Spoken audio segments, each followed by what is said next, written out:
welcome into the show and welcome into the local broadcast day. And I mention that because a lot of you were shocked by no John or Lance this morning. I'm a part of that show, but most of you guys were pissed that they weren't there. Trust me, we saw the tweets. I got a text this morning from a friend, pretty much, where the hell are you guys? And I said, first of all, in my head, I don't want any man text me before 8 a.m. I specifically don't want a man text me, and that's my wake up text for the day. And it's about work. Like, I don't remember time before 8 a.m. that any dude texted me and it was good news. So I didn't want that. And he was just asking, where's John and Lance? And that was what a lot of you guys are asking. Look, I get it. It was mentioned that the show wouldn't be on in the morning. It was mentioned, but you guys don't listen. We don't expect you to listen for all 3 hours every day. So you missed it. John had vacation time. Oh, I don't know what he's doing because we don't tell each other why we're taking time off. He just is. And then Lance saw it as an opportunity. Hey, I'm gonna take a day off. That's why when I tweeted who's the most lazy, it's clearly Lance. John had a day off. He scheduled it. Whatever. Take your day off. You got days. When Lance found out that we didn't have enough bodies for me to co-host and I would have to produce and host, he was like, you know what? Nah, I'm out. I'm out. So that's why he's the laziest of the bunch. There's no reason he couldn't have done a show. He just decided he didn't want to. And then John, a little less lazy, but still lazy because he took the day off in the first place. Me, I could have worked. Clearly, I'm here. So I could have worked. That would have been fine. So there it is. We got a text in our group chat from a friend of ours saying, what's with this national bleep? So we know he's not a real one because he didn't notice till 9 a.m. He didn't text us till 9 a.m. asking where we were. So he's not a real one. A lot of you guys are. It was immediate. Where are you? How come you're not on? Hey, time off is time off, and they don't get those days back. So they're taking them now. That's what it is. That's why John and Lance weren't here. You got grievances. That's fine. That's fine. I saw them. They saw them. You want to air your grievances on the show? That we're good. We're good. I do want to point out that their absence also deprives you of a call from one of our legends. Now, he normally does this the day after, I believe, or maybe he does it on Valentine's Day, but Freaky Dicky tweeted the show or tweeted us and said, I got some advice for guys for Side Chick Day. AJ, by the way, AJ's here. He's filling in for Sean. AJ, you don't need to incriminate yourself with anything, but if you want to jump in, that's fine. Side Chick Day is simply the day you use to show the woman who isn't your girl that you value her. Apparently, that is what Freaky Dicky calls in about to tell you how you move in these situations. When of course today is the day you honor your girl for being your girl, but of course some people who still play a particular game have someone who isn't at the level of their girl, but it's still someone they find important. You don't have to say anything if you don't want. Understood. You may be trying to protect the innocent or the guilty. I'm not sure. Oh no, I'm chilling. I mean, I'm single right now, so Okay, so it doesn't I'm matter. good. Yeah, it doesn't matter for sure. So if that is something that happens from time to time, it's like our golf tournament, the occasional invitational. It doesn't happen every year, but Freaky Dicky will call in and tell us what you should or should not do. Can't get that call because John and Lance aren't here. So you can blame them for that too. That's another thing you missed out on beyond their musings about the Rockets and the game last night. It was Nick Caley Day yesterday for the Texans. We'll get into that. Plenty of sound there where Nick Caley was introduced. D'Amico Ryans talked about why the move was made, why Bobby Slowick had to go, and there something that popped out for me beyond some of the cliche stuff that every OC says at the time they get hired was D'Amico talked about the actually it was a report by Jonathan Alexander who explained why the Texans made the move with their O-line coach. Now Cole Popovich has that job as opposed to being the assistant O-line coach. And apparently Chris Strausser, who was the O-line coach, was more of an overseer, like a supervisor. They had two guys under him instructing the run game and the pass game. And then Chris Strausser, the OC, was the guy, you know, making a list and checking it twice. Do that, do that. So I'm not sure how hands-on he was. We know the reporting is that the players like Popovich, and that's one of the reasons he's got the job. We'll see if there are more than a couple voices in that room. Apparently, there are at least three in the last go round. We'll see if we just get one voice, and maybe that helps. But I did not know that. Credit to Jonathan Alexander, that the Texans had two guys instructing two different parts of what they do. And then the guy who is a face of the O-line room was kind of making lists and saying, good job, guys. That's good. I don't think he said that's good very often. Is that Lance? Is he walking through here? Yeah, I can hear him. See, Lance is here. Don't give me the finger. People are upset with you. The people beyond the whole he's dabbing, which is embarrassing in itself. Beyond the whole lazy thing, people were very upset that the guys weren't around. I get it. I grew up listening to Howard Stern, and his strategy was he would never tell anyone when he was off. He wanted you to tune in on Monday morning, even if he was on vacation for a week. Hey, you shouldn't. That's aggressive. You shouldn't be listening to any other show anyway. So even if I'm on vacation, you should be listening to me and my reruns. So Lance is here, so clearly he could work. No, but he decided not to. I couldn't. I didn't even wake up until. Well, you could have woken up. Well, you could have. I would have been late. No, you could have if you decided that was your plan. Raggedy-ass microphone. So Lance is here, everyone. So if you missed him this morning, he's here. You got into a bit of a back and forth. Someone responded to my tweet. I didn't feel like reading all that stuff today. Someone responded to my tweet about who's most lazy because people were calling us lazy. Yeah. And then someone took a shot at you. Well, I had and that guy muted already. Kind of got in a fight with him. Yeah, I had that guy muted, and he took a shot at John, and I was like, and nah, you. I didn't care about me, but I can't let it stand with John. I wouldn't defend John at all. You gotta. He's a national treasure. Is he? No. He's a national problem. Yeah, the problem. He is the problem. See, Lance is here. Everybody. Yeah, I'm not trying to listen to somebody. Oh, lazy Josh. Whatever. So what are you doing today since you're not doing the show? Well, I just wrote Ja'Cory Brooks from Louisville, and I'm currently writing Bo Collins and Riley Leonard from Notre Dame. Collins? You have to write a Bo Collins? Sucks. Why? Yeah. Why do you have to write a Bo Collins? Sucks. He's not a NFL. No, he's not. Draft he's going pick. to the combine. Yeah. Why are you writing a Bo Collins? Because he's going to the combine. Ugh. Yeah, it's not taking long. Tremendous amount of drops. How do you know Bo Collins? Because he played at Clemson. Yeah, and Notre Dame. Yeah. The guy's like 400 yards is his cap. He's one of the guys that Clemson tried to identify. They had their run of identifying big time outside wide receivers.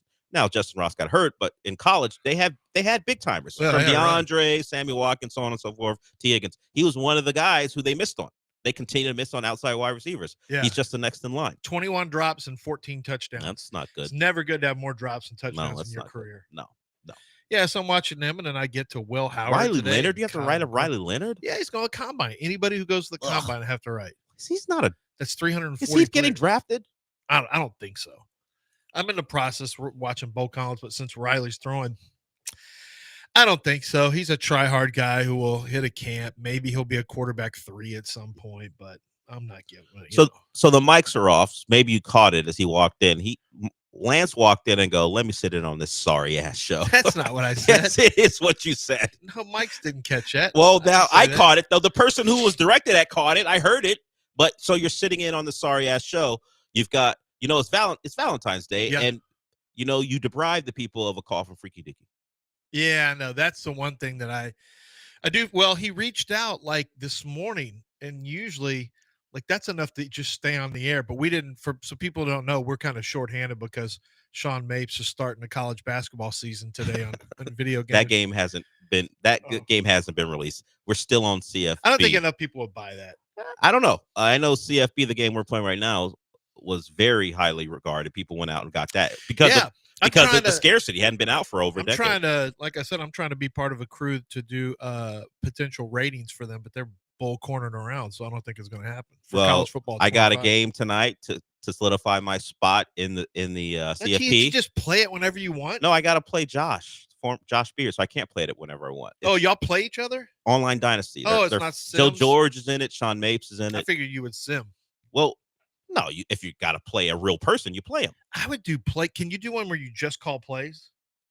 No, you actually have to run the plays. You have to you can call, but you got to control the players. Slow at 2025, where you are the play caller. No, that's not a game anyone wants to play. If they have one called Bobby 2025, I will totally buy it. They're not naming a game. They're not naming a game after the Dolphins passing coordinator. They're not pass game coordinator. They're not doing that. Speaking of that, it was Nick Caley Day yesterday.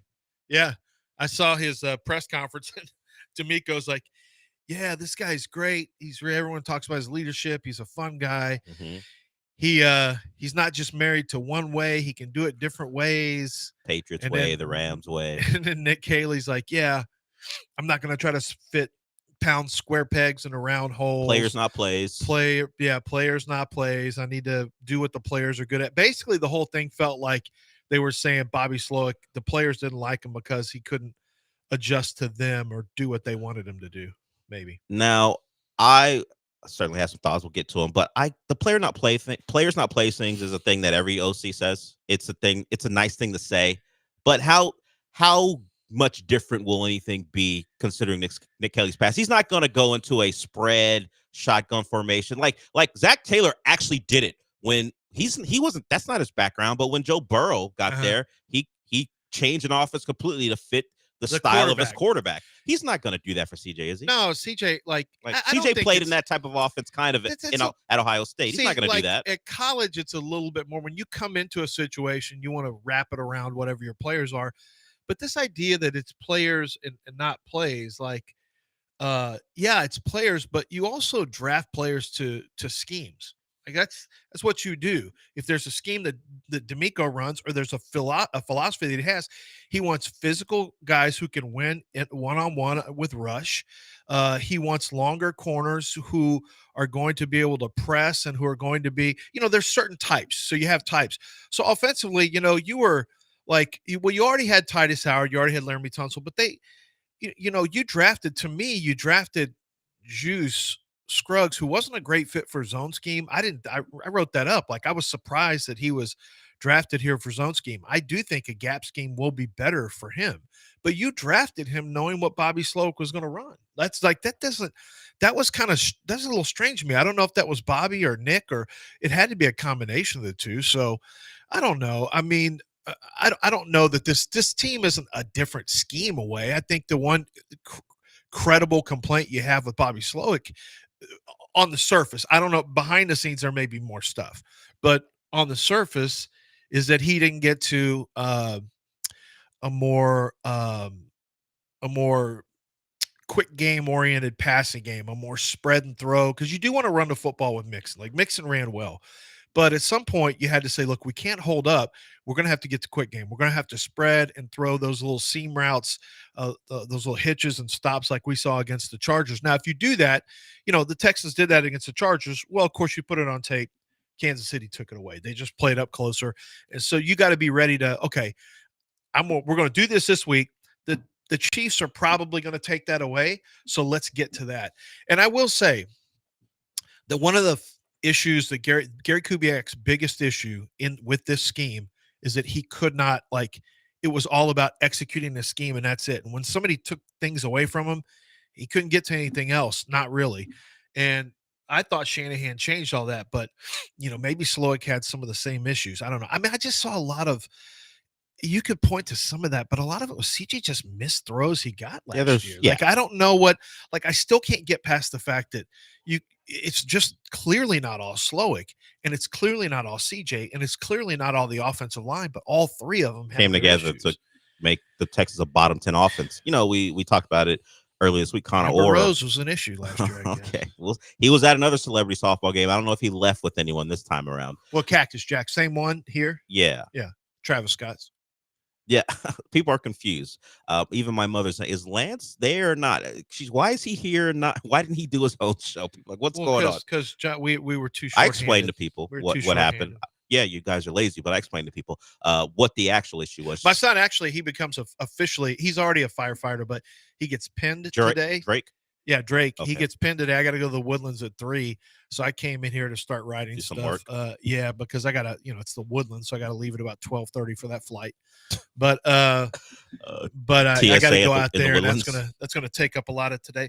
And I don't have, I screwed around a little bit in December. And I was like, so you're behind schedule. Yeah, man, I'm so behind schedule. I got to write 6 players a day. Quarterbacks take about 2 to 2.5 hours by themselves. And I've still got Will Howard, Riley Leonard, Kyle McCord, Seth Hennigan, and Curtis Rourke. He's the Memphis quarterback. Yeah, Curtis Rourke. Can't you just go, nah? I wish. These guys, nah, I don't want to do that. I wish. You got to write up Hennigan. You know how mad I was sometime when I get done with these write-ups and I'm like, I spent 3 hours on Quinn Ewers. I was like, man, Do you feel I could have done this in an hour. like you? He is who I thought he was. Yeah, you're devoted to the craft, not this job, but the other job you do. Yeah, you're right. devoted to that job. So, how many players do you feel like I just wasted an entire day writing these guys? These guys ain't draftable. Oh, a lot. Yeah. I mean, sometimes I see it like Rock Taylor's this big wide receiver from Memphis who can't get open. And I see it right away. I'm like, this is just a matter of I got to find 4 or 5 positives, 4 or 5 negatives that I can put on the scouting report. And then I'll tell you why he can't be a player. So it's just a matter of I got to fill in the sheet, but I already know he can't play. So I don't want to take too much time here. So sometimes you get that. And sometimes you're like, man, how am I right in the middle of a scouting report? I start looking at something on Twitter, then I fight with somebody. Why? What you say, stupid ass? I hope you didn't. I hope you never listen again. And I'm like, then I get down a rabbit hole. Like, what's this? Oh my God, Jessica Alba's is she getting back together? No. What is the story here? Well, how does Jessica Alba's status affect you at all? It does. I just start looking at stuff. And then I realize, wait a minute, this is taking 2 hours for an undraftable receiver because I got distracted. I get it. Like I'm praying on Josh Allen, Haley Steinfeld's downfall, not because I have a chance. I just don't like that as a thing. I just don't like that as a thing. I don't want him to be happy. Yeah. At least not that type of happy. He can be happy in a different way. I'm totally with you. Yeah. Yeah, that's fine. That's Lance Erline. Yeah, I don't dislike certain people. I just don't want them to have success supreme happiness. I don't want it for them. Yeah. It's usually tied to women. Like Josh. Unattainable. Yeah, Josh, find yourself a nice Buffalo girl, not a pop star actress type. Yeah, go get you a 7.5. Buffalo 10. I don't care. Yeah. I don't care what it is. Just not her. That's all. That's all. Go get you a cold weather girl. Yeah, a girl who's gonna love Buffalo and won't drag you out to California all the time. Somebody who shotguns beers. Yeah. Like that's what you need. Somebody who might have too much to drink and then jump off something onto one of those tables, and then before you know it, she's trying to do things in a truck. She consistently that's probably Buffalo. She consistently wakes up with dried buffalo sauce under her fingernails. That's what we're looking for. That's what you're looking. Somebody Hardy. Yeah, Josh. Do that. Somebody Hardy, not Haley. Not some actress who's ruin you, because that's what the fans will say if things go badly for him next season. We saw what happened with Amber Rose. That was like what happened with our quarterback. That might have been a night. Must have been hell of a night. According to CJ already this year said, I've been 1 foot in, 1 foot out. I got to get right with Jesus and do this. I'm like, man, what happened to that man? CJ didn't trick us. That 1 foot in, I got to get 2 feet in with Jesus. That means something totally different than what people are trying to. That man was busy. Busy. That's what I'm worried about. That's right. 2 feet in. Yeah, but with Jesus. Not two. Yeah. Get that way, scripture in, and then get that playbook in. I don't care if you're religious or not. It doesn't matter. You need to want that man to have all of his hopes. You can be an atheist and say, man, I need CJ. If you're an atheist, but you're a Texans fan, you want good quarterback play, and if Jesus makes him right, then you better hope and pray he's with Jesus. So we start getting some completed out routes. Yeah, more. And gets rid of the ball a little quicker and doesn't take sacks when he's inside the 40-yard line to the opponent's 40. I need him to live his life more like the Book of Matthew, not the Songs of Solomon. Yeah, that's right. Real ones know. Book of Matthew, Godspell musical was created off that one. Real ones know Songs of Solomon. AJ knows. I mean, I haven't read that book since, I don't know, I was 15. But it was a thing. It was a thing. They didn't teach it in Bible study for a reason. It was holy. Kind of. We'll hear from Nick Caley when we come back. D'Amico Ryans. That was Lance Erline, by the way. He could have done that on his show. He decided not to. He decided to bogart half of a segment here. He's in the building. He may pop up again. I can't promise you. Michael Carroll will join us at 11:30 for our weekly segment where he tells you what you should or shouldn't watch. I did watch the latest episode of Severance, another banger. I watched the first 20 minutes of The Gorge. My decision was, do I watch like an hour of The Gorge, hour and a half, and then come into work and get the other half or 45 minutes in or so when I get home, or watch a full episode and get the first 20 minutes in? We haven't got to the romance part of The Gorge. I see them releasing it on Valentine's Day. But the first part, the whole snipers and we got to kill something down below and it's the gates of hell, I'm in. But I feel like the romance part of the equation is going to ruin the entire movie. But we haven't gotten there yet. We will see. Okay, Lance, thank you for joining us. Michael Carroll will join us. AJ's here. We'll hear from your new OC. We'll talk about the Rockets. They played like it was the first day, the last day before the All-Star break. until their backups came in and almost won that game for them. So we'll get to that too. We're just getting started here. We'll be back.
The Del Olaleye Show continues on ESPN 97.5 and 92.5. live from the Veritex Community Bank Studios. Here's your host, Del Olaleye.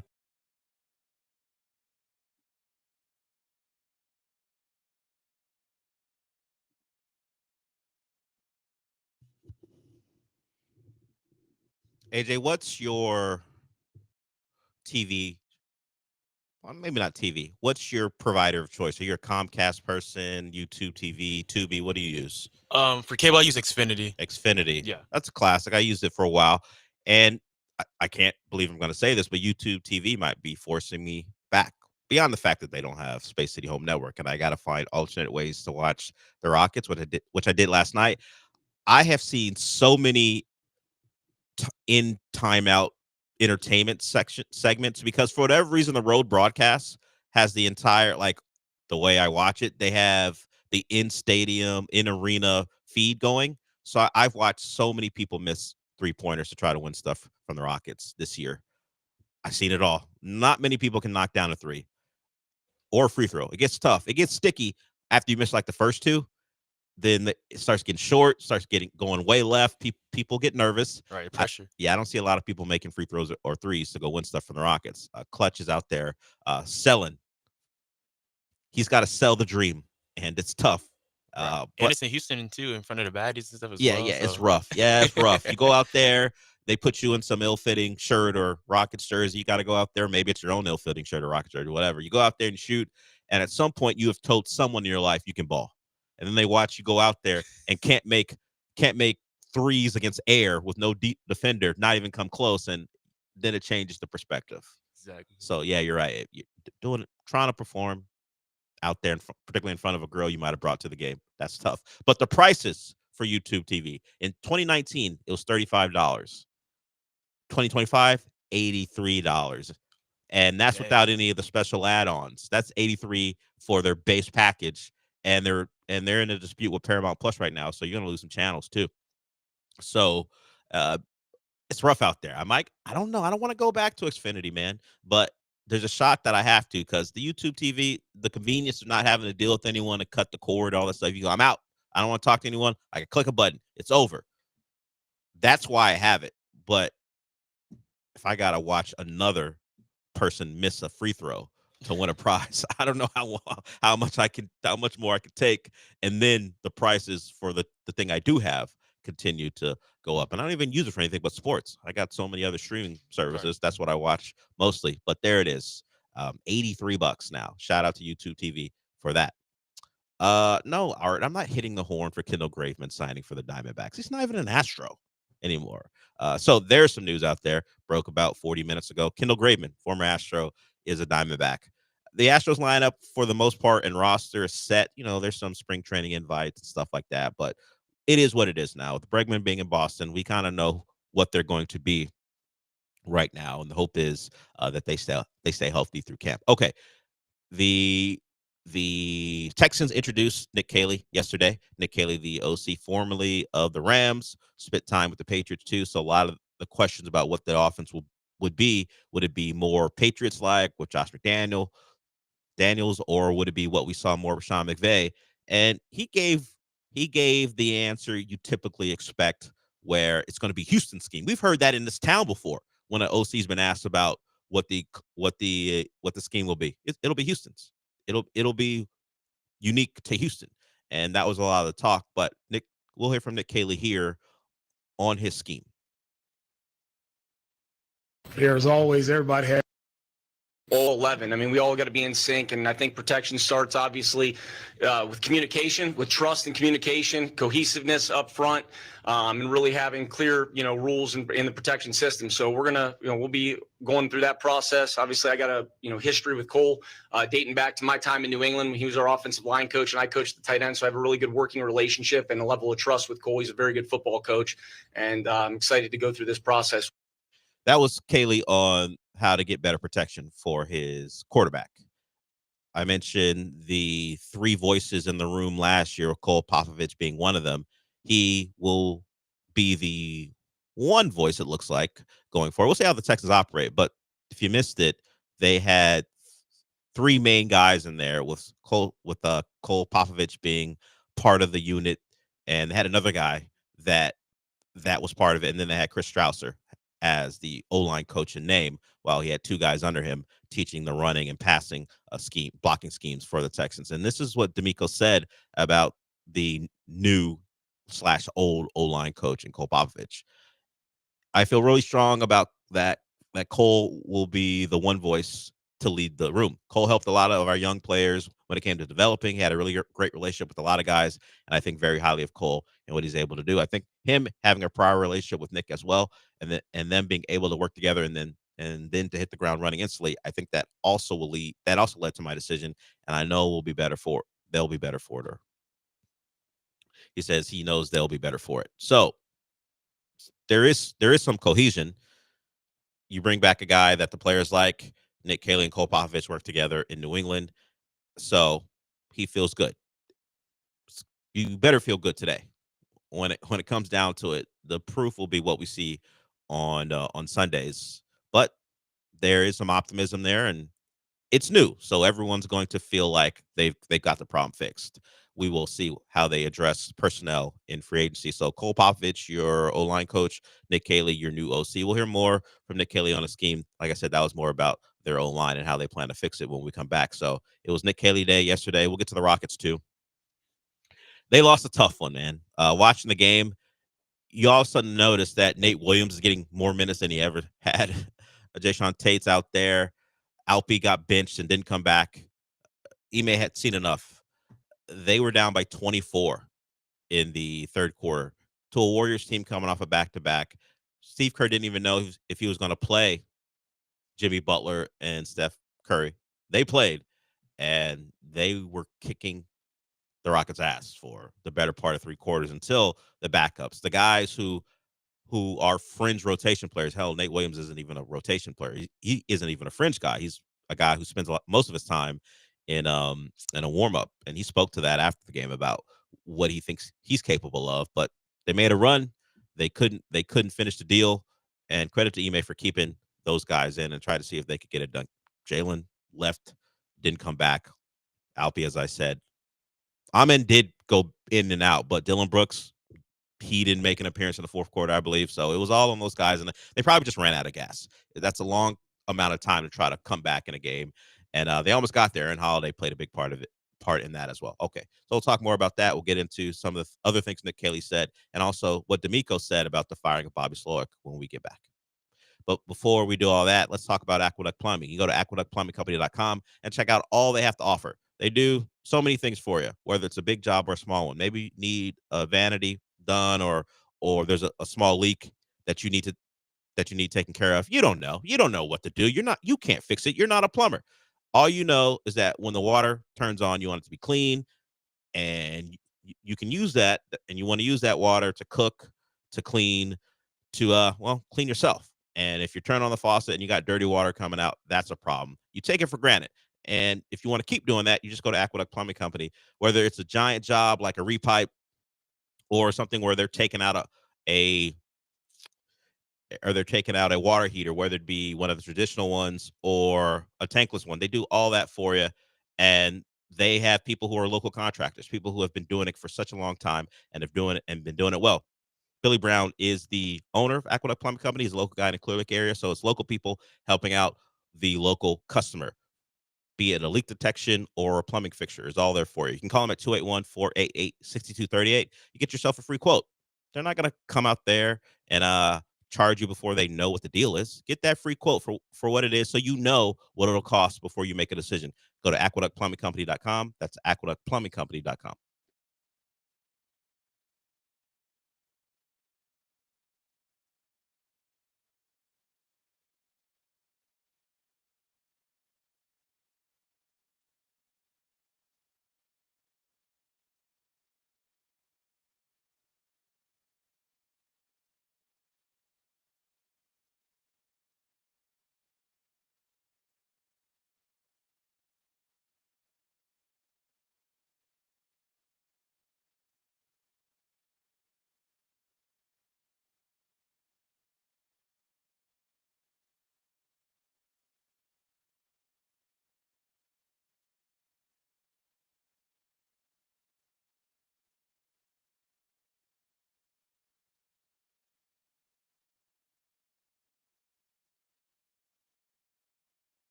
You're back inside the Veritex Community Bank Studios with Del Olaleye. I mean, you're not actually in the studio, but if you watch ESPN Houston's YouTube channel, it's kind of like you are.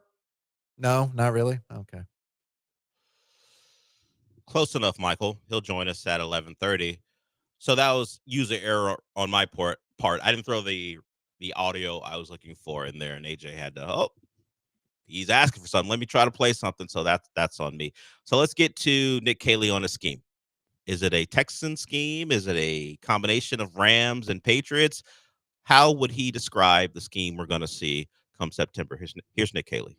It's going to be our scheme based on what we do, and I don't say that to throw any curveballs. It really is. I mean, my history dating back to when I first got into the National Football League under Coach Belichick is we were going to be a game plan team. If that meant we were going to run duo and gap schemes and run the ball 45 times to win the game, then that's what we were going to do. If we had to run more perimeter plays, wide zone, and we felt that was going to give us the edge, we were going to do that. It was all going to be based. We were going to ask our guys to do what they do well, but it was going to be based on what we do to help us win. And at the end of the day, we want to win, and that's priority for us. Bill Belichick, known for not just having a scheme-specific game plan, but he would have a scheme per half. He would have a response to what he thought you would do to kind of respond to his initial game plan. He would have a second one in his back pocket because he knew what your adjustments would be. We'll see how deep Nick Caley gets into it, but we've heard that from others. If you've listened to a press conference from a play caller, you've kind of listened to them all. Like, look, Bobby Sloak was very in-depth in what he talked about in the middle of the week. But as far as what a guy's going to say when he's asked about what a scheme's going to be, it's going to be specific to players. The players not plays thing gets thrown out all the time. It is the one thing people can latch on to and go, look, he's not going to be stubborn. He's going to do the things that put his players in the best position.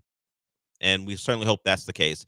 There's going to be a certain level to things. He's not going to just become a spread type of offense. D'Amico, according to the reporting, kind of went back and forth on, did he want an offense that focused on under center run game? How much of that did he want to play a part in his offense? Or did he want to go more to what maybe CJ did at Ohio State, where they spread it out and threw it all over the place? He chose an offense that has more elements, it looks like, initially, of the power run game. And you heard Caley talk about the different ways they could run the football in there. So we've heard from him.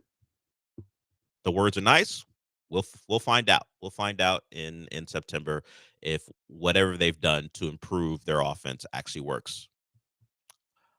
We've talked about this before, Sean and I. I'm waiting to see. If you can win a press conference, cool. But go out there. It's now year 3. And for D'Amico Ryans, you've had to get rid of your play caller. Because of the loyalty that the McNairs will show to him, I don't think if Nick Caley's bad, it would immediately result in D'Amico being under real pressure. But you only get so many of these where you missed on the first guy. You can't really miss on the second guy, not to the point where we're asking about how good your quarterback is. And that's the biggest problem for Slowick. First year was good, and then you will take the blame for the regression of your quarterback, the young quarterback that everyone believes in. It is how quarterbacks get the label coach killer. If the quarterback is respected and people believe in him, then someone else is obviously the problem. And you heard Lance this morning. Well, on my show, he didn't do his own show. In the first segment, he talked about if you weren't around, he talked about he doesn't think it's just a Slowick thing. He thinks it's an O-line thing, and he partly thinks it's a CJ thing. So how do you get CJ Stroud back on track? That might be the most important thing beyond scheme and players not plays. Get your quarterback right, and to the point where he's not missing throws that he should make. That was my biggest concern. The outbreaking stuff that he would miss, even balls that were complete in 2024, he would stop guys' feet. That's not what he did in 2023. His accuracy was such a big deal for him. But in 2024, you would see guys from throw to throw. He would hit him in stride, and then on the next throw, a guy has to turn either in midair or stop his feet make a play on the ball, and those turn good plays from being great plays. So you hope part of the process is finding whatever happened to CJ and fixing it. It may be as simple as making your quarterback feel more secure. So that will be Cole Popovich's job along with Nick Caley's. We'll hear from D'Amico Ryans a little bit later. He talked about why he got rid of Bobby Slowick and what went into that decision. So we'll get to that in a little bit. But when we come back, we'll talk some Rockets. It was an ugly game last night. Someone asked me how I watch the Rockets now. I can't voice that over the air, I think. He DM me. I don't like when guys DM me either, but at least it's after 10. But I'll tell you, man. I'll get you that information. There are ways beyond having Tubi or having Xfinity. You can watch your Rockets if you have like YouTube TV. If you have that like me. So we won't talk about that. I'll DM that. But we'll talk about what happened last night in a game where the Warriors dominated throughout and then held on as the Rockets bench players almost came back. We'll be back.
You're listening to the Del Olaleye Show, on ESPN 97.5 and 92.5. live from the Veritex Community Bank Studios. Here's Del Olaleye.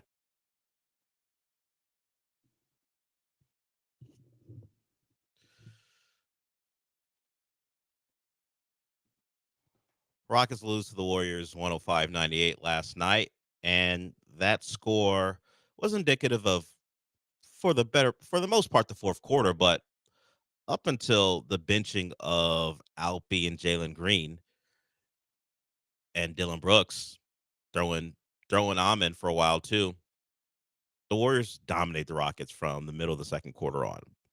When they pulled Brooks out and Jalen Green out with about 6:13 left in the third quarter, the Rockets were down by 21 points. Amen came in at that time too.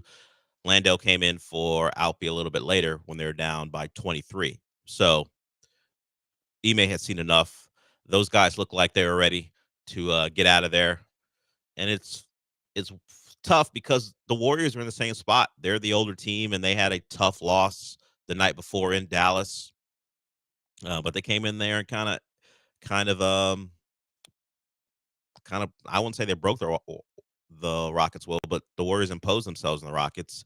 It felt like it was in the middle of that long losing streak the Rockets just broke to the Warriors, where the Warriors could not lose to the Rockets. It felt like one of those games, like no matter who's playing on either side, this game was going to go the Warriors' way. And you need to give some credit if you watched the game. Give some credit to those backups, the guys that Ime leaned on when the game was getting out of hand. Like Holiday started because Tari couldn't play because it was the second night of a back-to-back. So it was Holiday late. Jayshawn Tate and Amen kind of went back and forth. You had Nate Williams in the game, Landale in the game, and those guys, for the most part, played from the middle of the third quarter on. Amen was the one starter beyond Aaron Holiday who came back in the game, but it was a lot of the guys who you don't normally depend on, and they almost came back. Like Steph hit a big three, which he will do, but the worst part was Draymond. You leave Draymond open for a reason, and we know Draymond's attitude. He's going to let you know when he makes a shot. All I was hoping for a little self-awareness. Draymond, they left you open for a reason. You ain't got to bark because you made a wide open three. There's a reason you're open. In fact, you should be embarrassed that people treat you that way. He on would the floor. us. Yeah. Draymond wouldn't make threes in timeout entertainment that the Rockets have. He probably would miss those shots just like the fans. You should accept the fact that you are left a wide ass open for a reason. Don't bark when you make the shot. Just go, hey, I get it. I get why you did it, and I happen to knock the shot down. I think it was like 102-90. I'm not sure exactly. I think the Rockets were up by 4. He knocks down a 3 to put the game away. So while you look at the score 105-98, hell, you even just look at the quarter by quarter, you don't see this giant quarter from either team. That's because the Rockets backups pushed the Warriors in a third. Like I said, they were down 81-57 at one point, and it closed 82-72. So that's, what is that, a 23-1 run to close a quarter? That's how good the backups were as they tried to fight back and almost come back, but they didn't. So the Rockets end not really the first half of the year. They played 55 games. They end the pre-All-Star break part of the year at 34-21. Better than you could have thought. I don't think anyone thought, well, some people thought they could go on and win 50 wins. I think their over-under was 43, so they're clearly going to get over that. But to be the 4th seed going in to the All-Star break, and that's with going 3-7 in your last, and they haven't even played well in their last 10, and they still have that type of record. They are half a game ahead of the Lakers for that 4-5. So overall, no complaints. It has been rough the last 10. Reed Shepherd not being a major part of this team, not getting consistent minutes unless there's an injury, that has been surprising for the first part of the season. But I don't think we should be unhappy at all about what the Rockets have done so far. That's a good basketball team, young, and I have my doubts about what they are as a playoff team in a series, because they have certain triggers that get them going. Whether they're forcing turnovers or they're getting on the offensive boards, That's the way their offense runs best. It's beyond obvious to say if you put the ball in the basket and they have to take the ball in the basket, it's going to hurt them in transition. But it's even more than that because they feed off bad shots. It's not just turning the ball over. Long rebounds get their offense going. They have so much athleticism, whether it be 2-on-1, 1-or-2, or 1-on-2. Those guys have opportunities to go get an easy bucket because of what Jalen can do in the open court, what Ahmed can do. And of course, you have Dylan Brooks who feeds off the attention those guys get in the open court and knocking down threes. So when the game slows down and better shots are taken, even if they're not going in, and teams are game planning more for what the Rockets want to do when they crash the boards on the offensive and defensive end. It'll be interesting to see what they do to adapt as you would say playoff basketball starts. But we're a little bit away from that, and Ime Udoka in the midst of a potential Coach of the Year campaign. He's got some competition. You got guys like Atkinson in Cleveland and Bickerstaff, who used to have the Cleveland job in Detroit. Detroit solidly in the sixth spot in the East. That's a team who has been bad for years. They've been a non-factor for years. There's a reason you look at their roster, at least for the guys they've kept. It's full of guys who are not just lottery picks, like high lottery picks, guys who are drafted from like 8 and above. I mean, Jalen Duren's in there. He was a little bit lower. I think it might have been the year where they had multiple picks. Not exactly sure. But Jaden Ivey, who's hurt now. Cade's having his best year. Bickerstaff was a guy who people thought was doing a poor job in Cleveland because of how their playoffs went. They got beat by the Knicks a couple seasons ago in the first round, and then they beat Orlando last year and then lost in the second round to the eventual champion Celtics. But he's maybe best suited to be a coach of young players. I don't think his bag was as big as Monty Williams, if we remember that. Monty Williams was a disaster in Detroit. But hey, team CTC, cash those checks, Monty. And you got him. You got the bag for not a lot of work. Not sure why what they saw in Phoenix was enough to attract them to give him that type of money, but they did. But Bickerstaff has come in, and in 1 year, kind of pulled a Ime. Like, they're better than the Rockets were in Ime's first year, but they were in a worse spot than the Rockets were when Ime came in. The Rockets were bad, yes, but Detroit was embarrassingly bad. The Rockets, you could see from time to time, they would have their moments. You could like Şengün, you can like Jalen Green. You really pretty much only like Cade on that team, and that was more based off draft status. He was okay up until this year. Now he's an all-star. So I think it's those guys like Ime, Bickerstaff, and Kenny Atkinson. You're clear front runners for Coach of the Year, and Ime has a real shot to go get it. We will see how that plays out, but it's not the official end of the first half, but it's kind of how everyone treats it. And I like what the Rockets have done. They play an exciting type of ball. We will see if they find more consistency with their offense and in the fourth quarter, and that might determine how good they can be in the playoffs. Okay, hour one is done. We'll have Michael Carroll at 11:30. AJ's here with me as it's kind of a bit of a skeleton crew. That's why John and Lance weren't here this morning. If you missed it, John and Lance did not do the show. Some of you were upset. You tweeted them. You tweeted me. You called us lazy. There's one person here out of that 3. Well, I'll take that back. There's 2 people here. One of them won't do a show. I will. So if we're ranking, I'm nowhere near as lazy as those 2. But vacation days are vacation days, and you're allowed to take them. All right, we'll get to hour 2 when we come back.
we had a couple of conversations yesterday about with Bregman being a Red Sox. How do we react? Raheel, who joined us yesterday, who was the one who didn't realize John Lance were gone or not available till 9. He's the one who isn't a real one. Man's like, I get in when I can. But he talked about booing Bregman. We had a caller, I forgot his name, I apologize, who said the same. I'm booing Bregman. I'm not there for it just because I don't boo people at all. I will scream in my home about how bad you suck. Maybe even call you a name that I wouldn't repeat if you were pissing me off. But I won't go to your place of work and boo you. There are levels to this, and my level is to fume at you at home. But AJ, I don't know if you're a booer. You can start with that. But with Bregman being a Red Sox, and you've been in the town when Correa left and Springer left, and now, well, we already forget that Tucker's a Cub, but he was traded, so I guess we don't hold him in the same way we hold the other guys for leaving. You a booer? Are you going to look at Bregman coming into now Dyken Field in August, I think, and see that as an opportunity to boo him?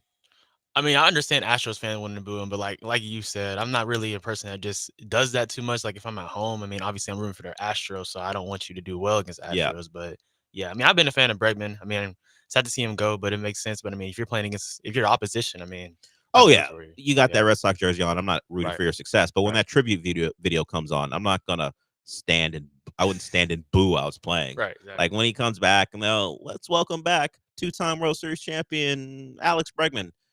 I would hope it's not mixed. Right. But I can't predict. It might be more than just he's gone. It could be the fact that he's got that jersey on. It could be the fact that people had some hope that he would come back because the other guys, well, Tucker got traded, but no one thought they were giving him a new deal, even though there was a year left on his deal. Garrett Cole was never coming back, and Garrett Cole ain't one of us. He was never he was a mercenary. They traded for him, great, but Right. he doesn't have a championship on the resume as an Astro, so it's different. Bregman was one of the big time prospects that everyone was waiting for, and of course, he struggled so much early. People were saying he should get sent down. He didn't, and then he turned into what he turned into. He's one of those types where I'm gonna say, I get the business. You're getting $40 million a year. Sad to see you go, but I ain't gonna stand up and boo you. I ain't got time for it. Just don't hit against the Astros. I'm not saying I'm gonna wish him success, period, because why would I want the Red Sox to do well? But particularly on nights when you're playing the Astros, I'm going to need you to be like one of those soccer players who hate scoring goals against their team, and then anytime they do, they don't celebrate. You know what you can do? Don't hit home runs. Don't drive in runs. You need to be your worst possible self. Every time you face the Astros, it should be like early season Bregman. That's what I'm looking for. The worst you could possibly play. You wanna boot a ball or two? That's fine. Do all that. And when you play the Yankees, you can beat the cover off the ball for all I care. But I'm rooting for your lack of success when you're playing against a hometown team. And I think my approach is reasonable. We will see how people react when they eventually see him in that uniform in Dyken Park. The Astros are out there spring training. There's not a lot to take away from it other than Cam Smith appears to be the most impressive person anyone's ever seen him. Not since Jeremy Pena have Astros media been impressed by a new player. I've seen aircraft carrier. I've seen unit. Apparently, Cam Smith is a big dude, not just in video, but in person. So that's my giant takeaway. Other than everyone's there except for like Montero. He's got a visa issue, so he's not in camp. They hope to have him there soon. Espada talked about Montero's absence, and he still thinks he's capable of being a big-time pitcher. Evidence would suggest as an Astro that's not the case, but Espada's reaching back to a time when Montero wasn't an Astro and mentioning the times that Montero kind of dominated stretches against the Astros as why he still believes in them. Let's look back. When's the last time Montero was the guy that Espada's talking about? Because do we have memories of that? Not in the recent history of Montero as an Astro. Last year wasn't good. he got a giant deal. It's the one that's going to be talked about quite a bit because it feels like when there was an absence of a real decision maker, Jeff Bagwell stepped in, and that's why Montero is still an Astro. But he was in the AL West for a long time. Well, he's been in the AL West for a long time. Was with the Rangers and with Seattle. Now he's going into his fourth season with the Astros and his third full season with them. And I don't see what Espada sees, but he thinks he still got it. So Montero going into his 34-year-old year, they're going to depend on him. And with the trade of Ryan Presley to the Cubs, there is a spot for that guy, for Montero, to become a guy they depend on. His importance has lessened as his performance has waned, and the Astros invested in their back half of the bullpen, particularly with the acquisition of Hader. Hader, of course, we know they gave Presley a deal, and Abreu is right there too. So there's a spot there for Montero. I don't see it, but Espada's been very positive overall, even with the roster being in flux about what this team can accomplish, and he thinks Montero's part of the package. He's going to have to get into camp first. Don't think there's going to be a giant delay, but there's a visa thing, so that's why Montero's not there. As far as the roster as a whole, if we go by what MLB Network has to say, they've got a roster, maybe not full of top 100 players, well, certainly several. Now they lost to Bregman, gone, Tucker gone, but Paredes and Walker, both, according to MLB Network, top 100 players. So if you throw those two guys in, you also have Jordan, Altuve, and Fromber as your other top 100 players. I believe that comes out to 5. Fromber, the only starting pitcher in the bunch. And I'd like one more. I'm not comfortable right now with the rotation. I like Hunter Brown. The Ronel Blanco thing, beyond the injuries to the other guys like Luis Garcia, Javier, and McCullers, can we get Ronel Blanco back? At least the guy we saw early, the guy who you might have said was the team MVP for the first couple months of the year, at least certainly in that pitching staff. Is he going to be a guy who reverts back to that, or is he the guy we saw once the pitches and innings built up and his performance wasn't as positive late as it was early? So whether you want to call him your third starter right now or you give that to Arrighetti, you're going to need one more guy to show out. Hunter Brown, Fromber, cool. I expect good things from them. Where's that third guy coming from? Do we have to wait until Garcia's back or McCullers is back? Which at this point, the Astros keep talking about like that's a definite.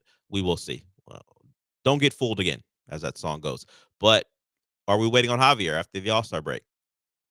We gotta find a third to keep us afloat until that point.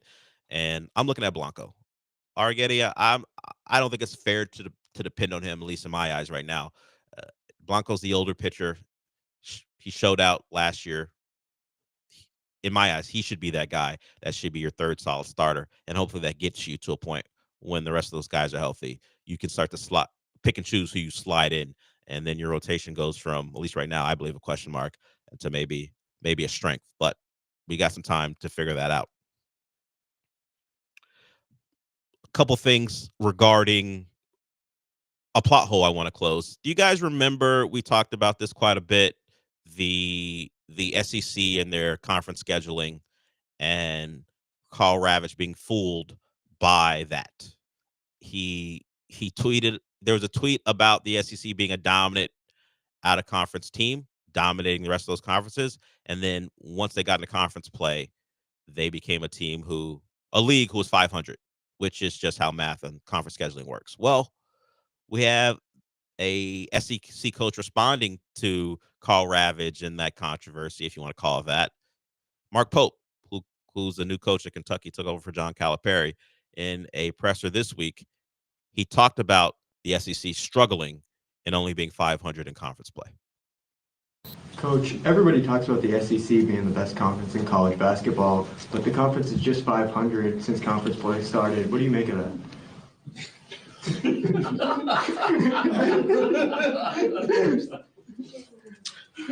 I think it's been a really disappointing start to conference play. I feel like we should, I feel like we're not living up to the expectations just being at 500 as a conference. And I just, I'm kind of looking around at the other programs in the league, but like, guys, we got to pick this up. This is embarrassing. And so we'll find a way. I believe in this league. I think we definitely have an upside. And we're going to work really hard to get there. So Carl Ravitch never become the internet's main character. It's a very almost inside baseball thing that this is a thing floating around college basketball, but we got reporters trolling you in press conferences and the coaches themselves leaning into it. Never become the internet's main character. Carl Ravitch has since, at first he was like, no, I'm in on the joke, and then no one believed him. Then he walked it back and said, hey, we made a mistake. It happens. And before we go to break, AJ, what do you think about this? Mike Stanton, longtime reliever in baseball. We've seen him on Space City Home Network as an analyst for the Astros. Well, we know who Mike Stanton is. You know who Mike Stanton is. Do you know who? I don't even know if I can pronounce her name right. Is it Jameliz? Jameliz? Jameliz? I don't know how to pronounce her name. I really have never heard of her, but it's not even her official account, but she is let's just say, an OnlyFans creator. I haven't heard of her. I haven't heard of her. I don't know who she is. I apologize for butchering this very popular woman's name. Sorry. So a parody account of hers wrote this with a picture of her in the produce aisle in a let's just say a revealing outfit. She's in the grocery store, and a parody account wrote this: deleting in 48 hours, but whoever likes and says hi, I'll send you nudies vids with a heart emoji. Once again, deleting in 48 hours, but whoever likes and says hi, I'll send you nudies and vids. Because, of course, what an OnlyFans creator likes to do is send you free stuff because you say hi. That's how it works. That's how the game works. You know what Mike Stanton responded with? Hi. I don't know if Mike Stanton knows that people can see his replies. It has not been deleted as of yet, and I believe this is the real Mike Stanton. I go to the profile, it says Christian. That's the first word in the profile. Husband and father, analyst, Space City Home Network, analyst, MLB Network, Radio Sirius XM, all the things, all in his profile. It could be someone who got into his account. It could be a thing where Mike Stanton doesn't run his account. He tweeted that 10 hours ago. It remains. There are a couple things. First, at least if you're going to respond, don't respond to a fake account. Let's respond to the actual account. I think. In fact, it says once again, don't know how to say her name, but in the profile it says fans, Jameliz fans. It's not even her, and he responded with hi. That's a rough one for Mike Stanton. There was a time where, well, you can still, I guess, see people's likes, but they've made it more difficult. But you could see people's likes pop up on your timeline, and that became embarrassing for people, because even people at the station, I don't think not anyone who works here now, but people at the station at a time liked tweets from a porn actress, and then because the algorithm will show you what people you follow are doing, that will pop up on the timeline. Oh, okay, I know what you're about. Freaky little boy, I know what you're about. You're into stuff. Okay, it pops up. Freaky little man, more specifically. But Mike Stanton, the internet stuff never goes away. This one, people have already screenshotted it, so you can't really delete it. But that one's tough, man. I hope there's a reasonable explanation, like Mike Stanton doesn't really tweet from his own account. Someone got into it.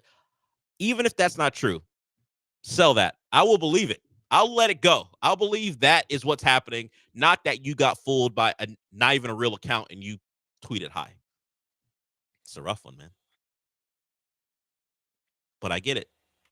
I guess you thought you had free nudes coming your way. Someone thought they had free nudes coming their way, and no, you don't. You don't have them, and now it's public knowledge that someone behind that Stanton account is tweeting to OnlyFans creators. So there that is.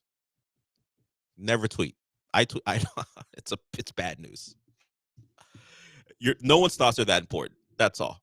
I only tweeted today just to let people know that we would in some way, shape, or form start our day at 10 a.m. But that's the other side of it, where if you're not internet savvy, things like that happen. Okay, we'll come back with more Texan stuff because D'Amico Ryans explained why the decision to get rid of Bobby Slowick was made, and we'll hear from him when we come back.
You're listening to the Del Olaleye Show, On ESPN 97.5 and 92.5. live from the Veritex Community Bank Studios. Here's Del Olaleye.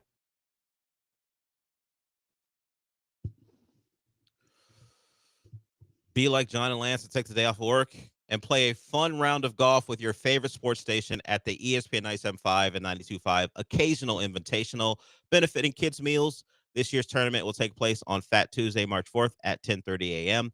at Wildcat Golf Club. Each golfer will receive beverages from Carbach Brewing Company, lunch from Brownback Deli, dinner from Valencia's Tex-Mex Garage, and 18 holes of golf.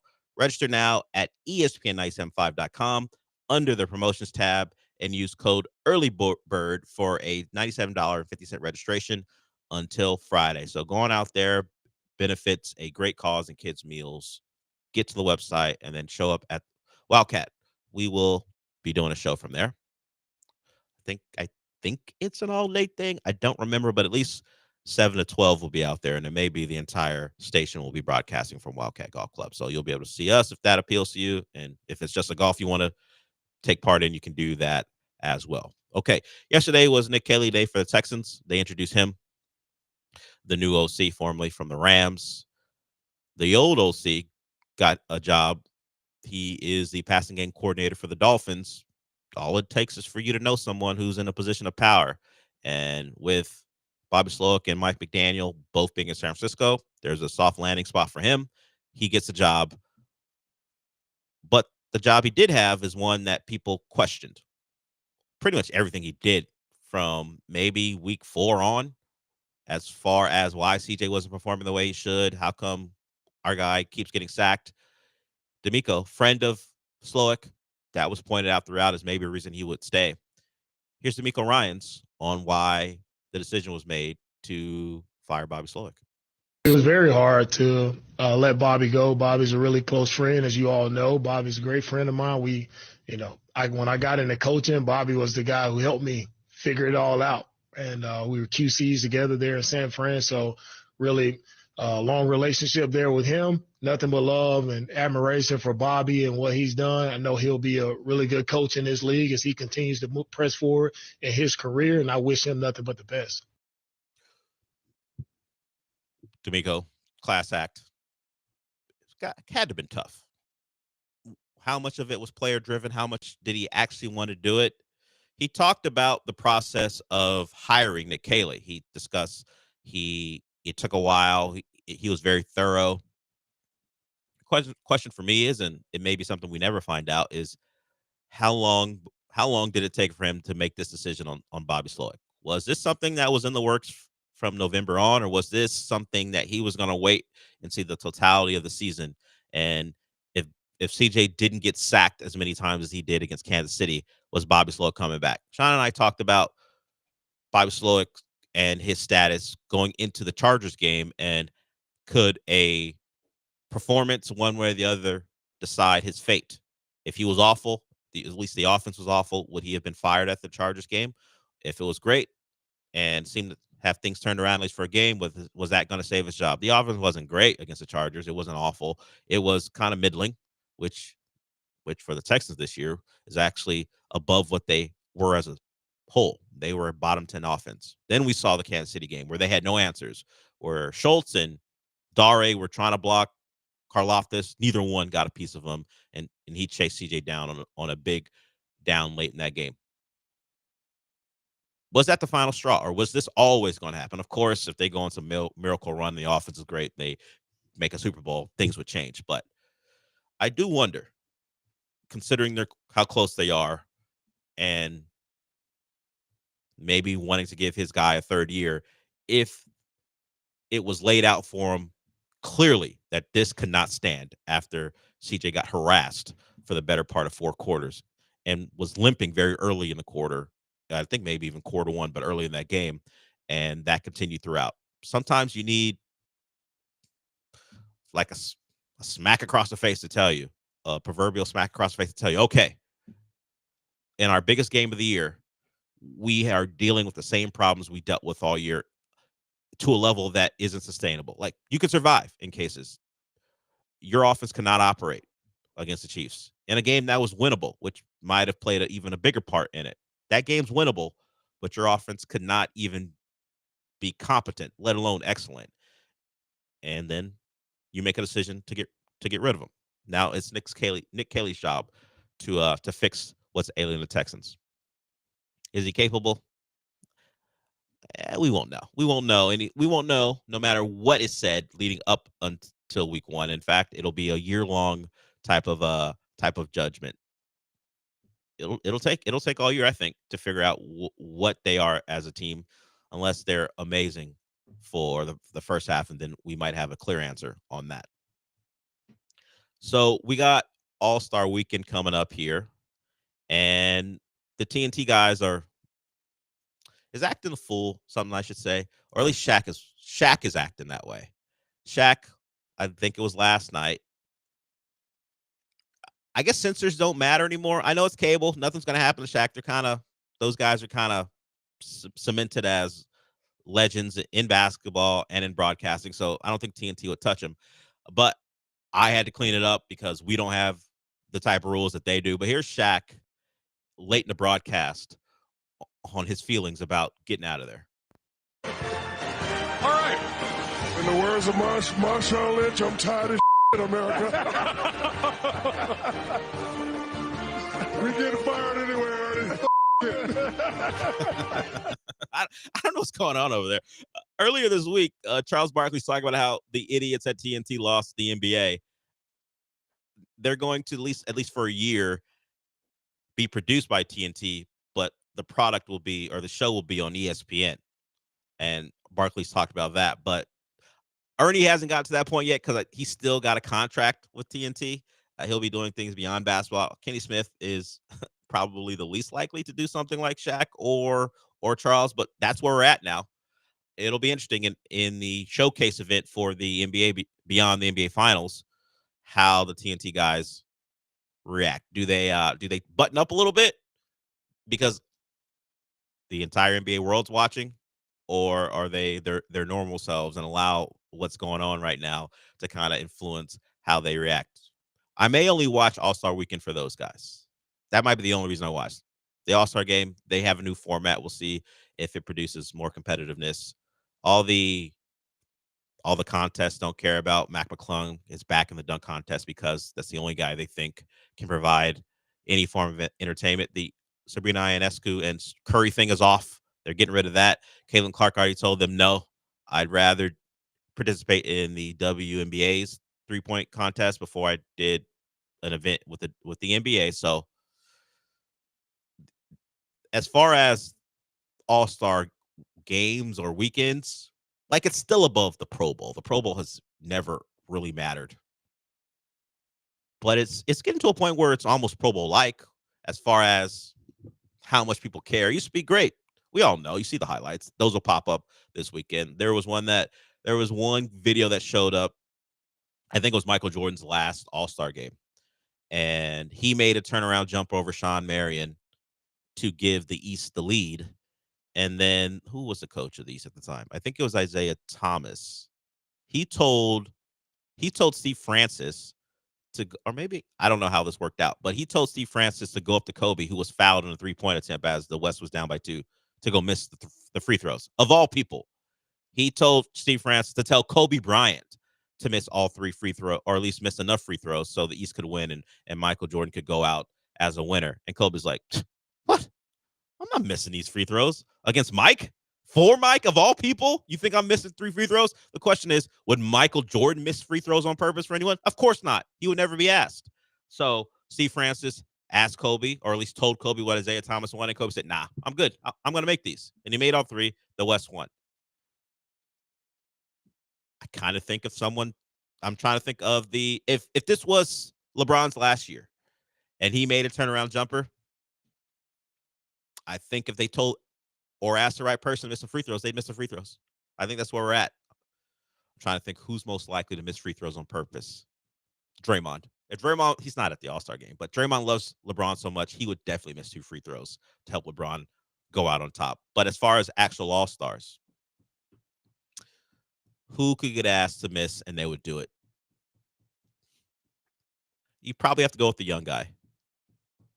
Not Ant Edwards. He wouldn't miss the free throws. We know what Ant Edwards is about on the court and off the court. I'm not gonna elaborate. AJ knows, he's shaking. He's nodding his head. Ant Edwards is about it. We saw him against the Rockets, which is what he's best known for. But there's some things on the internet he's known for too, as far as wanting things done a certain way. To be honest, I don't know if it's tough to say some guy's gonna miss on purpose. Without Draymond in the mix, maybe all the guys would try to make him. But that's a crazy ask of Kobe Bryant. And you got the expected response. I'm gonna make all 3 and win this one. And then you can talk about how great Michael's turnaround was. But remember, I won this All-Star game. Shout out to Jermaine O'Neal for fouling a 3-point shooter in an All-Star game. It's an All-Star game, but still a bad decision. We'll come back with Michael Carroll. He is the host of Comicast. The co-host, he does that with John Lee. He'll tell you and me what you should or shouldn't watch on this Friday. It is Valentine's Day. We've got Captain America, Brave New World out. Not getting great reviews, but I gotta support. I'm going. I gotta watch. That's right. That's right, AJ. If you saw the Twitch or YouTube or Twitter, you know what AJ just did. And I agree.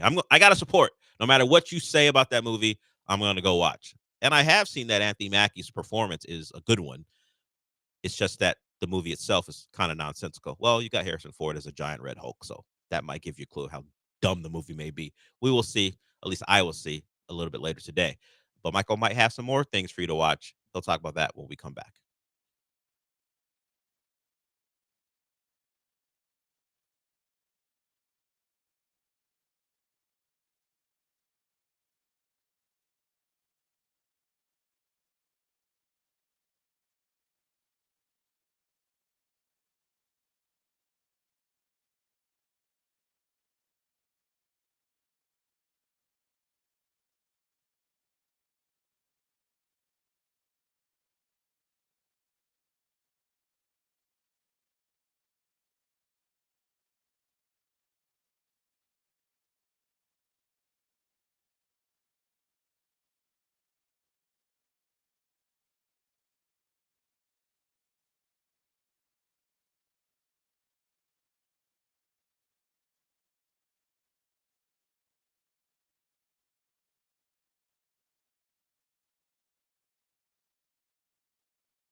Some guy is here with us. Michael Carroll, the host of Comicast. He does that with Jong Lee. Jong Lee, who has seen Captain America: Brave New World. Is that what you're talking about? Yes, he has. He has seen it. But can we talk about what just happened during the break? You got to air grievances. That's fine with me. I got to air a grievance. So during the break, I set up. I do my thing. I set up. AJ sees me. We're talking. We're having a good time. Yeah. And then Sam, our social media person, comes in and delivers you a Valentine's Day. Yes. Apparently, this is why it may upset you even more. Multiple people are getting these. We took photos this week, and one of the photos I took is on this nice Valentine's Day, and it says, "I gotta tell you," which is a replacement of "tell you." I gotta tell you, happy Valentine's Day. There are puns, and I don't like puns, but it's fine. It's fine. I appreciate the effort. And she delivers some Jolly Ranchers as well. But the Valentine is for me to give to someone, because it says, isn't it me? Wouldn't it be me giving this to someone? How the is? With the two, yeah. I'm not giving someone a paper Valentine's, not even a card. But if it would be them producing something for me to give to someone, but in this case, it's my Valentine's, and I got a box of Jolly Rancher gummies. Michael, rightfully so, pointed out, I'm sitting right here. Where's mine? And if you're gonna give Dell this, why not wait or do it before I come in? She said, "Oh yeah, everyone's getting one." I was like, "Where's mine?" "Oh, you're not getting one." You're not getting one. Were you a person who took a picture? No one told me about a picture.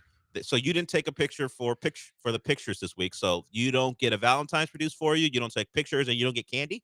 I got nothing. And then Sam, because you made her feel bad, and rightfully so, said, "Oh, the candy is for you and Dell." So I'm supposed to share my candy with you because she made a mistake? I don't want pity candy. Exactly. I want my own candy. A box of candy for yourself. Also, you couldn't do this in segment before. Yeah. It could have been once the show was over. Yeah. She found me out there. Sam. Or there's been an hour and a half before you got here, and she decided to walk in now. I give Sam so much credit for what she's done with social media. First mistake you made, but go ahead. Apparently. No love for me, Sam. Yeah. Ouch. I am hurt. I am hurt. You you should expect the love. You should give the love you receive, and she's never given you the type of love you've given her. So now you've learned your lesson. You know what, Sam? You don't get any more recommendations. There it is. That's what's going to happen. You can stick with Sideline, the quarterback, and me. Abigail's recommendation from that Tubi original she talked about yesterday. Oh my God. Yeah. I asked her in honor of this segment, "Hey, do you have a recommendation?" And that's what she popped out with. I got to talk to Abigail. You got to give her some better. She had Galentine's Day yesterday. I hope that went well for you, but never, ever, ever bring a Tubi original to me again. She used to come in and train with me and stuff, you know, on like recording spots and all that. I need to teach the watching of shows and stuff like that. Yeah, just look for Tubi for reruns of stuff. Yeah. Why are you bringing stuff that they create themselves to the table? I'm disappointed with Abigail and Sam. AJ, I'm proud of you. You're going to go see a movie that I am going to recommend this weekend. And so I'm very proud of you. AJ and I are both going to see it. In fact, I have my candy for the moment as I sneak these in. And we're seeing it to support. I don't care what the reviews say. We're supporting.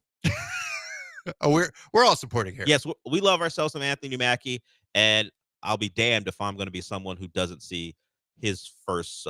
He's not solo, but it is his movie right on him. It's about him as Captain America after the series, Captain America and the Winter Soldier. You think I'm not going to go see it? I watched Steve Rogers for years. I can't watch the Falcon turn into Captain America. Oh, you can watch that. Sam Wilson, I can't watch him. Of course I'm going to go watch it. So I imagine you'll be recommending that. The reviews have been mixed. There are some questions about whether some of that's genuine or not, or whether that's just hate. I will find that out a little bit later. But is it maybe the most poorly reviewed movie you've recommended?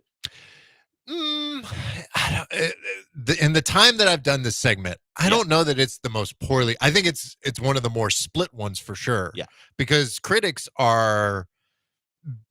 the critics that I follow, a lot of the ones that I follow that have been on the podcast or I've worked with on the podcast and stuff like that, have liked it. They've enjoyed it. Some of the other ones from some bigger outlets have not enjoyed Vulture it. has been crushing this Vulture, movie. IGN, I think the Hollywood Reporter was mixed. I forget where they're at.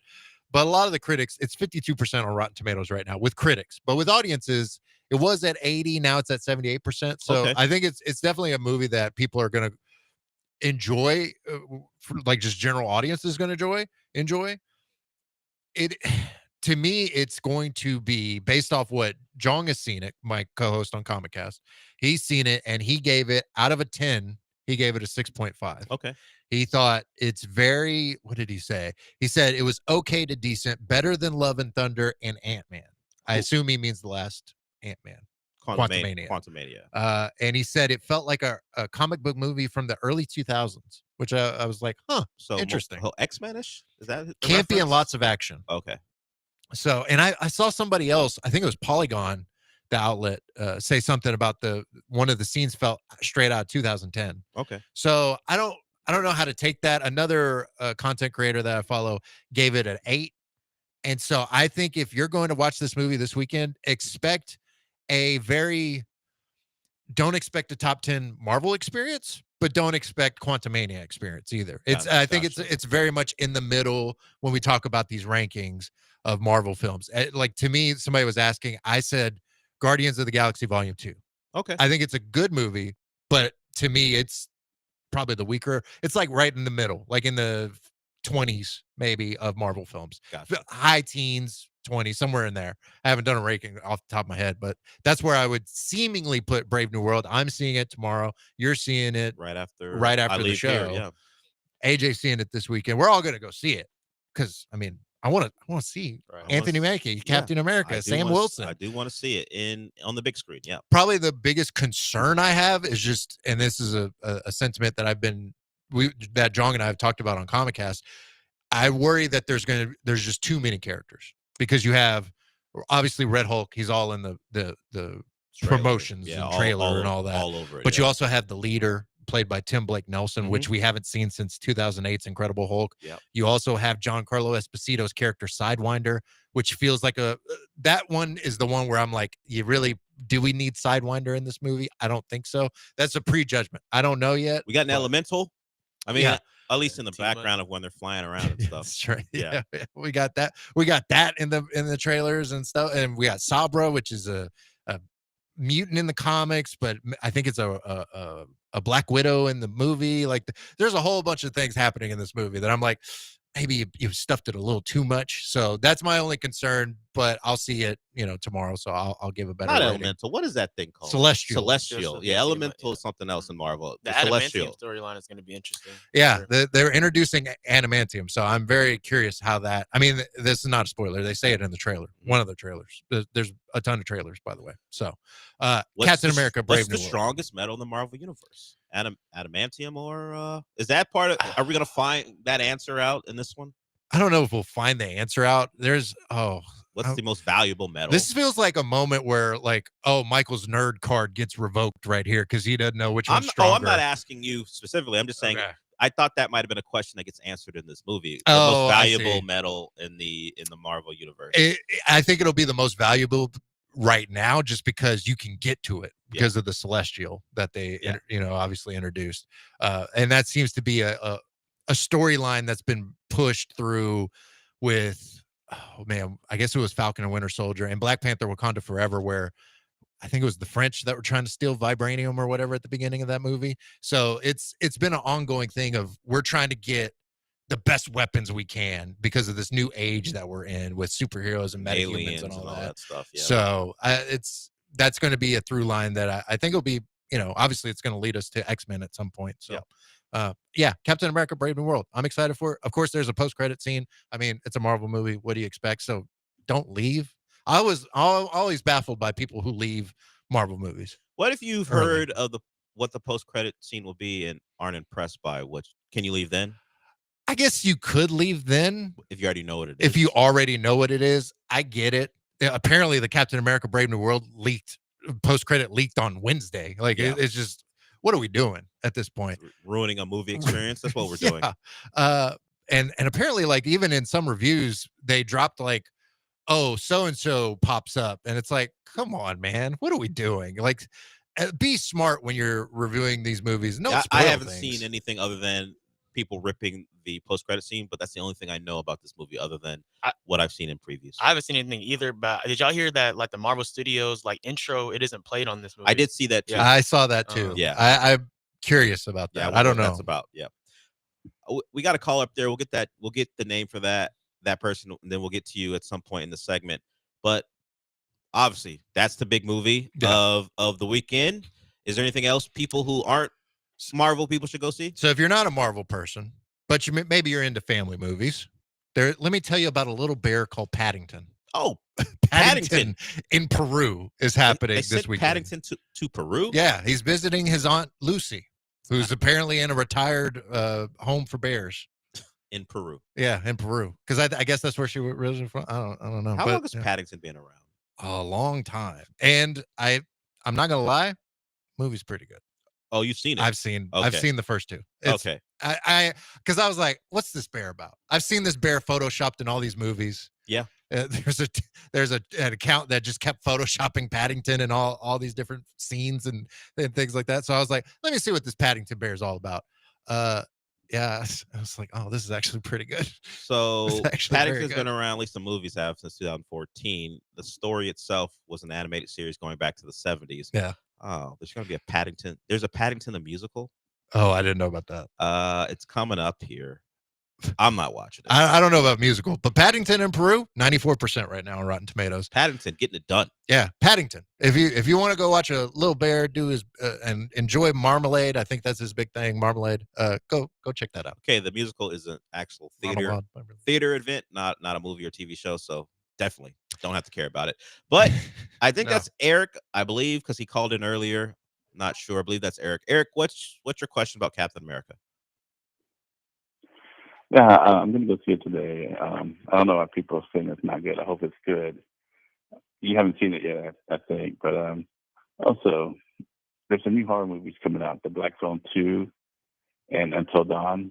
You know anything about those? I'm going to listen. I love The Black Phone 1. It was inventive, at least in my eyes. Ethan Hawke was the main villain. You could see it now on Peacock if you have that service. Rotten Tomatoes gave it a good review. I love that movie, mostly because they're kids in it, and you think at a point that, okay, this kid, they're not gonna actually hurt the kid, but it's a horror movie. It's a horror movie. Some of those kids have bad endings. I'm not Michael Jordan where it's F them kids all the time. It wasn't like I'm happy that the kids are dying, but you have to suspend disbelief sometimes and try to convince yourself that there are some stakes involving this, and in this movie there are real stakes. So I wonder how they will duplicate it, because it felt like there was no more story to tell, but apparently there is.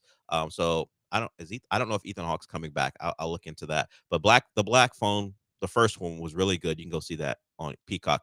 As far as what do you say, Until Dawn? Until Dawn. That is based off a video game. There are some differences to make it into a movie. It's very different. We talked from about the it a game, little bit before. Yeah. There's a new trailer out for it this week, and it really kind of showcases the idea of the only way to survive for them is to survive one night, but it's like a Groundhog Day in a sense, where they keep repeating the night over and over again, and they have to fend for themselves to get through the night.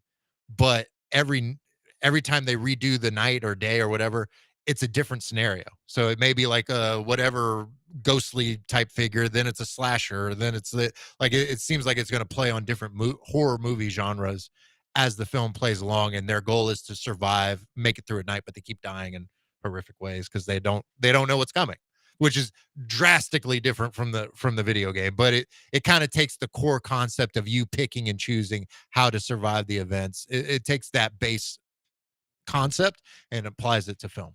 So Ethan Hawke will be back for the Black Phone 2. He is titled The Grabber. I just saw the Grabber. That's the name of his character. So yeah, it's a little creepy, a little weird, particularly with him and there are children involved in a horror movie. So it's going to be dark. The Black Phone 1 was dark and psychological, and of course the murder. So if you are okay with that, I would suggest watching it. If you want your heart to be a little light, stay away from the Black Phone, because you're not going to feel great about it throughout. Maybe you get a happy ending at the end. I won't give it away. So we've got Captain America: Brave New World. We've got Paddington in Peru.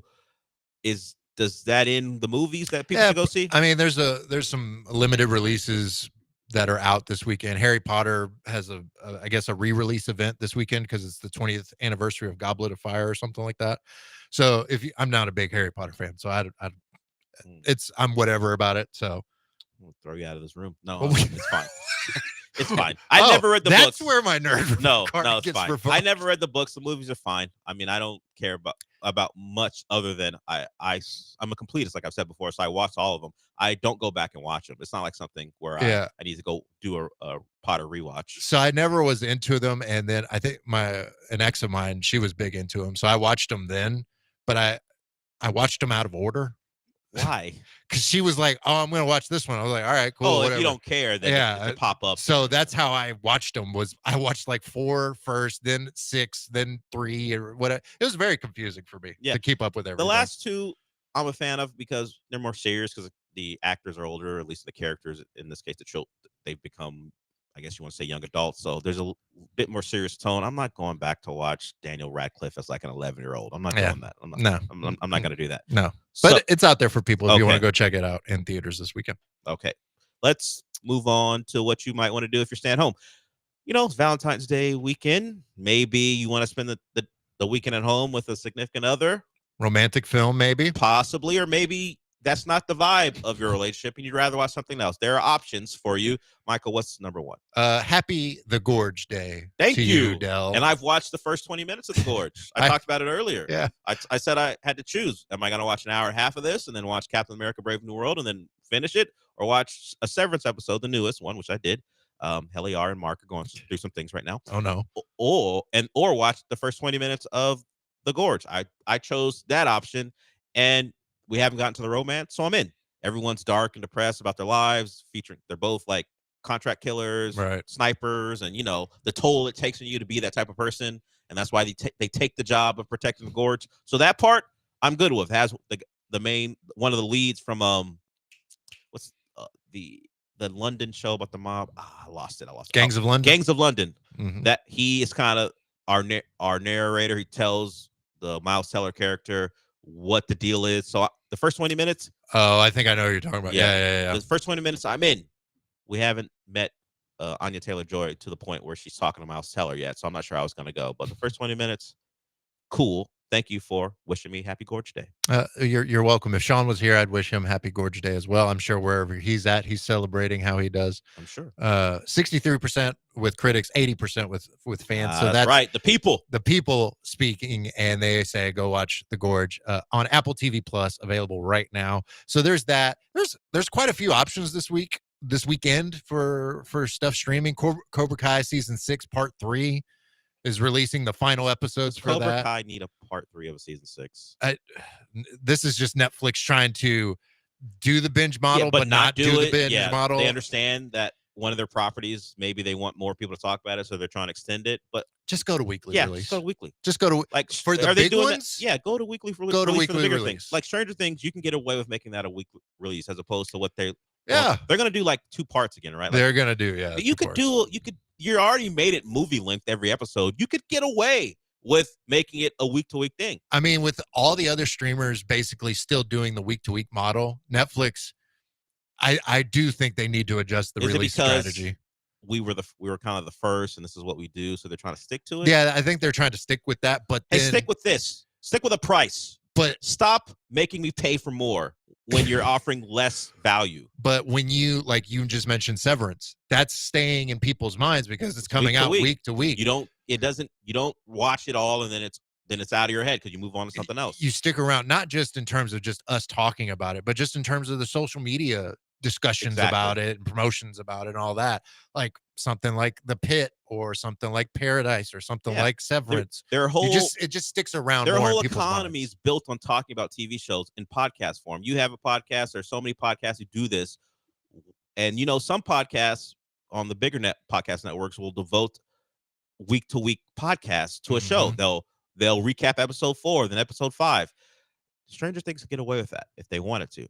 If they wanted to do, and it would be huge. Yeah, episode 1 of their final season, talk about it. Hell, it's, as I said, it's movie length. There's enough to talk about. You could be part of the conversation for 2 months as opposed to a weekend in June, and then I don't know when it's releasing. A weekend in June, and then a weekend in early July. However, they're going to release them. It's so important now to just not get lost in the and not Stranger Things wouldn't necessarily get lost. Like that's a big enough property at this point. Yeah, but it helps so much with other shows, especially like maybe even lower tier ones where you get released one weekend and then the next weekend you find out it's canceled. So it's just it would help so much more. But they're sticking with the binge model, kind of with, but they're adapting to it a little bit with these part releases. But Cobra Kai season 6 releases, part 3 releases this weekend.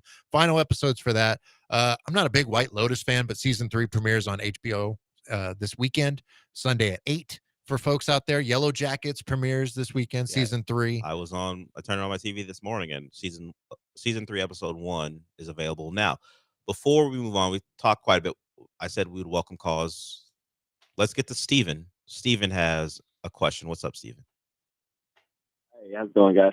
I was just trying to get a recommendation. I had somebody let me know about a show coming out called The Righteous Gemstones. I wanted to get your thoughts on that, see if y'all knew anything, if it was any good or not. I'll hang up and listen. Appreciate it, Steven. It's been out for a while now on HBO. You can watch it on Max now. I don't know the final season, isn't it? It might be. I'm not. It is. It might be. It's season 4 coming up, Steven. So you've got plenty to catch up on if you haven't seen any of it, which it sounds like you haven't. It's funny. Danny McBride, you know him from Eastbound and Down and other things. He's in it. Adam Devine is in it as well. John Goodman. It is a show about a televangelist family who they lean into all the things you think about televangelists that are negative, or they're not really godlike. Their priorities are very different than what the Bible teachings would suggest. It's funny. I'm behind, but when I watch an episode, I like it. So you can try it out. You've got 3 seasons to get into before season 4 comes out a little bit later this year. Actually, in a couple of weeks, March 9th, 2025, season 4, and it is the final season. So if you want to, Steven, if you want to start binging that now, if it is something that you enjoy, give it a shot. I haven't personally watched it, but I've heard similar things as what you've heard, though. Walton Goggins is in it. He's my favorite character. Strong cast. Baby Billy. Baby Billy's in it. Just look up some Baby Billy clips, and maybe that'll convince you to watch entire episodes. Okay, we're running a little long. You got anything else before we wrap it up? No, there's a low-key film, Broken Rage, on Prime Video. Part 1 releases this weekend. I can't necessarily give you you for sure got to watch it, but the trailer has me intrigued. But the trailer is only in like Japanese, so I haven't been able to figure it out fully. Okay. But from reviews and everything, it looks really good. Also has one of the stars from Shogun. So awesome. That's a low key, like maybe give it a shot. So if you're good with subtitles, that might be something for you. I'm sure Prime will dub it for you as well. Yeah. Okay, we are done for the day. I want to thank Michael, host of Comicast. He does that with Jong Lee. Thank you. You can find that wherever you listen to podcasts. Of course, AJ for filling in for Sean. Thank you for that. Gallant George are up next, followed by the Killer Bees. And since we're done for the day, AJ, what does that mean? We did it! We did do it. I'll talk to you on Monday. Stand up, Anthony Mackie.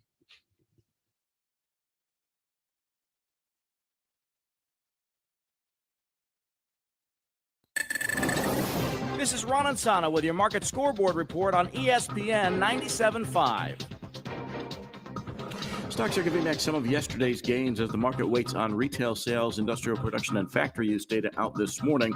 The market, of course, rallied sharply yesterday, shrugging off both tariffs and inflation data that might have otherwise hurt markets. Interest rates are holding steady this morning. The yield on the 10-year note, 4.54%. The dollar a little weaker again this morning. Oil rebounding 43 cents to 71.72 a barrel. Gold up another $10 to 29.56 the ounce. Relatively quiet start to the day. Overseas markets mixed. It's going to be an up week for stocks, even if we pull back a little bit today. But of course, we'll watch the markets to determine whether or not any earnings reports influence individual stocks or whether the economic data puts markets in one way or another. We've pretty much determined that the Federal Reserve is on hold for the foreseeable future. Wall Street also watching Washington to see whether or not the tariff battle escalates further.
It's a 105-98 win for the Golden State Warriors. And now they have now taken 3 of 4 from the Rockets this season. The only win for Houston, the last game of that quarterfinal, the NBA Cup play here. The Rockets were down big, had a very poor showing in the first half. Ime called upon his bench. Those guys delivered. And the Rockets, again, were within 2 a couple of times, but that's as close as they will get. 105-98, your final score. Go! That wasn't a good performance to send the Houston Rockets into the All-Star break. Hello, and welcome aboard. Gallant and George on this Friday. Got to get down on Friday, February 14th, 2025. Happy Valentine's Day! Joe, happy Valentine's Day. AJ and for Sean, happy Valentine's Day. Did you get your card yet? Card from who? Sam? Is Sam sending out cards? Yeah. Social media savant Sam is sending out cards?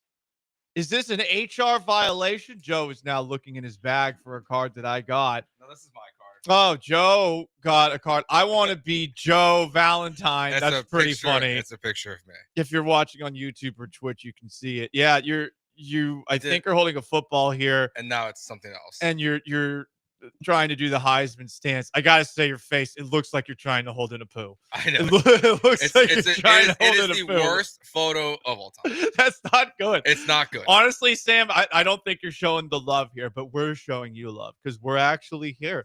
And we're going to be with you for the next 3 hours talking about all sorts of different things, whether it's the Astros at spring training. We heard from a bunch of guys on the Astros weighing in on Alex Bregman's departure.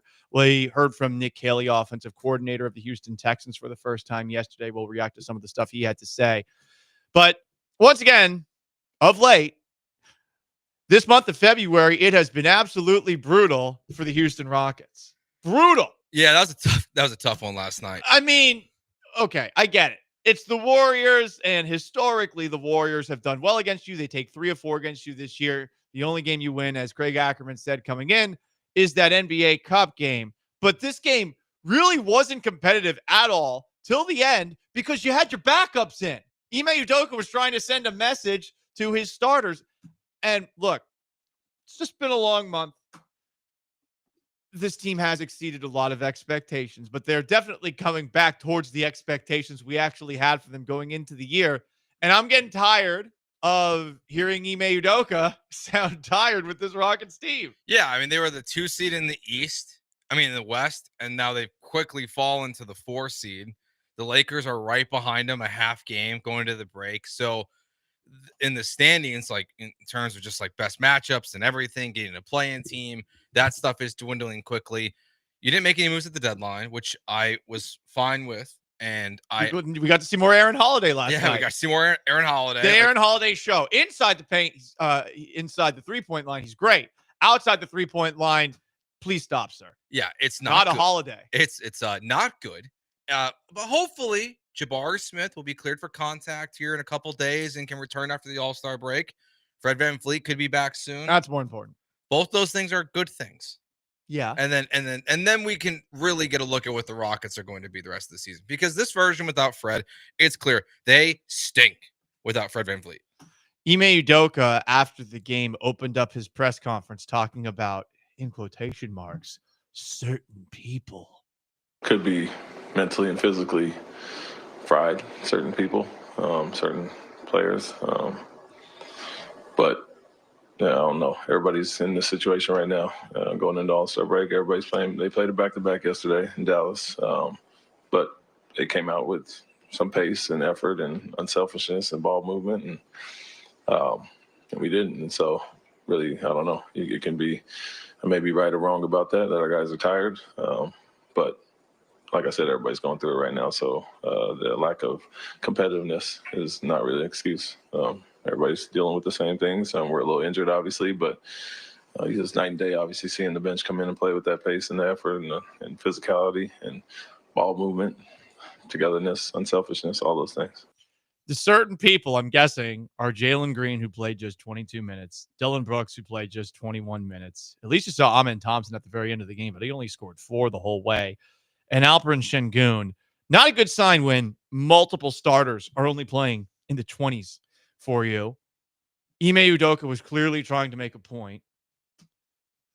Who do you think those certain people are, Joe, that he's talking about? Do you think it's those three? I think it's those three. And a little bit of a Ben Thompson too, because he came back in the fourth to be part of the closing group as they were trying to close it out. But Ime at the beginning of the game, he yanks them all. More turnovers than points. Yeah, he puts them back in and he has to yank them all again. And then they don't play. I mean, Nate Williams played 18 minutes. I didn't know who that is. Same. And he had 11 points.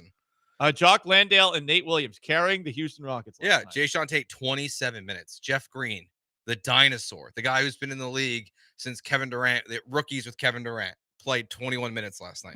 Cam Whitmore only played 10 minutes, so I think he's got to fall into that category too, a little bit. And Steven Adams, who only played 6 minutes in last game. With Adams, I almost get it because he's played for such a long period of time. Sure. But yeah, and I know a lot of people are mad online. Why isn't Reed Shepard going to play for Aaron Holiday? Because Aaron Holiday was so bad from outside. And last night, I kind of asked that same question. But this is what's getting frustrating with Ime Udoka, and I'm sure frustrating for Ime Udoka. So I do tend to have his side here. It's got to be annoying for a month saying the same thing over and over again. And now these guys get the All-Star break to get a little rest, recollect themselves.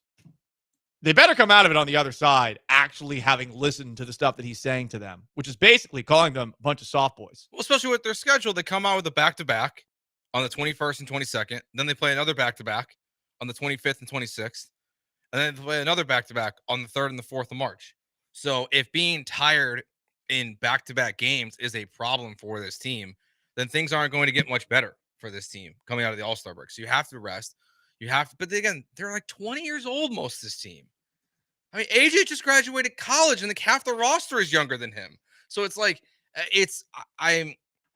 get it. It's the NBA.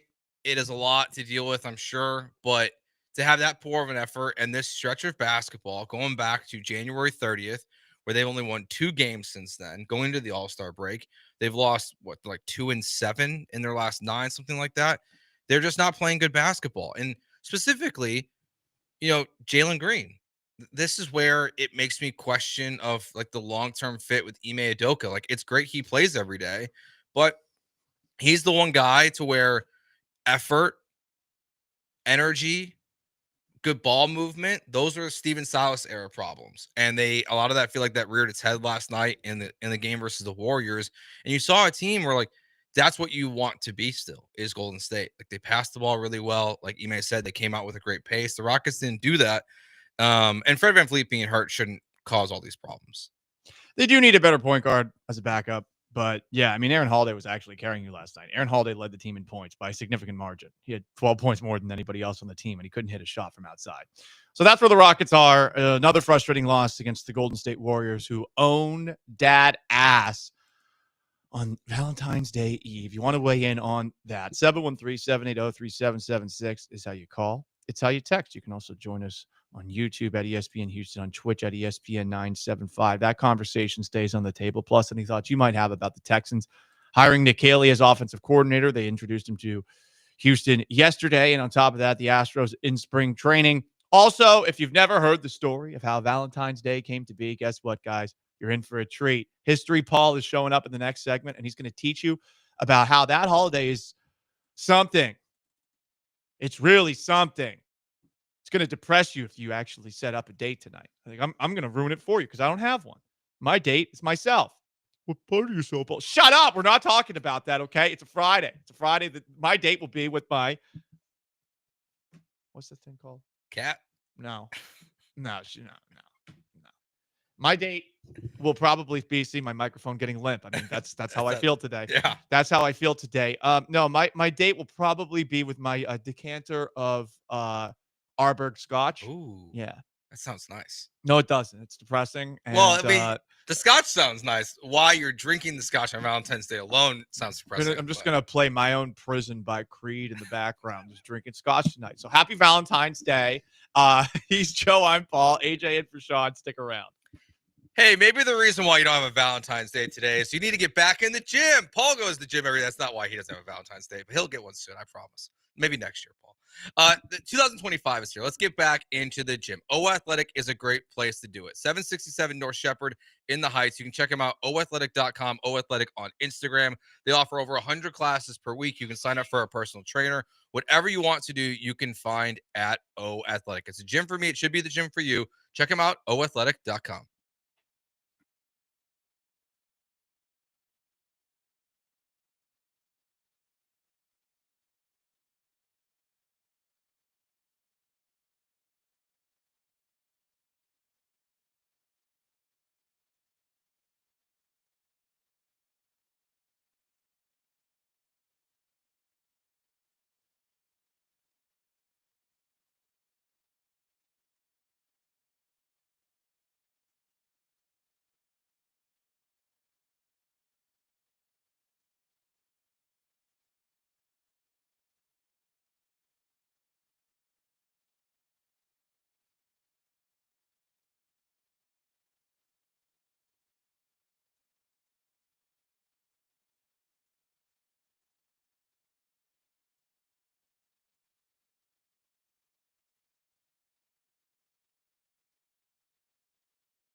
It's Gallant and George, On ESPN 97.5 and 92.5. broadcasting live from the Veritex Community Bank Studios. Here's Paul Gallant and Joe George. Rockets lost 105-98 to the Warriors last night. The All-Star break is upon us. Before we hear a little more from Ime Udoka, Joe, do you plan on watching any of it? I might watch the dunk contest and the three-point contest, but that's probably it. No Caitlin Clark. Why would I watch? Yeah. Why would I watch? I'm kidding. I'm impersonating Rob Parker, who is one of the many blabbers online who has blocked me for calling them out. And that was his take, that Caitlin Clark not showing up for the three-point competition has ruined All-Star Weekend. For the men's All-Star Weekend. Yes. Okay. Yes. Did you get a push notification for that one? No, or? I did not. Okay. Nope. Because that's not ESPN. It was on my For You on X/Twitter. First thing I saw. I will not watch a second of All-Star Weekend. Don't care about it. Three-point competition is the only thing that I guess is kind of entertaining. Dunk competition jumped the shark years ago. The actual All-Star game, everyone's acting like they're going to be playing a little bit more intense this year. No. I'll believe it when I don't see it. In fact, I'm just going to pretend that anything that they say is completely full of crap and not watch it. Yeah, there's some new format where there's like 4 teams, and one of the teams that'll be playing on Saturday is going to be from the Rising Stars group of players. So like a bunch of, first and second year players might be playing LeBron James in an All-Star game. That's going to go super, super well. I love that for them. Yeah, I don't know. It's the All-Star game. I can't remember last, it used to be good. It used to be fun. They used to play some defense. Mm-hmm. But it's kind of over. No offense to Jalen Green, but he was kind of the end of the dunk contest for me for the most part. Like his pitiful performance that he had, that was kind of when I was fully out. I'm gonna watch tonight because of Bulls players in it. I'm curious, but you are. His name's Monis Buzelis. He's a stud. I just want to see what he does. If I can, I might even just Yeah, because they're going to try so hard in that game. No, it's in the Dustin the Dunk contest. Oh, gotcha. Yeah, but I'm not the rookie Rising Stars game. No, that might be the only game where they try. Yeah, and I guess there's a couple Rockets playing in that, right? What, Amen's playing in it? Reed as well. Reed Shepard. Oh, he's a G League player according to that list. So Reed will get 5 minutes in that game too. Got it. Watch him score 40 and make Rockets Twitter even more mad. That would be fun. Ime Udoka was asked about what the Rockets have to do on the other side of the All-Star break after yet another loss, this time to the Golden State Warriors. Here's what he had to say. I mean, first of all, you have to play with a certain amount of aggression and physicality and effort, or you don't give yourself a chance. And that's what we did. I would say the first 35, 40, whatever games of the year, we did that and gave ourselves a chance every night. And when we don't do that, you see what the results are lately. And so that alone takes care of some things, but a lot of the same mistakes on both ends of the ball. Lack of communication on defense, playing in the crowd, or selfishness on offense. And whether it's intentional or unintentional, it's wrong. You got 3 guys in the paint on you.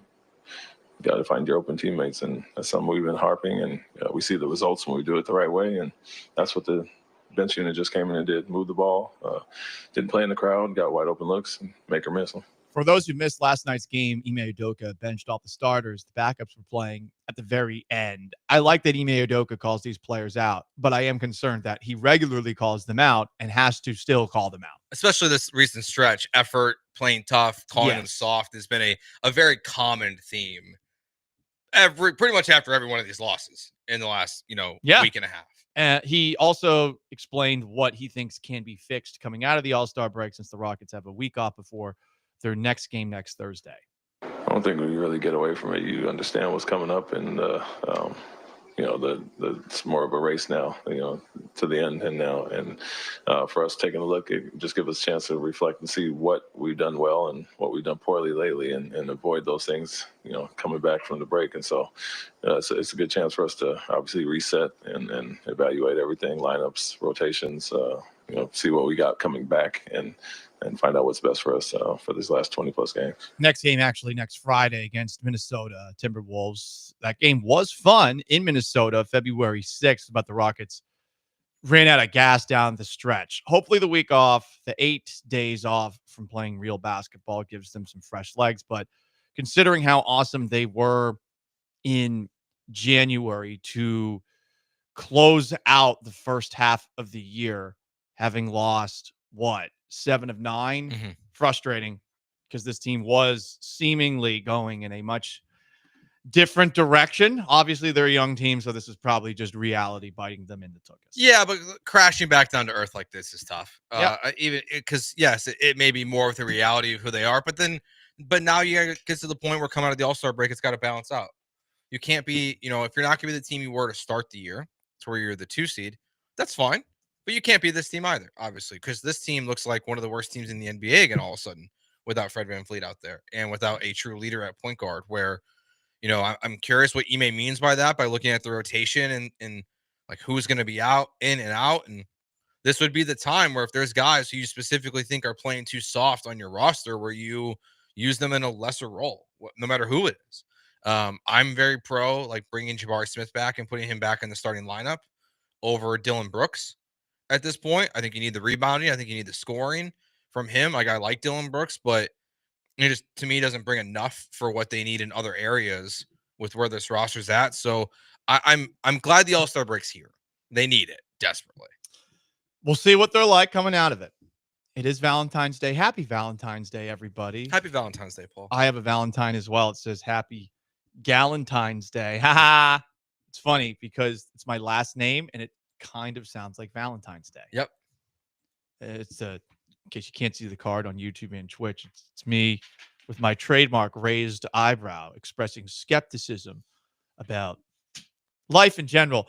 And you should have a lot of skepticism about this holiday. Guys, in case you didn't know, this holiday is a load of crap. This is not me, just a single bitter man whining about this day. If you're a guy, you know it.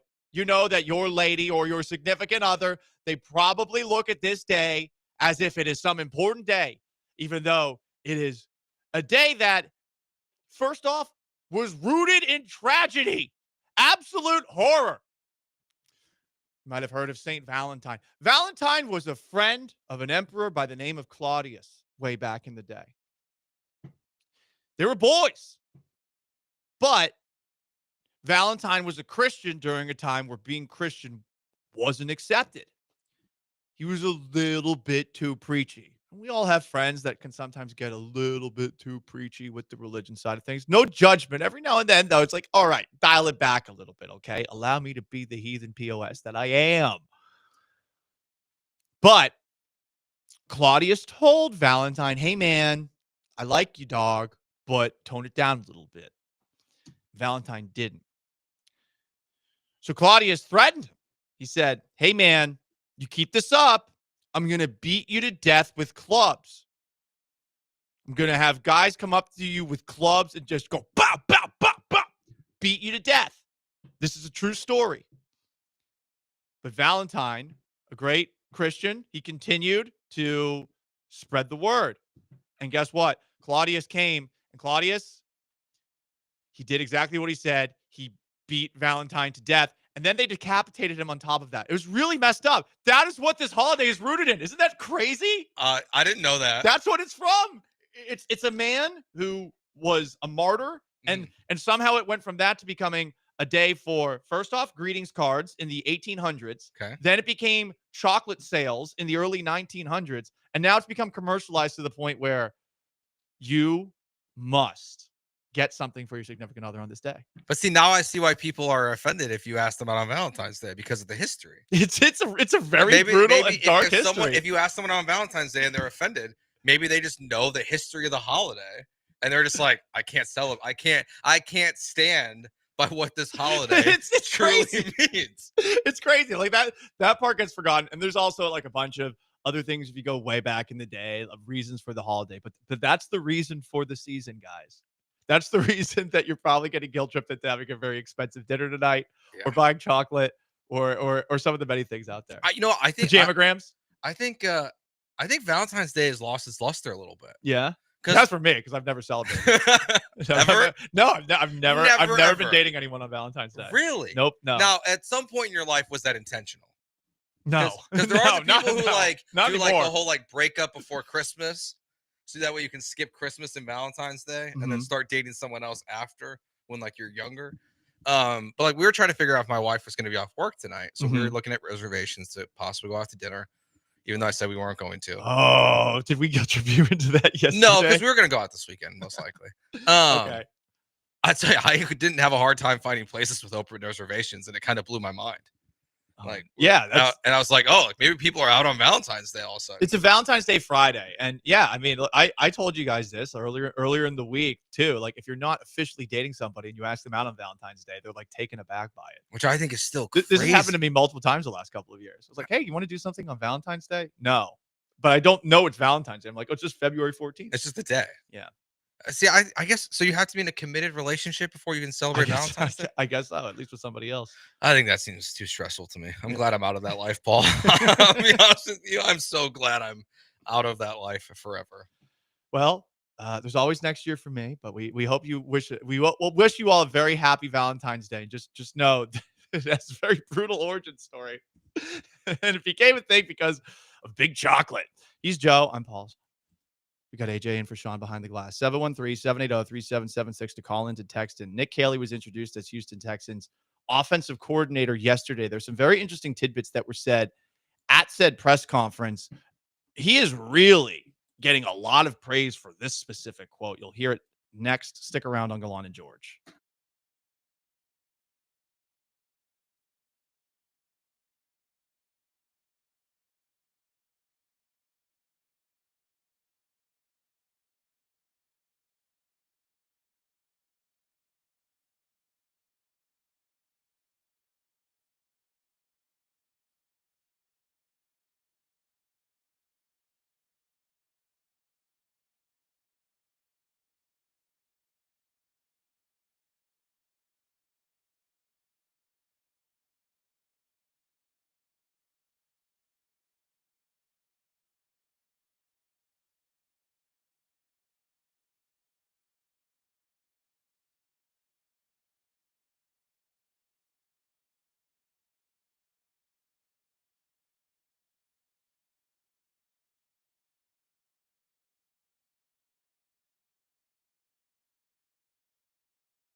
This is Gallant and George. On ESPN 97.5 and 92.5. Now back to Paul and Joe inside the Veritex Community Bank Studios.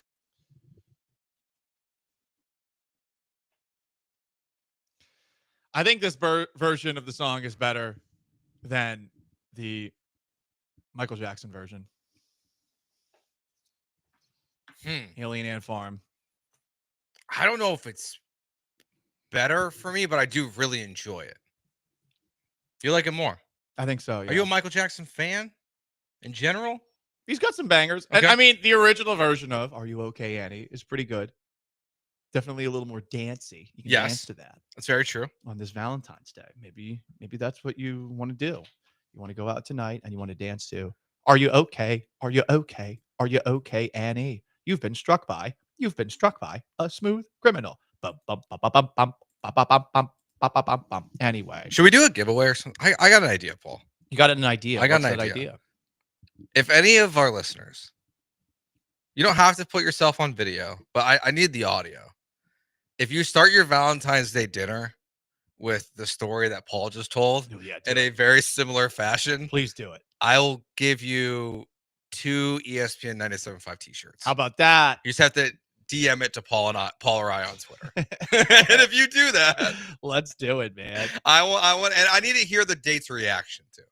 So if anyone's got the gall, it can be your wife, girlfriend, first date, whatever. I want to hear it.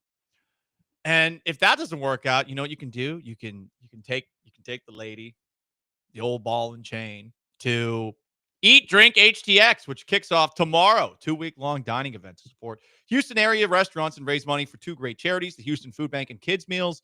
Every meal at participating restaurants creates a donation to the charities. Eat Drink HTX is a sister event to the popular Houston Restaurants Week.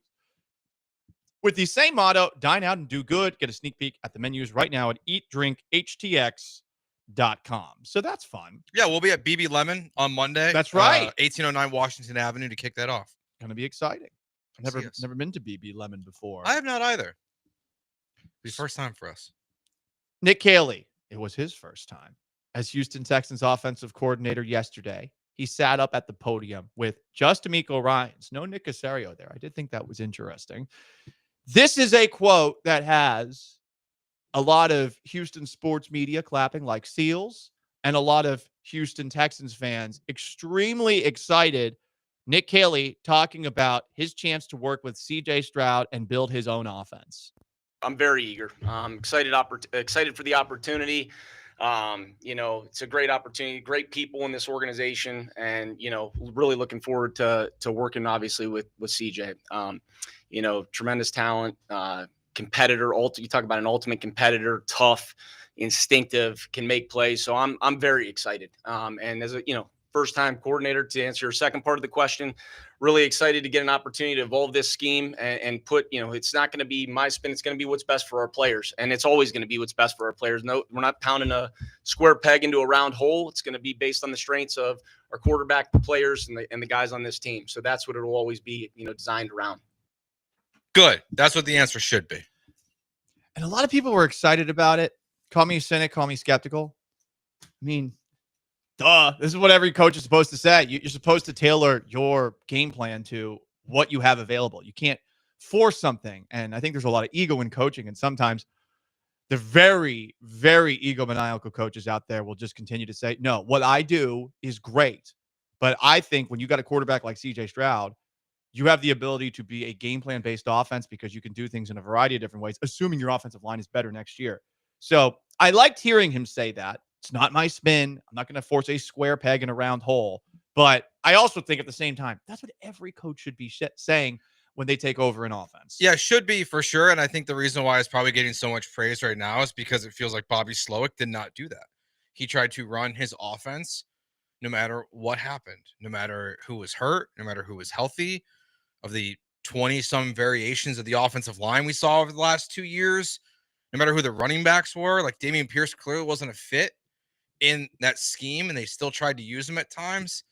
So I think that's why it's getting so much praise, because it feels like Bobby was unwilling or unable to do that, and this just sounds different. Lots of wide receiver screens, lots of running on second and long. weird, cute plays Yep. at strange moments of the game that didn't work generally. And of course, you had just the technical issues that this team often had with illegal man downfield, illegal formation, yada, yada, yada. Nick Caley was also asked to specify what the Texans offense is going to be. Here's what the new offensive coordinator had to say. It is an incredible pander job. Going to be Houston's. It's going to be our scheme based on what we do. And I don't say that to throw any curveballs. It really is. I mean, my history dating back to when I first got into the National Football League under Coach Belichick is we were going to be a game plan team. If that meant we were going to run duo and gap schemes and run the ball 45 times to win the game, then that's what we were going to do. If we had to run more perimeter plays, wide zone, and we felt that was going to give us the edge, we were going to do that. It was all going to be based. We were going to ask our guys to do what they do well, but it was going to be based on what we do to help us win. And at the end of the day, we want to win, and that's priority for us. Okay, Houston's offense. That's a good priority to have, that we want to win. But the Houston's offense thing at the very beginning, I get that he is continuing to try and say, this is not my spin. We are going to do what we can do best. Yeah. But a little bit of pandering right there. Yeah, it definitely is. But because I think my guess is he got some kind of PR warning of, hey, don't say football is football. Yeah, don't say football is football. Like Bobby Slowick did. Don't say this is the Tom Brady Patriots offense. Don't say this is the Sean McVay Matt Stafford offense. Be something different. He did bring up the Patriots a couple of times, though. He did bring up Bill Belichick. Of course he would. He also brought up former Patriots offensive line coach Dante Scarnecchia, who was there for like 4 decades. And I'm not going to lie, when I heard that, I said, yes! But then I remembered, oh, yeah, he's not coming. It's just Cole Popovich that's going to be taking over. Nick Caley, new Texans offensive coordinator, replacing Bobby Slowick, who's off to the Miami Dolphins. A couple of texters have asked, what do you think about Slowick going to the Dolphins? Good for him. That's really all I got. I'm glad he has a job. He didn't deserve to not have a job. He wasn't that bad. He's a passing game coordinator. It's crazy to go from year one and the excitement about him as offensive coordinator, where he got a raise, to year 2. And yeah, hopefully for his sake, he stays coaching for a while, but I don't know if he's just going to get another opportunity to move up that high anytime soon. Nick Caley's the new offensive coordinator, and there's something he wants you to know that he likes. I love tight ends. Obviously, I'm a little bit biased there, but I think we got a great group of guys, smart, tough, competitive. And, in my history, we've used a bunch of different guys in different roles, and I like tight ends. I like tight ends, and I cannot lie. Yeah. You other brothers can't deny. When Dalton Schultz walks in with an inability to block and some drops in the middle of key moments, you get depressed. Yeah. So I hope that they have better tight ends next year. I wonder if that's something they address during the draft. Schultz has been a disappointment with the contract he's under. Brevin Jordan not being there hurts. We'll see what Kate Stover can bring to the table eventually. But Nick Caley is a former tight ends coach, passing game coordinator with the Rams. We'll see if he gets more out of that position. That is fairly well compensated, at least in the case of Dalton Schultz, who was a disappointment last year. Yeah, if you look at his if you trade him before June 6th, the Texans can save $9 million. If you release him after June 6th, you can save $500,000.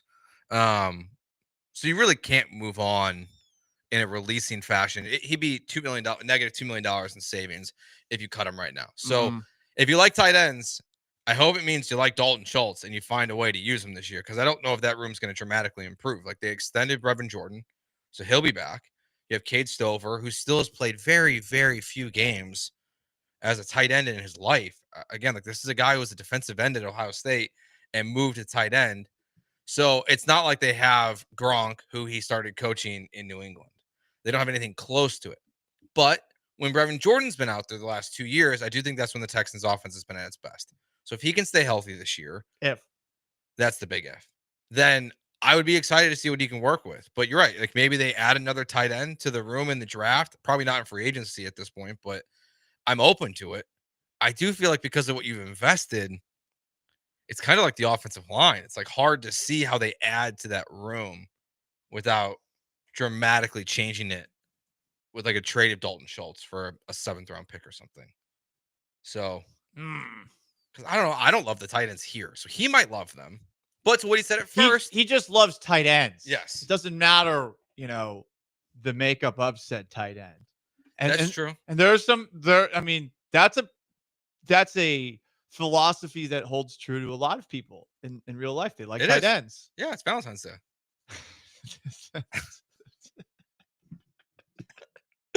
What does that mean, Joe? That's just it's Valentine's Day. People like tight ends. That is true. I mean, it's funny. Like you look at where he's like coming from. The Rams, they barely use their tight ends in that scheme. Like I know Tyler Higbee was hurt for a lot of this year, but Colby Parkinson was their other guy. He only had 30 catches on the year.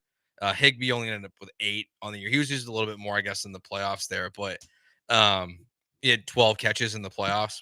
So it's not like he has great weapons, and he wasn't calling the plays either in LA. That's Sean McVay's scheme. But to what he said originally, he'll do what he can with the best group of guys he has. What's best for the Texans will work for him. So we'll see how much involved they actually are.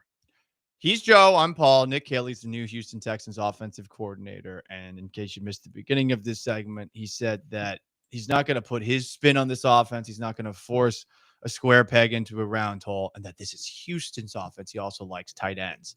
Up next, Astros spring training. Pitchers and catchers have reported. We heard from Dana Brown yesterday about Alex Bregman signing with the Boston Red Sox. We also heard from Joe Espada. You'll get to hear what they had to say about one of the best Astros of this dynasty leaving for another team. Stay put.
This is Gallant and George. On ESPN 97.5 and 92.5. Now back to Paul and Joe inside the Veritex Community Bank Studios. I'm no rap expert, but this would have been way better at the Super Bowl Licks halftime show. This is Lil Wayne. He's actually from NOLA. Right above it, it's a song that does feature Drake in it, so perhaps that wouldn't have worked. But I would have preferred that to Kendrick Lamar. Agreed. To each their own.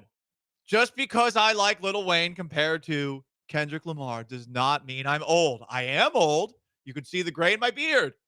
But I would have liked subtitles for Kendrick Lamar, who was wearing apparently size 29 women's jeans. I saw that. It's not great for people of my height because it feels like it just means like that's what fits him. Maybe he didn't know. So like if I was skinny, like we're still working it out. Like we're still working on it, guys. You getting like, there? I'm getting there, but I don't think I'll ever get to that point where I'm in like women's jeans. Well, I would hope not, Joe. Yeah, I would hope not. It reminds me of when Michael Scott wore the women's suit in the Office episode. Do you remember that? Yes, I remember that. Yes. Listen, it was probably a little more form-fitting. Yeah. To his bosoms. Yeah, you just couldn't understand why there's no pockets. So, speaking of women, Dana can be a women's name, can be a man's name. It's true. What a transition, Paul. Goodness gracious. Well, thank you. Alex Bregman, of course, signed with the Boston Red Sox Wednesday night. Dana Brown was asked about it yesterday. This is a very fun, awkward interaction that he had at West Palm Beach in spring training. I've heard about it. I don't think it's official yet, but so I won't comment on that. Are you happy at least there's some clarity, or was there always clarity for you guys because you were moving forward regardless with Perez and Walker? Look, I would say, if it's true, I'm happy for Bregman. He's had a great run here, and so that's all pretty much I can say. If it's true, good for him. As that press conference continued, if you really kept on listening, I think it was like, what, a minute and 30 seconds, and then they eventually moved on from Bregman. He basically just kept on dodging answering any questions. And it is convenient that the signing is not official yet. Well, I mean, he reported to camp today. Alex Bregman did. So to Red Sox camp? Yeah, there's a bunch of videos from reporters of him riding around in a golf cart and saying hello to Alex Cora. So he's there. So it's close. I guess if it's not official, it will probably be in the next 20 minutes. He just wants time to move forward so that he stops getting asked about Alex Bregman. I don't blame him, just from a human perspective, being annoyed, constantly being asked about Alex Bregman and having to go back to we're having internal conversations, which was the go-to line that someone in PR must have told him, considering how much we heard him say, yeah, we're having internal conversations, and I'll leave it at that. Just like that, by the way. Yes, but it was last year when Dana Brown said that they were going to get it done with both Bregman and Tucker, and now neither are on the team. So when you're so confident after signing Jose Altuve to his new contract that you're going to be able to get at least one of those done, and that Bregman was the priority over Kyle Tucker, and it doesn't get done, these questions are fair, I would say. And then he is annoyed. So I'm sure he's very glad Alex Bregman's finally signed, supposedly, as he said. So that was Dana Brown. Here's what Joe Espada, manager of the Houston Astros, had to say about Bregman signing with Boston. He was a little more forthcoming. No. Woke up to the news. So no, I have not had a chance to, text him or call him. I'm happy for Alex. I know the news are not official yet, but I'm happy for him. He made his decision, so now it's time for all of us just to move forward. Turn the page. Turn the page. Move forward. It's a good song by Bob Seger. Yeah. Here I am on the road again. Here I am up on the stage. Here I am playing the song again. Here I go. Turn the page. Is that a karaoke song for you too? I've done it before, actually. Yeah. Actually, that doesn't surprise me. Yeah. See, I didn't sing it that time because there's that one guy who gets so upset whenever I do it. And on this Valentine's Day, I want to show him some love. Because sometimes you got to look for love in places you don't normally look for love. Mm-hmm. the right places. I say that because while we're talking about the Houston Astros, we got to talk about someone who may have been looking for love in all the wrong places. Mm-hmm. Who's a part of the Astros broadcast team. Who's that, Paul? So I don't know if he's ever going to be able to prove that he was hacked here, but I did take a picture of this tweet and screen grab it because I was just so shocked that the post was up as long as it was. I guess, OnlyFans star by the name of Jamelez/Jelly Bean Brain, who seems to be a very lovely Latina woman, strong, powerful, independent, posted a picture of her at a grocery store wearing an orange workout jumpsuit. She is picking up bananas and bending over. Let's just say you can see a lot of her rear. Okay. She said, "Whoever likes and says hi, I'll send you nudie vids." Heart emoji. It's Valentine's Day, so listen, some people finding love. You're Find looking love where for you can love. get it. Online. Or maybe you're looking for something that's not quite love. Yeah. Mike Stanton, who is a former New York Yankee and who you see very often doing Astros post-game shows, and I believe does the Believe Network Astros podcast, responded to this saying simply, "Hi." No word on whether or not he received a nudies video from Jamelez/Jelly Bean Brain, but this was up for a long time. Stanton deleted it about 15 minutes ago and then tweeted this. Not sure what happened there, looking into it, but my bad! Exclamation point. See, I think you got caught. He didn't even say hacked. He just said not sure what happened. Not sure what happened there, looking into it. I think, listen, we have all been there, Mike. Maybe he thought it was like a say hello if you're excited to see Alex Bregman in Boston. So he said hi, but he just replied to the wrong tweet.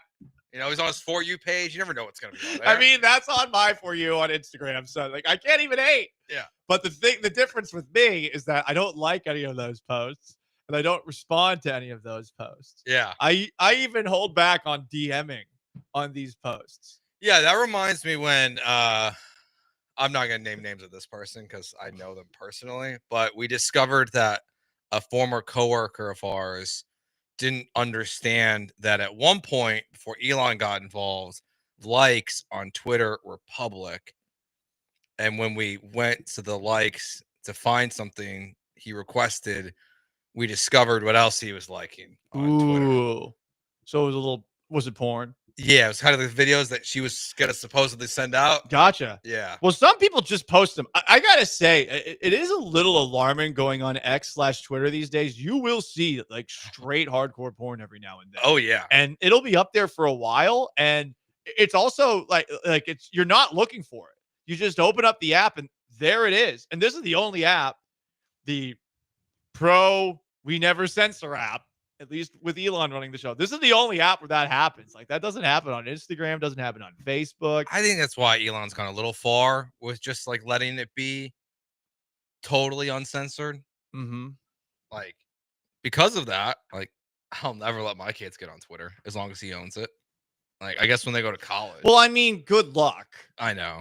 I'll do my best to avoid it. Really, the only way you're going to keep, I would imagine this is a real tough one for kids, because like I was growing up when the internet took off. Yeah. You know, I from 1998, 97, 96, I think that's when we first were allowed to use the internet, to 2004. I mean, you learned a lot, and that was with a PC where you couldn't hide it. That's true. You give a device to anyone these days as a parent, like as soon as you turn over the keys, your child is going to be losing their innocence rather quickly as far as what they know and what they don't know. Yeah, good thing about the time my kids of age to start doing all that stuff, Twitter will probably be irrelevant because it's already kind of, I feel like, a dying platform. So that'll work out in my favor. I don't think it's dying. That hellscape, people love it. There are people going over to Blue Sky now, but not the NFL. They will eventually. They just want to get paid. Yeah. They're not. This is not them trying to pander to the right. No. Blue Sky is like the left, like, non-sarcastic, no fun version of Twitter. Yeah, that I have no intention of ever being on. I'm probably going to get on it. I build my audience up. The only reason why I've thought about it is because I hate having to put like radio or a number next to my name. Well, yeah. So like if I get a blue sky early, Why maybe not I do the Joe George? Taken, dude. There's a gajillion of us. How about Joey George? I don't like Joey. I used to be called Joey when I was younger. Ah. Didn't last. Why didn't it last? I don't know. One of my cousins still calls me Joey. It's weird now. Did you tell people to stop doing it? No, but like I think you grow out of the whys. Mm-hmm. Billy, Joey. Someone comments on it on the text line from the 281 on Instagram. There's a lot of video of death that gets through. There is. I've seen that too. Oh, I've seen that also on Twitter, where all of a sudden I'm just scrolling and I just on Valentine's Day not of great. all days. You know, we're talking during the break. St. Valentine's Day has had several massacres. I totally forgot about that. One, guess where it took place, Joe? Took place in your hometown in Chicago. Mm-hmm. It was a Valentine's Day massacre. I mean, yeah, but a lot of bad things happen there.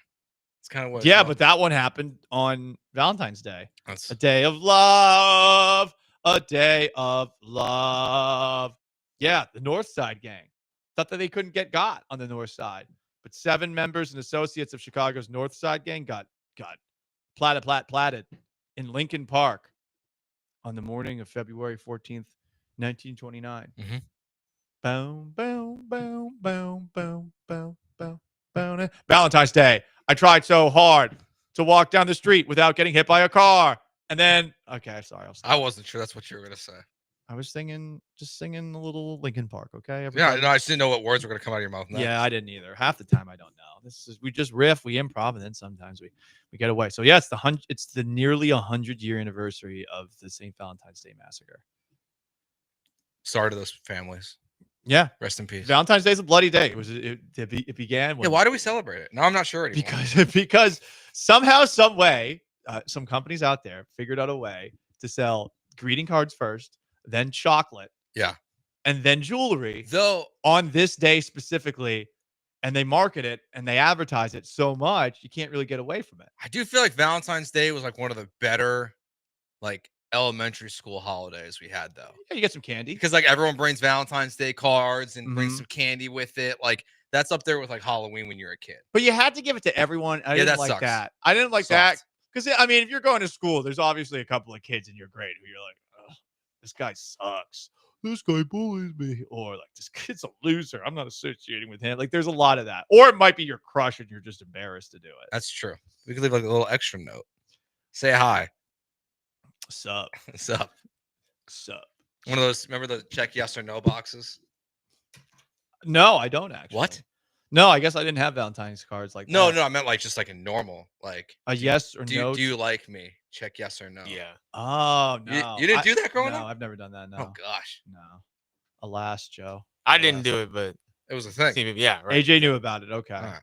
AJ and for Sean behind the glass. Joe to my right. It's Gallant and George, ESPN 97.5, 92.5. 713-780-3776. To call, to text, you can join us on YouTube at ESPN Houston. You can join us on Twitch at ESPN 975. With the Astros at spring training, there's a huge question about this team going into the season. And the Astros seem to think that they have it answered. What are we talking about? You'll hear next. Stay put.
Rough loss for the Rockets last night, if you want to weigh in on that, or what Texans offensive coordinator Nick Haley had to say at his introductory press conference yesterday. There are a couple of tidbits from said press conference that I want to discuss in the next segment that we didn't get into earlier. But, Joe, the Astros pitchers and catchers are at spring training in West Palm Beach, Florida. They acknowledged that Alex Bregman is now a member of the Boston Red Sox. At least Joe Espada did. Dana Brown continued to not say anything, to plead the fifth, essentially. It's not official. We're having internal conversations. I don't know if you're having internal conversations anymore about Bregman, but they definitely are having internal conversations about who plays what, given that Bregman is now gone and that Altuve is rumored to play in the outfield a little bit this year. So I saw this a little bit ago from Chandler Rome. Some young position players are already in camp. Bryce Matthews is going to be their opening day second baseman. Zach DeZenzo is going to get run in left field and right field. Cam Smith will primarily play third, but will get outfield time too.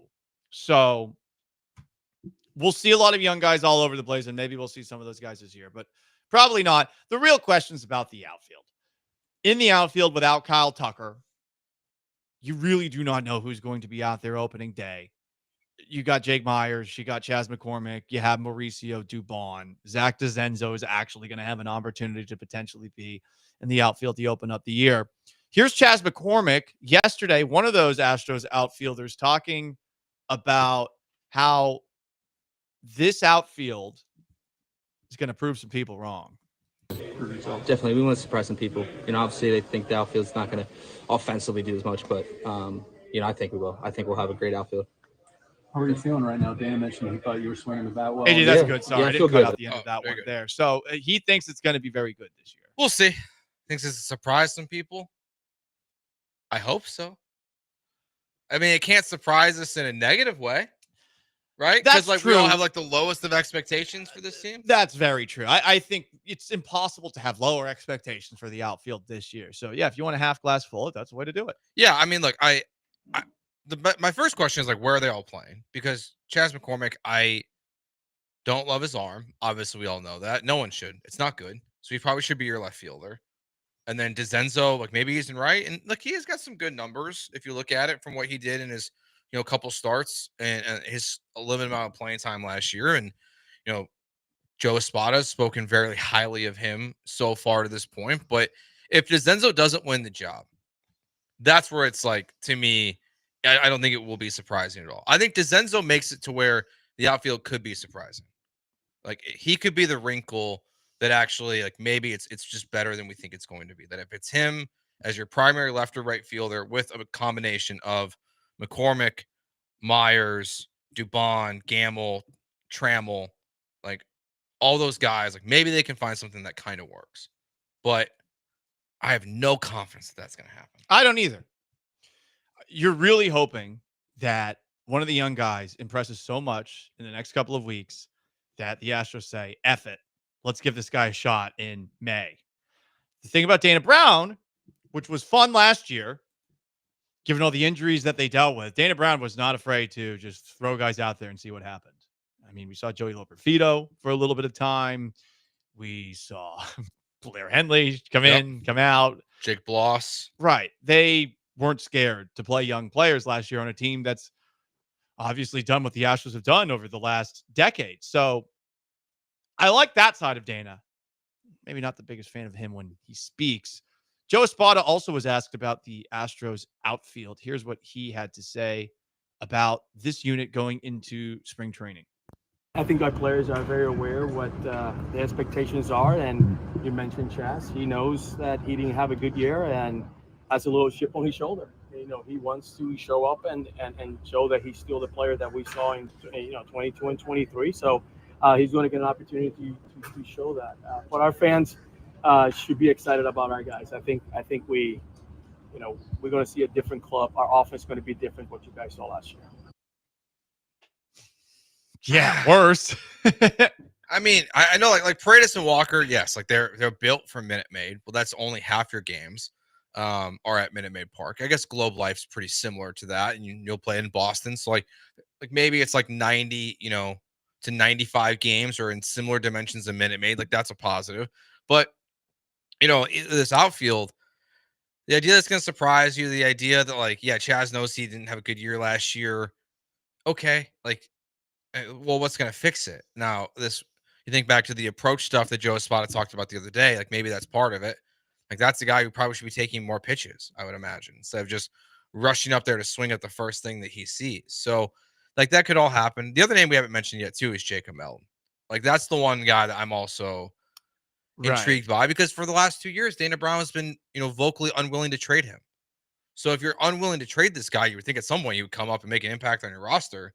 If Dana Brown's in love with him so much, like if he was your opening day center fielder and DeZenzo's in a corner, and then Myers and McCormick are your third and fourth outfielder, like then I actually do agree with Joe Espada, and I do feel better about the outfield, because I'd rather watch a young guy like Jacob Melton struggle out there than Jake Myers struggle. At least with the possibility of upside. Though there is a certain point where you say, okay, maybe this guy needs to go back to the minors. Sure. And there's also always that idea that if you bring a guy up too early, that you ruin him forever. Yeah, but like, look at Bregman, like he's okay, and and if it does ruin them forever, like that's fine. And like, That's how I feel. Like if because then like then I don't want you on my team. Like if you're that soft, like and you can't handle like a little bit of failure, then you're not cut to be a Major League Baseball player. It's a good point. Yeah, I saw this with Jared Kelenic up in Seattle. And where's Kelenic now? He was on the Braves. I think he moved to another team. Actually, I don't even know where he's right. at now. So Kelenic was this guy, massive ego, and in spring training, everyone was super excited about him because he's super cocky, and he looked the part. And they bring him up to the major leagues, and he had a couple of fun moments, but he was god awful, and he was really hard on himself. And eventually, he got sent back down to the minors. Comes up the next year, actually did pretty well for Seattle, but then ultimately they moved him to Atlanta. He dealt with it. He got better through it, but I don't think it's possible to rush someone. That person's confidence, as you said, is going to be the most important trait that determines whether or not a guy who has baseball skills can last in the majors, because it does humble the hell out of everyone. So it will be interesting to see how they handle Melton, because that is, Joe, as you said, the guy Dana's been talking about really the most unprompted. And when he does that, generally, maybe not the last couple of weeks, but in the past, and generally when he does that, watch out, that guy, you'll probably see him pretty soon. Yeah, and it's like to cross sport it too, like a little bit like with what happened with Bryce Young this year. Like he was terrible his rookie year. He's terrible to start the season. They bench him, and then what happens? He comes back, and Bryce Young played great football this year for the Carolina Panthers, and like it looks like again, like they are confident that they have found their franchise quarterback in Bryce Young. Like a player in baseball specifically, these guys, the best players go through 0 for 25 slumps. Jordan Alvarez goes through those slumps. Like it's part of it. So if you bring up Melton and he struggles early and he can't get out of it, well, then he's just not cut out for it. And I'd rather learn that now than, even next offseason when you're banking on him more. But I think that's the hope this offseason, is that either McCormick and Myers figured something out in the offseason, or the young guys step up. Because I don't want to see Altuve left that much. I really don't. I don't either. I maybe next year when Bryce Matthews is up. Unless Bryce Matthews is incredible this spring training and forces his way to become the everyday second baseman on this roster, then Altuve can play left. But unless that happens, like I don't really need it that much. They are going to give him at least the opportunity to play second base in spring training. So that'll be interesting to see how he does there. I want to see these young guys rather quickly. And I would like to see some of these young guys that are playing traditional infield positions down the road. I would not mind seeing them in the outfield. That's really how little I think of it. He's Joe and Paul. AJ's in for Sean behind the glass. 713-780-3776 to call into text. And if you have any spring training thoughts, but you just heard from both Chaz McCormick and Joe Espada on the state of the Astros outfield. They both like it. Yikes. Up next, who has the ultimate say in the Texans when it came to Nick Caley being hired? There are a couple of things I noticed at yesterday's press conference that does make me wonder about their power structure and D'Amico Ryan's relationship with Nick Caserio. Stay put.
It's Gallant and George, on ESPN 97.5 and 92.5. broadcasting live from the Veritex Community Bank Studios. Here's Paul Gallant and Joe George. The Texans introduced Nick Haley as their offensive coordinator with a press conference yesterday. We touched on some of the things that he hit on at the very beginning. I'm not going to put my spin on this offense. I'm going to do what the offense can do.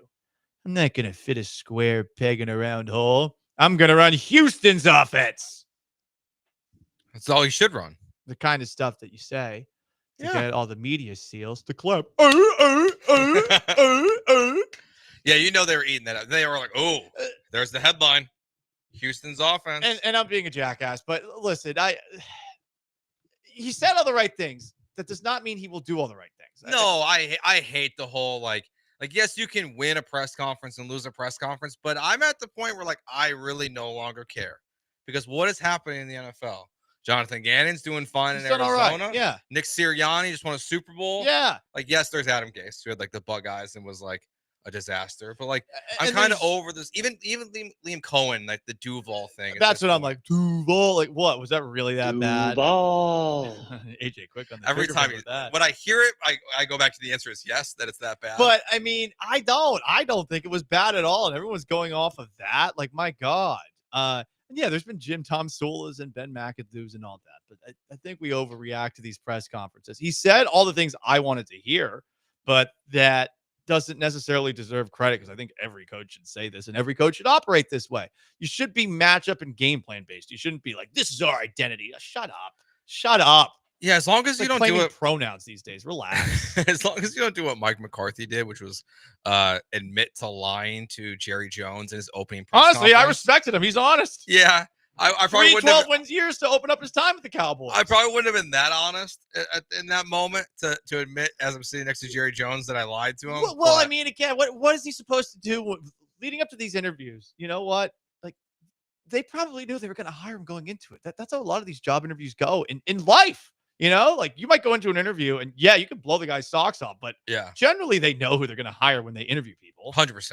They have a finalist picked out, and you're hoping you're that finalist. Yeah. So yeah, he said all the right things. He did say all the right things, though. But what matters most is what happens week 1. Yes. And I think the offensive line is going to determine a lot of that. Nick Haley and D'Amico Ryans were both asked about Cole Popovich sticking around as offensive line coach. Here's what they had to say. I got a history with Cole dating back to my time in New England when he was our offensive line coach and I coached the tight end. So I have a really good working relationship and a level of trust with Cole. He's a very good football coach, and I'm excited to go through this process with him. Cole as our offensive line coach to lead that room, just having one voice to lead it. Feel really strong about that. Cole helped a lot of our young players when it came to developing. He had a really great relationship with a lot of guys, and I think very highly of Cole and what he's able to do. And I think him having a prior relationship with Nick as well, and them being able to work together and them to hit the ground running instantly, I think that also led to my decision, and I know we'll be better for it. What do you think when you hear that? I like the ending. I like the ending of it. I agree. We've worked together, hit the ground running. All that's good. Developing the young guys, like that's what you want to put your stamp on, D'Amico. Like, have you watched Juice Scruggs play football? Have you watched Jared Patterson out there? Have you watched Kenyon Green? Have you watched Blake Fisher? It's hard to hang your hat on developing the young guys when they all sucked last year. I did a Mystery Science Theater 3000-esque watch along of that press conference yesterday, and I'm not going to lie, I started zoning out a little bit. Someone in the chat brought up, like, what are you talking about? Teaching the young players? What do you mean? Yeah. Where did that come from? Specifically talking about the offensive line coach. Cole Popovich sticking around is definitely something to question. From what I understand, he supposedly didn't see eye to eye with Bobby Slowick. And maybe that's one of the reasons that he is still around and Bobby Slowick is gone. The fact that Cole Popovich is from the Patriots and was there with Nick Caserio. Mm-hmm. And of course, now that Nick Haley comes in, don't you start wondering about who actually made the decision here? Absolutely. If there's a pie chart as far as who had the most say in who got hired as offensive coordinator, I understand that D'Amico Ryans might have eventually signed off on Nick Caley or even wanted Nick Caley. Mhm. But the idea that he wanted this more than Nick Caserio wanted this, especially considering they've already interviewed him before, I don't believe that. I think this is a Caserio decision, and hopefully D'Amico and Caley will work well together. They'll get the most out of each other. But Cole Popovich sticking around and Nick Caley being brought in does make me think that there's a little bit more say coming from the front office than from D'Amico Ryans himself. Whether that's good or bad, we do not know. We're going to have to see the results before we can, I think, make a true determinant on that. Yeah, and sorry if we said this, the quarterback coach too, Brady's quarterback coach, also coming in as well from New England. So he's also here. So you have all three of those guys here from New England, all with Caserio ties. Yeah, it feels like Nick Caserio's calling the shots.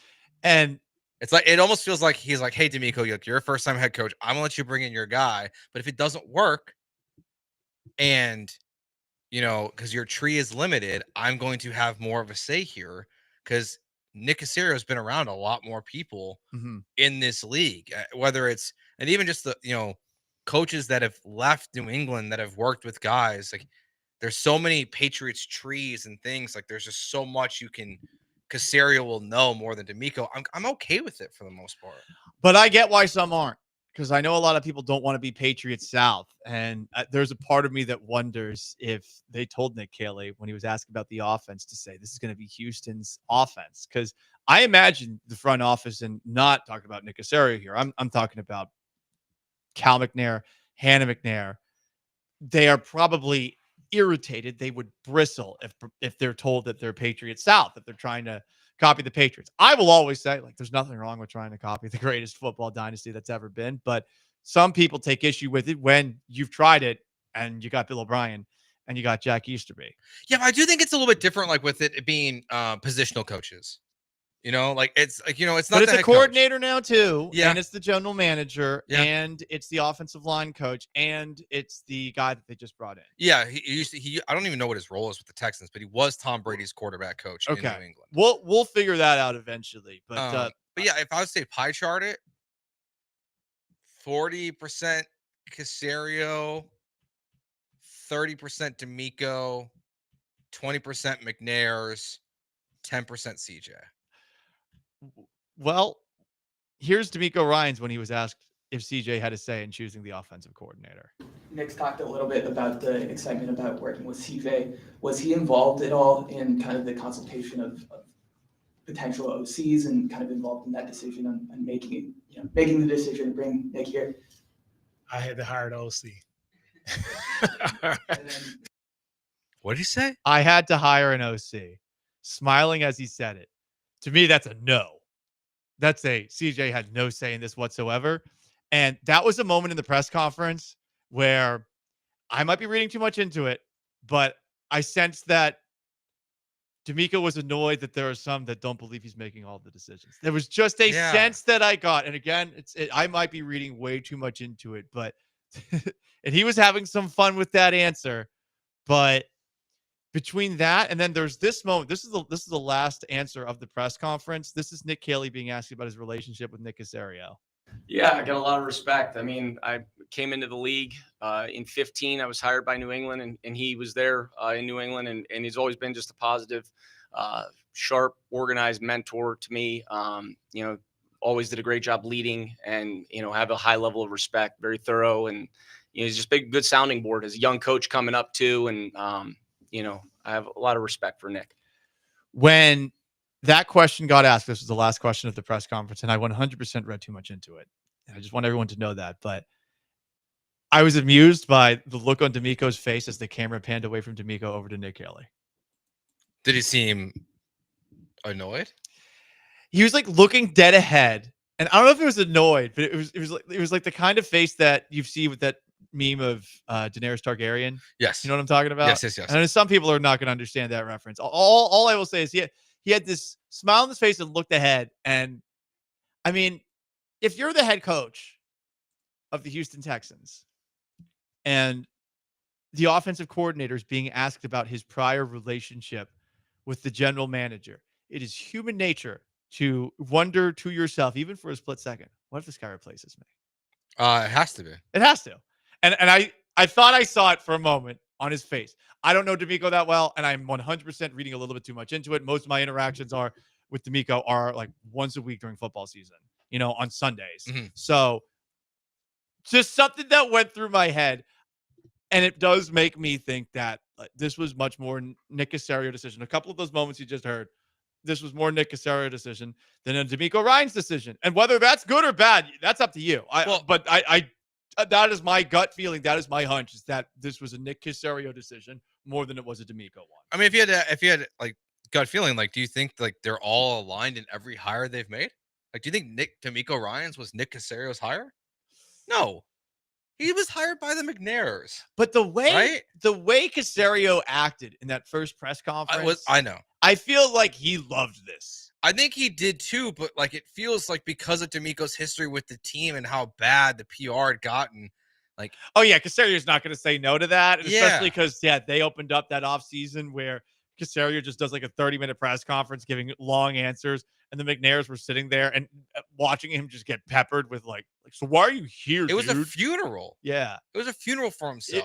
I thought it was a throwing tomatoes at the clown session. Yeah, and You then know? so like I feel like the McNairs hired D'Amico, and then it feels like now Caserio's hired the OC, and it doesn't mean they're not in lockstep, but from afar, it doesn't appear like that. It totally makes sense. Like if you're looking at like logically, who was going to be the next offensive coordinator from the Texans?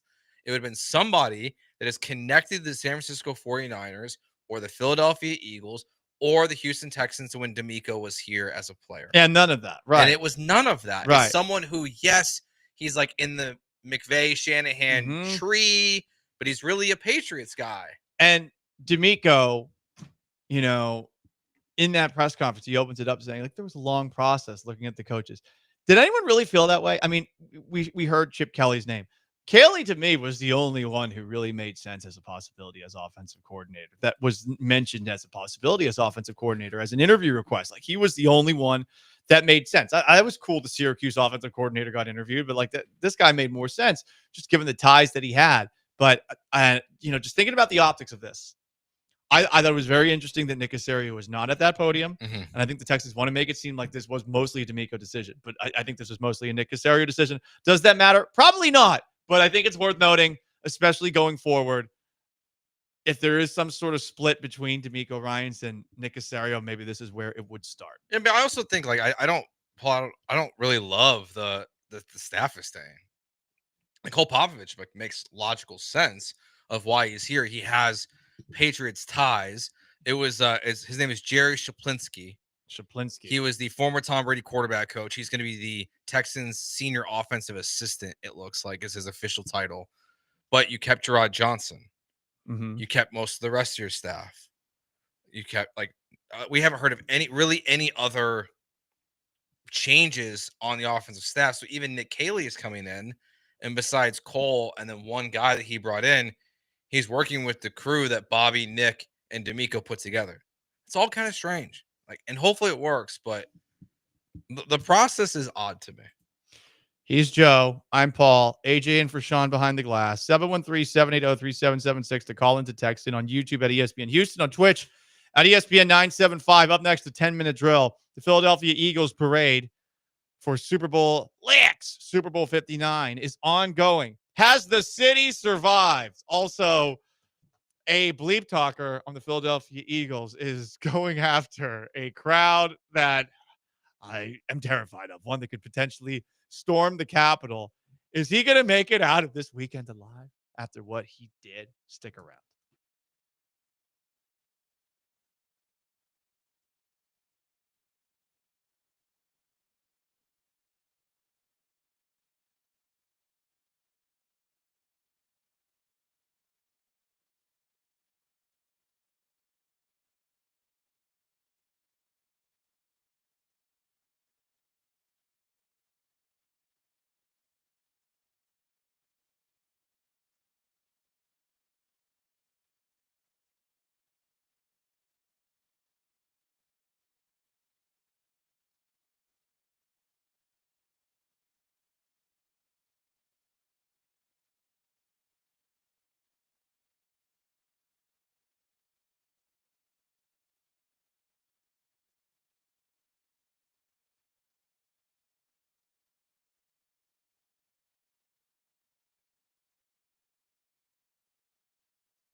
Eagles Super Bowl parade is in progress.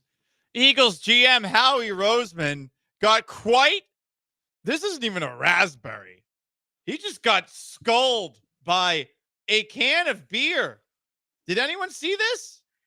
Oh my goodness. It looks like gracious. a giant bite mark on his forehead almost. I mean, he got hit right in the middle of the head. And yeah, he looks, Joe, like he's the Walking Dead, like someone who's survived a zombie apocalypse. Someone hit him in the head with the beer. It is clearly the line of either the top of a can of 12-ounce can of beer or the bottom of a 12-ounce can of beer. Ow! Credit to him, champion. He shook it off. He's still out there. That is going to leave a scar. Well, he's probably hammered, so he probably doesn't realize how bad it is yet. I don't know. I feel like it's one of those where like he's going to feel it later. Do you think Howie Roseman would be hammered for Oh, this? yeah. Yeah, they all got to be. I bet that the coach would be. I heard Nick Sirianni was quite tanked after the Super Bowl at the party that the Eagles had. But I don't know. I don't know that Howie Roseman, the front office guy who's best buddies with the owner, is going to get all Philadelphia trashy out there. But whatever the case, now he looks like he's gotten in a Philadelphia bar fight. I mean, at this point, like then you just have to like go all in. I mean, like you've already got the scar, so you might as well just go all the way and just get hammered with it if you're not there yet. Mm-hmm. And you just got to drink the pain away a little bit. Some Neosporin, yeah, perhaps. Rub some vodka on it. A Band-Aid. Yeah, it looks like chaos in Philadelphia. It does. They were out there at 7 a.m, like 10 deep behind the barricade. They care. It's a great sports town. They're crazy people, but it's a great sports town. Also of note, CJ Gardner-Johnson at the parade, who you might know as the person who posted on social media a picture of him confronting Travis Kelce, and then a picture of Travis Kelce holding Kayla Nicole, who has been a subject of mine of late a lot. We'll say Kayla Nicole's got a donk, and strong, powerful, independent woman that she is. And Gardner Johnson suggested maybe he should have stayed with the thick girl. So Swifties, who I believe could storm the Capitol successfully in a way that January 6th wasn't, I guess, quite as successful for certain folks. I think Swifties could pull it off, like an actual coup, even get the army involved or something like that. Swifties, they went to CJ Gardner-Johnson's mother's business and they bombarded it with negative reviews, a la the way that people here in Houston did that to Steph Curry's wife's barbecue joint, which opened here. Mm-hmm. Was a mistake of hers to open up a barbecue joint, period, let alone one in Houston, considering her husband terrorized the Rockets. So CJ Gardner-Johnson responded to this at the Eagles parade. He is wearing a t-shirt that says Swifties can LIX, because it's Super Bowl 59, my balls. And I don't think he's talking about footballs. Swifties can 59. In Roman numerals, of course. Yeah. I'm just saying the number. What else would it mean? Mm-hmm. I don't know. But he ain't afraid of the Swifties. Yeah. Yeah, I quick little CJ Gardner-Johnson search. People are saying him and Kayla Nicole might as well just get together now. Maybe that's the play. Maybe that's what he's doing here. You know what? And honestly, it's a great strategy. If Kayla Nicole finds love with an NFL player, then she doesn't have to pretend to be a sports journalist anymore. Yeah. And then I can have all these people that are calling me racist on TikTok because I don't think she's a sports journalist. She's never worked as a sports journalist before. Yeah, she's not. She's Travis Kelce's ex. That's her brand. And go big. Go big. Do not go home. Keep on going big. Because I am going to make content yelling about how you're doing it. But the problem is that she's irrelevant if he retires tomorrow. Maybe she dies. She's still gonna. But if her career dies, as long as he's dating Taylor Swift, she has a brand. So she is a parasite, and I am the parasite of the parasite. Mm-hmm. Like my brand is dumping on this chick. Yes. So I need it to continue. Yeah. So Travis Kelce, please don't retire. Don't retire. The trickle down effect for Paul. I need. It's a very small trickle down, but I need more TikTok hits. We talked yesterday about how there were rumors the Jaguars and Steelers were talking about a Trevor Lawrence trade. The Jaguars strongly denied that in the last 24 hours. They said there's no chance Trevor Lawrence will be traded and called the possibility ridiculous. Yeah, I mean, duh. I mean, the Steelers can try all they want, but that story seems so illogical when it first came out. It was stunning when I first, I was like, oh wow, like Jacksonville's going to listen. But then you think about it, and I'm not surprised they denied it twice. They've denied it. I don't believe it though. The original report, someone from the Jaguars, not the Steelers, leaked the report of the trade. So someone wanted it to be out there. Maybe it's pressure on Trevor Lawrence. Mm-hmm. Wise up, buddy. Or Liam Cohen won't be saying Duval to you. Liam Cohen might not be that big of a fan. That is very possible. And if you were to hire a new head coach and he doesn't like your quarterback, I got to be honest, I'm not a big fan of Lawrence either. And yeah, I mean, the guy's inaccurate. That's his big problem. He is an inaccurate quarterback. He sails passes that get picked off a lot. He's got a lot of skills, no doubt about it. But yeah, accuracy is hard to improve at this stage of your career. Yeah, and but would you call Baker Mayfield accurate? For the most part? Yeah, I guess he's more accurate than Trevor. And like Liam Cohen's offense worked really well with Baker last year. I mean, yeah, if you're not an accurate quarterback, you're probably going to struggle with overall with being great. And if they don't think he's going to be great, it would make sense in the idea of moving off of him. I just cannot believe they would do that before Liam Cohen even gets an offseason with him. Or before they even have a general manager. They don't have a general manager right now. That's the really weird part about this, is that theoretically they're shopping him, but they denied that categorically, as they say. It's been really funny seeing the replies to the Jets posting a thank you to Aaron Rodgers for the past 2 years. Yeah. After announcing that it's done. 3 snaps 1 year. Year 2, head coach fired, issues in the locker room, 5-13, and a bunch of Green Bay Packers. He has 12 million views on Twitter. Mm-hmm. Well, I mean, and this is where why'd you post this? Because the Jets want attention by any means necessary. But what are you thinking of? They're Jan in the Brady Bunch. They're the middle child. Like, no one cares. And honestly, whenever you think about that, you just think to yourself, sure, Jan. Sure, the Jets. And I know I'm doing a Brady Bunch reference. This is really dated. But that's what they are. Like, they are just desperate for any attention. And they never can quite get it. Yeah, I like the corrected version here that I see right away that says thank you for nothing. That would have been so much funnier if they would have done that. Like that could have been the real brand. It's like, thank you for spilling all of our secrets on the Pat McAfee show. Thank you for leaving. But instead, this is thank you for everything. Thank you for everything, Aaron Rodgers. This is a really funny post before we move on to the next segment. It comes from @urinating_tree. The Brett Favre checklist. Yeah. Things that Aaron Rodgers has done. Become star with Packers. Check. Win Super Bowl. Check. Keep choking in the playoffs. Check. Hold team hostage. Check. Team drafts replacement. Check. Play with the Jets. Check. Have highly disappointing tenure with Jets. Check. Rodgers has already gotten to this point on the Brett Favre checklist. Here's now what he needs to do. Play with the Vikings. Okay. Possible. Send a Ramalama Ding Dong pick. Oh. Retire. Steal money from the poor. Ooh. He's almost there. Yeah. The only thing that's missing from this checklist that he won't be able to accomplish is, do you remember when they released, was it Packers Favre on the Madden cover? And then they had to re-release it like a week later because he had just got traded. I can't remember if that was Packers to the Jets or Jets to the Vikings. So that's the only one that Aaron Rodgers will miss. The other ones, I would say, how many of these remaining 4 are in play? Play for the Vikings. Is that in play? That one is the one I don't think is in play. The rest are. What if JJ gets hurt? He's coming off a torn ACL. If Sam Darnold signs somewhere else and JJ McCarthy doesn't look great. I mean, that all has to happen in like the next couple of weeks.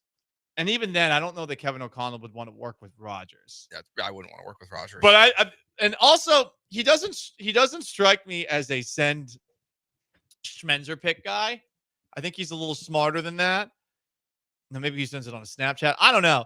I think what's more likely is the stealing money from the poor, but doing it in a way where he's selling crystals or something like that. Yeah, or some sort of scam. Like, no offense to my Lord and Savior Tom Brady, some of the TB12 stuff, some of the Russell Wilson concussion water stuff. I could see him stealing from the people who he does ayahuasca from. Just whatever happens there. Like just like running out with some extra ayahuasca on the way. Just been like, hey, you stole. Doesn't have to be, millions of dollars. It can be just a little bit of money. That's true. Very true. He's Joe and Paul, 713-780-3776 to call, to text. You can join me and Joe on YouTube at ESPN Houston, on Twitch at ESPN 975, AJ and for Sean behind the glass. Okay. Rockets lost. Are you starting to get concerned that Ime Udoka is saying the same things over and over and over again after every single loss? We'll discuss. Happy Valentine's Day. It's Gallant and George. Stay put.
This is Gallant and George. On ESPN 97.5 and 92.5. Now back to Paul and Joe inside the Veritex Community Bank Studios. He's Joe. I'm Paul. Happy Valentine's Day. 713-780-3776 to call in, to text in. Somebody sent a picture as they drive to... I think it's LaPerche. The LaBerge, saying real men spend Valentine's Day at the LaBerge. Great call. That's a great I'd call. have preferred Circa in Vegas, to be honest. Oh, with the pool? Yeah. That would hit well right now. Especially with how cold it is outside. It probably wouldn't be the most pleasant experience as it gets later in the day, because I do think it's actually cold this time of year in Las Vegas, but that's where I'd prefer to be if I could be anywhere. Yeah, this is a great time to go to Vegas, honestly, this time of year. March.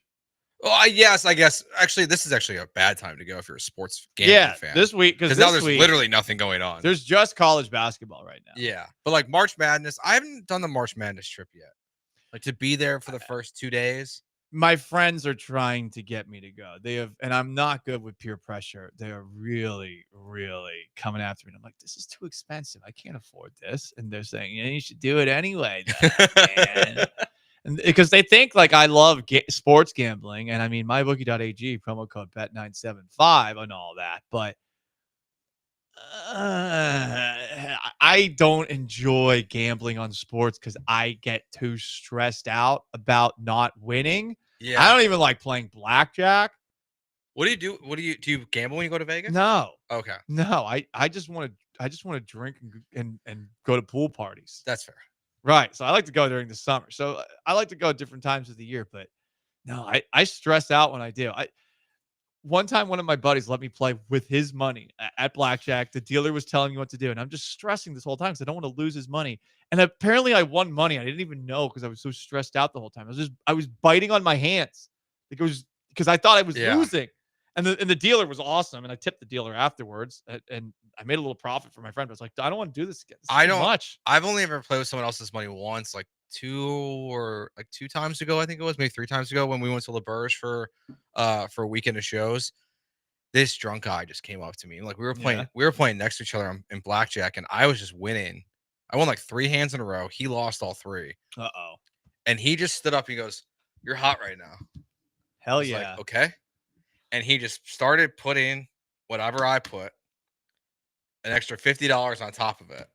And I just started playing for both of us. Oh, wow. And I would ask him, like, if a tough call came up, I'd be like, what do you want to do here? He goes, your call. I'm like, I don't like doing this, buddy. I don't either. I'm like, I don't want to do this anymore. I don't either. But we kept winning. But then we started losing. I was like, okay, I'm out. Like, I can't do this anymore. It was the most stressful I've ever been playing blackjack. If you ever play, always tip your dealer at the end, because the dealers generally help you. Like, especially when you're an idiot. And I'm an idiot, so that guy was very helpful the last time I played that. That was at Circa way back in the day. He's Joe and Paul. We got AJ in for Sean. 713-780-3776 to call in or text him. Are you concerned that you're hearing the same things over and over from Ime Udoka? Because I'm starting to.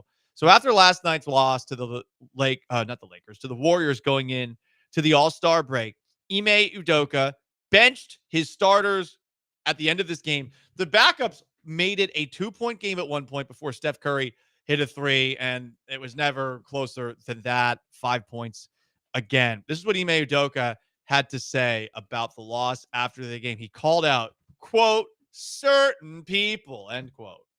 Could be mentally and physically fried, certain people, certain players. But yeah, I don't know. Everybody's in this situation right now, going into All-Star break. Everybody's playing. They played a back-to-back yesterday in Dallas, but they came out with some pace and effort and unselfishness and ball movement, and we didn't. And so, really, I don't know. It can be, I may be right or wrong about that our guys are tired, but like I said, everybody's going through it right now. So the lack of competitiveness is not really an excuse. Everybody's dealing with the same things. We're a little injured, obviously, but it's night and day, obviously, seeing the bench come in and play with that pace and the effort and physicality and ball movement, togetherness, unselfishness, all those things. It's a lot of things that I feel like we hear from Ime a lot, and they're young. I get it. But at a certain point, we shouldn't be hearing this all the time, especially considering they lost 7 of 9. Yeah, it almost feels like it's like opposite of D'Amico here a little bit. Where like throughout the entire season, D'Amico was very positive that things were going to get better, and Ime instead is now just having to be very honest about what's going wrong with this basketball team. And yeah, it's starting to get concerning. They have to get out. They have to stop this at some point. Like you have to, whether it's effort, energy, like those things are all fixable. Because it's not like they're just like getting killed. Like they're playing a team that's shooting 60% from 3 one night, and like they're just getting like run out of the gym unrealistically. What Ime's talking about is effort, energy, pace. Those are all things that are controllable and fixable. So yeah, it's starting to be concerning because Fred VanVleet being out doesn't cause the breakdown of those things. All of them, at least. Right. Like it's not like they're also having 15 turnovers, 20 turnovers a game and just playing. Sometimes they are. They're playing extremely sloppy basketball. But yeah, it's starting to get concerning a little bit. I wonder at what point things change. Maybe coming out of the All-Star break, they will.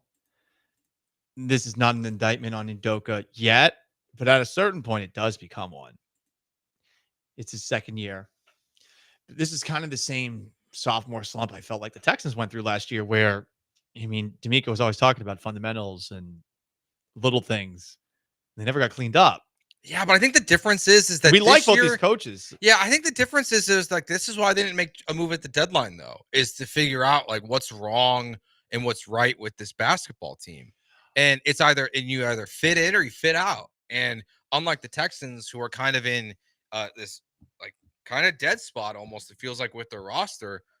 If you don't fit into what Ime wants to do and his style of basketball and play to his level of effort every single night, you are going to be a trade chip this offseason. So that's where I think it will, in the long term, be okay for Ime in this roster.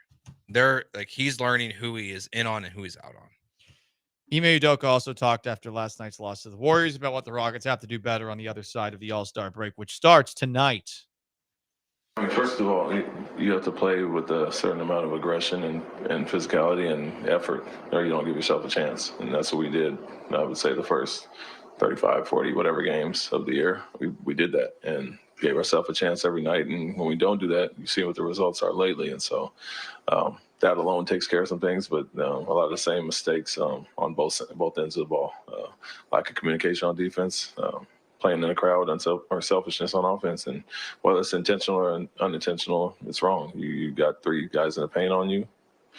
You got to find your open teammates, and that's something we've been harping, and we see the results when we do it the right way, and that's what the bench unit just came in and did. Moved the ball, didn't play in the crowd, got wide open looks, and make or miss them. Sounded so annoyed, but he does it with that tone. It just amuses me. It's so much more disappointing than if you're getting yelled at. Todd the Show brings up Fred VanVleet controls the pace, and Udoka was asked towards the end of the press conference, like, hey, what does Fred VanVleet coming back bring? And he said, like, at first he said, well, hang on. I mean, these things are effort issues. Fred VanVleet will help, but these are effort issues, and he's constantly bringing it up. It's getting a little frustrating hearing that. It's a long season, and they were due for a rough stretch considering how awesome they played in January. But you would think that they would have been able to pull out of it by now. Yeah, and the 7 other out one, of 9 they've lost going into the break. Curious also, I wish we could sometimes get a little more truth serum from him, like who specifically he's talking about being in the paint with three guys around them and not getting the ball out. I don't know if that's an Alpy thing. It could be Alpy, Dylan Brooks. It could be Jalen Green. It could be any of them. This is Fred will help with some of this stuff. Yes. Jabari being back will help with some of this. Yes. But Alpy and Jalen are supposed to be the guys. And effort is a problem, and they're a huge part of it. He's Joe. I'm Paul. AJ in for Sean behind the glass. 713-780-3776 to call in and text in. It is Valentine's Day, everybody. You can also chime in on YouTube at ESPN Houston, on Twitch at ESPN 975. You can ask GG anything. Final hour of the show. Ooh, doing some experimental things on this program. Has Philadelphia burned down to the ground as they celebrate Super Bowl 59? We can talk about that. We could talk about Nick Caley's press conference yesterday. More from the Astros at spring training. Everything's on the table. Stick around on a Friday. Got to get down on Friday here with Gallant and George.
Happy Valentine's Day.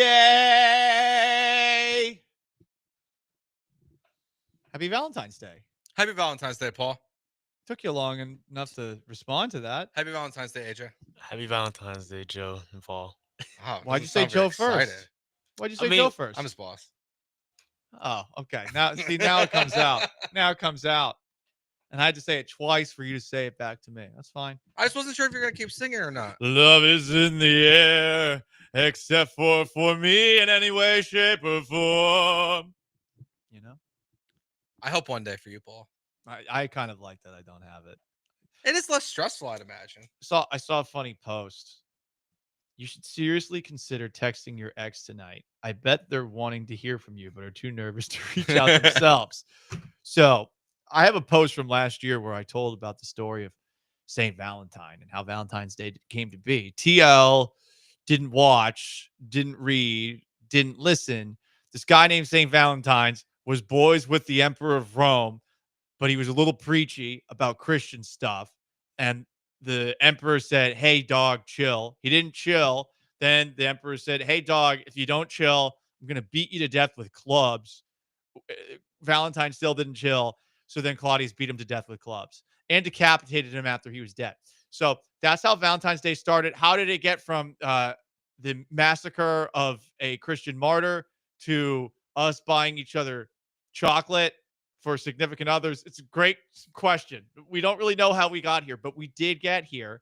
And on this Valentine's Day, I'm wondering if I should send that video of myself explaining that this is what the day's all about to some of my exes just to see what happens. I don't care. I could do this for content. Or 2, should I send the Galentine's Day card that Sam made for me, Sam the social media savant?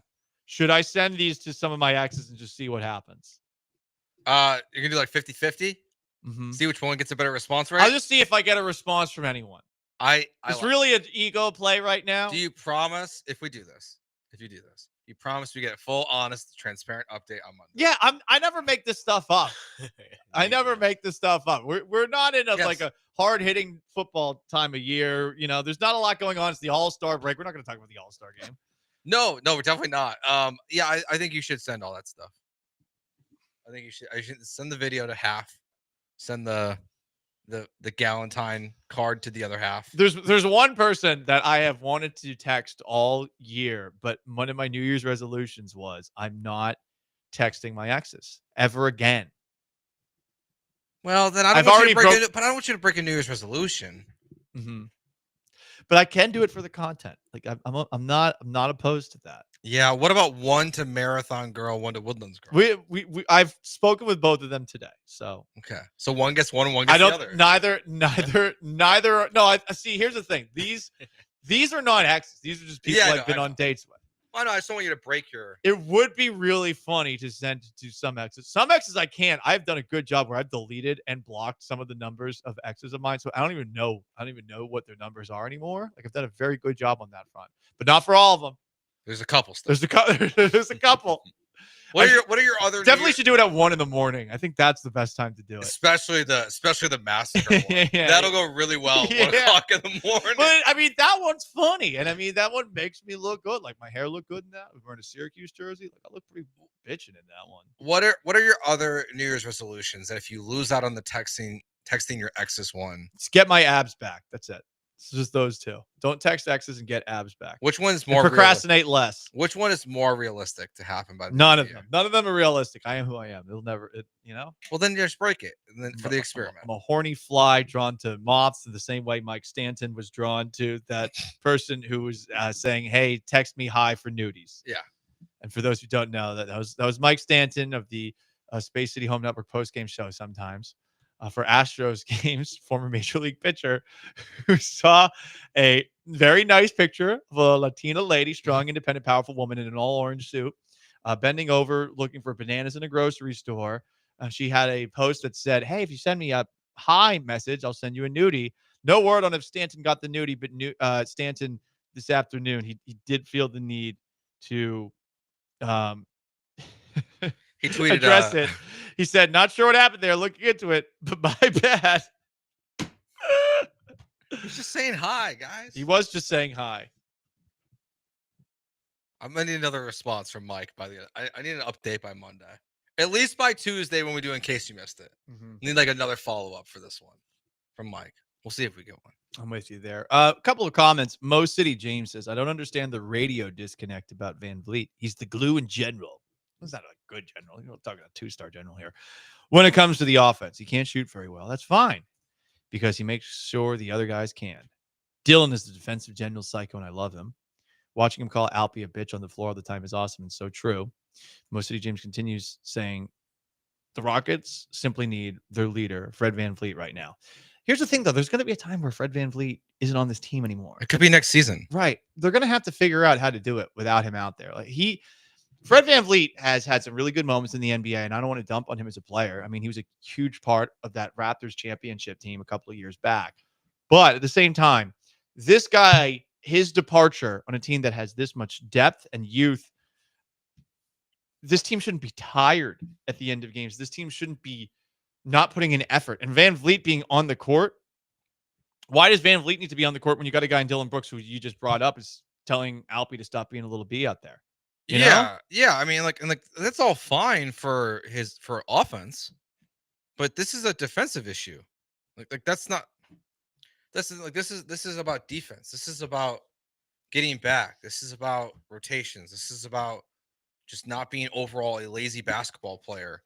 And that's what Ime Udoka is saying. Yes, their offense will be significantly better when he's out there. It's pretty clear. They have a better chance to win games when he's out there, for sure. But this is an effort thing. So, yeah, it's him being out there, not out there hurts, but it's not the reason why they're falling apart like this. Why after every single game, Ime has to talk about effort. Yeah. And also, again, he might not be here next year. Mm-hmm. So you got to get over stuff like this. This can't be such an obstacle for you to overcome. And, coming out of the All-Star break, I hope that this time away is what they needed. But, a couple of nights playing back-to-backs for a team this young should not make them gassed, I think I heard Steve Kerr bitching and moaning about, playing a back-to-back in Dallas and Houston. Which is crazy. Before last night's game, which is dude, it's not even an hour flight. Yeah, well, he always has to have something to complain about. Him and his infinite wisdom. That's because that's what he called the NBA. He said in the NBA's infinite wisdom, we have a back-to-back where we have to land at 3 a.m. Your travel schedule sucks, man, if you're landing at 3 a.m. after a game that started at 7 o'clock. Yeah. Getting from Dallas to Houston. Yeah. That's something that probably should change. So, look, the Warriors are playing well since they got Jimmy Butler. Butler in his first game had some brown stains on the back of his shorts. Oh no, that was not last night's game. I saw a picture that went viral on my For You, and it showed Jimmy Butler wearing white shorts, and the back of the white shorts in the seam area, it was a yellowish brown. Some people are getting a bug. There's a bug, and playing the game, like marathon people, sometimes they got to go. You're right. You just got it happens, I guess. It's never happened to me. But we've seen you've never SHARTED? Not to the point where it would leave a stain like that. Mm-hmm. I mean, it happens a little bit in our lives, I'd imagine. But also go change, buddy. You got other shorts back there. I have once before. It wasn't fun. Yeah. I was around a girl that I had a crush on. I like to think that she never could tell. I went to the bathroom using the urinal and thought I was letting out a toot, let out a little more than I liked. And then I go back, and luckily I was wearing this Patriots jersey. So let's just say remove the undies, threw them in the trash, and I held my jersey down as hard as I could on these pants that were of a lighter color, so they probably would have been visible. And I just hope that no one noticed. Did you hear from her again after that? Yeah, I did. We still talked. Oh, then she didn't know. I don't think she knew. Because I think if she knew, you wouldn't have heard back. Old Amanda, my OG crush. This is 8th grade. Is she gonna get one of those tonight? No. Why not? Time wasn't done it well. Oh, does that make me a shallow bastard? Shallow Paul. It does, but I am shallow. For the 936, we were talking about Mike Stanton's unfortunate tweet. for the 936. Damn, Paul, just hang Mike out to dry. Only thing left is his SS number. What are you talking about? He posted this on social media. And we know he wasn't hacked. He just didn't realize people would see it. He did. He said sorry. He apologized. Yeah. Like, it happens, I guess. That has never happened to me. Typically, an older generation makes mistakes like this. Just doing it so brazen. Maybe he didn't think you could see replies. I mean, no, he had to have. He's on Twitter enough. Well, if you don't follow both people, you don't see replies. Isn't that how it works, right? Yes, dude. You can see replies. Well, unless you click on it. Like I don't think you like open. I don't know what you're talking about. He might not have been sober. I mean, yeah, that's true too, JJ. I don't want to intimate anything, but you never know. I mean, it was 12:40 at night when it happened, so because I saw the timestamps. So true. I'm seeing some of the highlights from the Eagles parade. We can get to more of them. That's right, Cowboys fan. That's how the Eagles typically treat everything in the world. They introduced Cooper DeJean and Reed Blankenship at the parade. Can you guess what they called them? The White Boys. The Exciting Whites.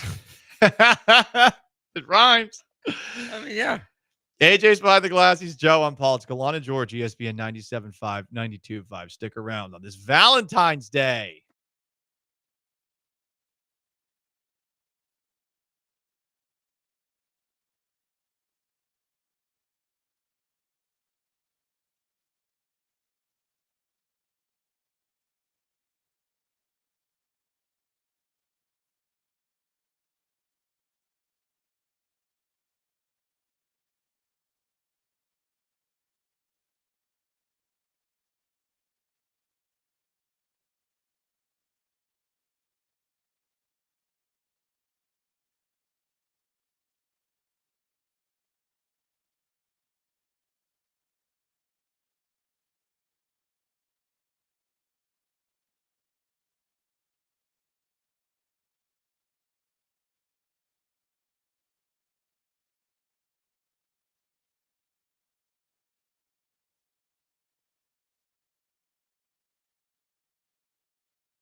You're listening to Gallant and George on ESPN 97.5 and 92.5 from the Veritex Community Bank Studios. Here's Paul Gallant and Joe George.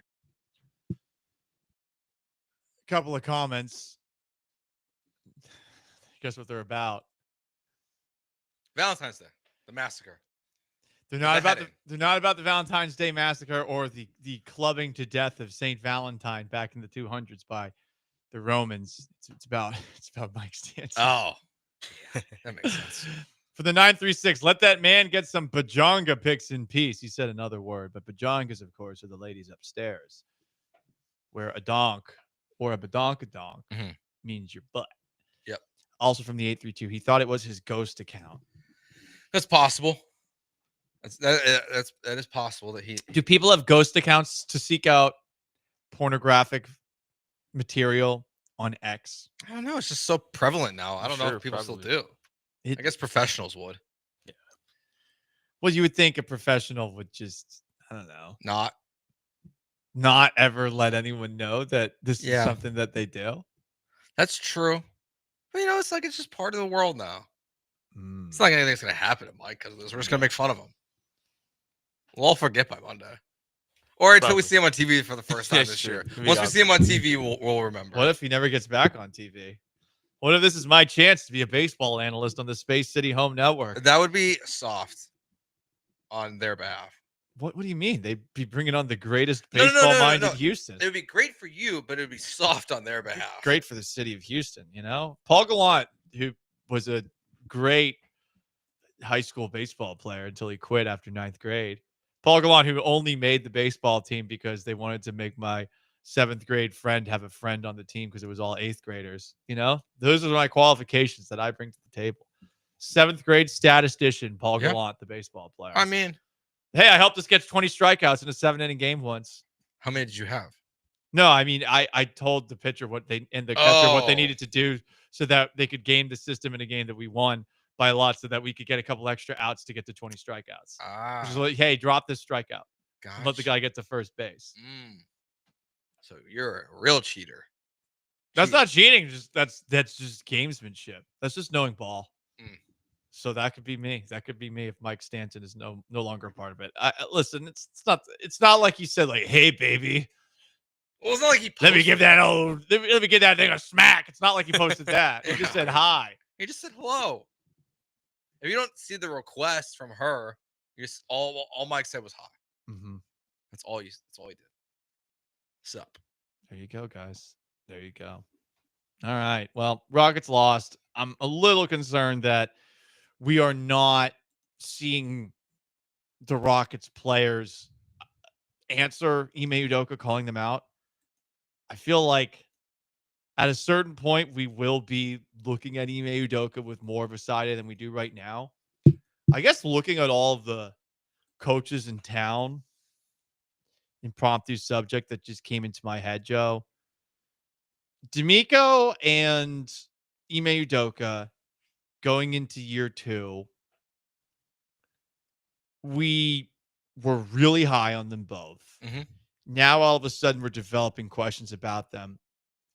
Joe Espada is about to go into his 2nd year running the show for the Astros. And this is really going to be, especially as far as lineup construction goes, an interesting year for him. I know Dana Brown has a lot more say in the lineup than he did, especially when Dusty Baker was here. But I really wonder what they're going to do on a night-to-night basis. And this is actually, I think, just given what the outfield is, going to be a fairly big season as far as baseball managers go, because he's going to have to determine who's out there, who's not, who's playing well, who isn't. And I don't know that Dana Brown necessarily has like always the override here. But I am fascinated by that going into the season. Yeah, my hope for the outfield this year is like McCormick hits a homer on a Monday. I hope he plays on Tuesday. Like I hope they don't over tinker this year. Like your guys are a bunch of kind of mid baseball players. Like, so if they're hitting the ball well, just let them be out there every single day until they go into a funk. And if that means that, Jake Myers has limited playing time over like a 2-week stretch because, DeZenzo, Chaz, and Dubon are crushing it, then, well, so be it. Like, is it bad that I just want him to be designated fielder? who? Jake? Yeah. No. Do you believe in Jake more or Chaz's bat? Chaz is back. Because I've seen Chaz deliver for most of a season before. Yeah, It was Jake, just we a got while like- ago. Jake, we got like a little stretch last year. That was nice. He also seemingly needed Dusty Baker to prod him about his weight, his love of banana puddings, etc. Yeah, that's not great. The whole having to like lose weight conversation around an athlete is never good. I mean, look at Luka Doncic traded to the Lakers. Mhm. Maybe Chaz McCormick's next. But yeah, I think I trust Joe Espada. It was pretty easy though last year. Damn, trust comes easy for you then, huh? I mean, it's pretty easy last year. Like what the game plan was, they didn't really. Now, would I like to see them pivot away from Presley in the 8th inning at times? Yes, but as we've learned recently, that relationship had already soured a little bit with the acquisition of Josh Hader. But like this year on the back end of the bullpen, I think that's the other challenging thing they'll have to figure out. Is it's easy. Abreu 8, Hader 9. Who's pitching the other innings? What's the order? I think that's the other task for Joe Espada besides the outfield this year. That'll be the most challenging. And I'm wondering essentially where you're going to go for the most part as far as like who gets the most at bats, who gets the most games. It's like none of those guys are 162 game starters. None of those guys are like 100 game starters, honestly. And you just don't have anything else. So now you're like, Zach DeZenzo, save us. Todd the Show brings up, because we were talking about all the Houston sports coaches right now running the show on the professional teams. At least Ime can be negative about his players, while D'Amico is all smiles all the time. I'd rather have the former than the latter. I'd admit it. If I'm being coached by those guys, I would rather have the former than the latter too. I'd rather have someone get on me. Well, not like that, but I'd rather have someone get on me when it comes to my shortcomings and what I'm not bringing to the table than to say like, yeah, it's fine. And of course, D'Amico might've been doing some of that stuff behind the scenes, but yeah, we don't know what it's like behind the scenes. I mean, with Ime, it's pretty clear. Based on what he says to the media, I don't want to know what it's like to be at a practice with Ime Udoka on a bad day of practice. Hard pass on that. Because I would imagine it's not very nice. Jalen Green has a commercial now, by the way. A Wingstop? I just saw a Wingstop commercial featuring Jalen Green. We like Wingstop. I like whatever wing company pays ESPN 97.5, 92.5, and got me. Good answer. I do love Wingstop. Their fries are awesome. I like Facts. And I can't explain their ranch. Their ranch is incredible. Yeah, the best ranch. But Jalen Green's doing Wingstop ads now, and then that was on was that NBA TV? Yeah, it might have been. It probably was a local ad, but yo, guys, got a 40-year-old. Got a 40-year-old. He's got a Wingstop commercial. I don't want this guy getting commercials when Ime Udoka is calling him out for effort. Oh, is that what he's doing every single night when Jalen Green gets home? He just eats a bunch of Wingstop wings. Yeah, I might get Wingstop now on the way home. Sounds great. Wingstop on the way home. Yeah. Wings are good, but I don't want to see a commercial of Jalen Green getting wings after a night where he gets benched for the fourth quarter. T could have filmed it when they were playing really well. I mean, it clearly was filmed then. When a guy's not playing well or he's getting benched for a whole game, I don't want to see commercials. No commercials allowed. Oh, but we're still seeing, at least until recently, we were still seeing Will Levis commercials for mayonnaise, Yeah. for God's sake. Yeah, we watched Travis Kelce gets just be absolutely terrible in the Super Bowl, but I still see commercials for his TV show that he's in. At least he's dating the most famous person alive, though. And Yeah, he's but a he did Hall do- of Famer. Yeah, but he did a television show and then he sucked at football. It's a bad combo. It's true. I don't like that Jalen Green is doing these commercials. I think Ime Udoka should make him stop. And I don't care if it's just on the NBA TV. I think they should make him stop right now. Because now he's going, what? He's going to be there this weekend, right? Is he at All-Star Weekend, even though he is No. not an All-Star? No, the only players there Scotch are is just Amen, Alfred Şengün and Ahmed Amen, Reed Shepard are there in the Rising Stars game, and then Şengün. What if he had too many wings on his birthday earlier this week? And that's what he's dealing with. He's dealing with the repercussions of too many wings. Because sometimes too many Slow it wings, down. especially the spicy wings, that can Jimmy Butler. that can hurt. Yeah, you can have a Jimmy Butler situation. Yeah, just slows it down a little bit. All Maybe of- that's why Alpie's not playing well. My favorite wings are literally from Porch Wing Pub because they're 50 cents on Mondays. Any place that's 50-cent wings, you'll at least get me in the door. Yeah, once. yeah. I would try your wings on 50-cent wings day. Those wings could be dried out and depleted, and I would still be like, "Oh, it's 50 cents a wing, baby." Yeah, I'm all in on that. Yeah, now all of a sudden I want wings. Thanks, Jalen Green. You're sucking it up last night, going on to the All-Star break, and now I want wings because I saw you doing an advertisement that honestly you haven't earned. Amon Thompson's earned a commercial. Amon Thompson should get to take that commercial from you and the profits. He scored 4 points last night. So at least he played at the end of the game. I'm just saying. Played at the end of the game. I'm just saying. He's on the same losing team that Jalen. Yeah, but I don't know. Amon Thompson's cooler, dude. That's true. That's at least how I feel. All right. He's Joe. I'm Paul. Gallant George, ESPN 97.5, 92.5, 713-780-3776 to call, to text on YouTube at ESPN Houston, on Twitch at ESPN 975. Stay there. Let's talk about O Athletic. 2025 is here. Let's get working on those New Year's resolutions if you haven't done so yet. Check them out, oathletic.com, O Athletic on Instagram. They offer over 100 classes per week. Like you could go from weight training to agility training. You want to do Brazilian Jiu-Jitsu classes, boxing classes. You can find all of that at O Athletic. You can also check them out on Instagram, just O Athletic there as well. 767 North Shepherd in the Heights. It's the gym for me. It should be the gym for you. Check them out, oathletic.com.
It's Gallant and George, On ESPN 97.5 and 92.5. broadcasting live from the Veritex Community Bank Studios. Here's Paul Gallant and Joe George. Rockets lost last night. Nick Haley got introduced as Houston Texans offensive coordinator yesterday. And the Astros pitchers and catchers are officially at spring training in West Palm Beach if you want to weigh in on that. Also, the Eagles Super Bowl parade is in progress. I've seen all sorts of interesting sights over the last couple of hours, whether it was Howie Roseman getting bludgeoned in the head with a beer can. There's a video I saw of a person doing a Zoom call from the actual side of the parade. Mm-hmm. I saw somebody trying to impersonate Jake Elliott. Two people stood up with their arms attached to each other, holding their arms up like goalposts, and a person that was a Eagles fan kicked a can of beer and actually did get it through the hand uprights of those two. Nice. We've seen some fun speech moments. AJ Brown's like, they thought I was a diva. Not. You also have seen all sorts of just fun shenanigans out there. And my favorite thing, and it does make me wonder if I really want to go all in with the Swifties, because it has brought me a little internet cloud of late, was to see CJ Gardner Johnson's shirt that said, "Hey Swifties, LIX," as in Super Bowl 59, my balls. And I don't think he was talking about footballs. Footballs. Probably not. Probably not. Did you ever? This is a parade related question. Mhm. Did you ever like go back to your high school, like when you left, like after you graduate high school? I've done tours of it after leaving. Sure. Yeah. Jason Kelsey was at the parade. How are we feeling about that? Well, he should be. He wasn't on the team, but he gave the greatest Eagles speech in Super Bowl history he's, after like, they won in crying on his 2017. podcast talking about Travis not playing well. Then he's out there like parading with the boys. He was on the team last year. He won a Super Bowl with this same team. Yeah, he's allowed to. So the Astros win a World Series this year. Alex Bregman's welcome back. But how is it different? Because Jason Kelsey's retired. He's not playing for the Boston Red Sox. That's true. What if Verlander retires after the season? No, we would know the players wouldn't bring him back. The players would probably not bring Verlander back. That's probably I don't know. I just think it's strange. Like, you're not on the team, dude. I don't think you should be walking with the team in the parade. You can be at the parade. You can be in the stands. No, he gave the greatest speech He's in basically a Philadelphia mascot history. Yes, he is. He's fine with that. I would be too. 6th-round pick to mascot of an entire city. It's an incredible story. And he's better at giving speeches than the traditional person that people turn to for speeches in Philadelphia, which is Rocky, who is a brain damaged, let's be honest. I can't say the word on TV, on the radio. He was a little Chris Broussarded, right? Rocky is not even real, and he's got he's basically on disability because of his pea-sized brain. Yeah. Like, he wasn't even good at being a goon for that mafia guy. And that was before Jason Kelsey, the best speech in Philadelphia sports history. That brain damaged idiot. Apparently Jalen Hurts had never been to the Rocky Steps before. Oh, wow. Today. Surprised by that. He said, I told myself when I got drafted that I wouldn't come to the Rocky Steps until we won a championship. And now we're here. Oh, did he run up and then play the Rocky music from the soundtrack? No, he's just standing there talking to the microphone. It would have been nice little touch for Channel View Zone. Did they do the speech from the top of the stairs? I don't think they're at the top. Oh, that's lame. I can't tell. They got to do it at the top of the stairs. It's such an iconic. No, they're like halfway through. Okay. So what do we do this weekend without sports? I'm gonna watch Captain America on Sunday. Yeah. AJ wants to watch it too, and for Sean. Yeah, we're gonna see it this weekend. I love Harrison Ford, but I'm marveled out. I'm ready for like this next wave that's coming. I don't know, man. I am out, and this movie has not just Harrison Ford. It has the guy who plays Gus Fring, Giancarlo Esposito, and I'm still like I have zero interest in seeing it, and I have zero interest in going to Disney Plus to even watch it too. And I'm kind of bummed out. I used to like these movies, but there's just so many.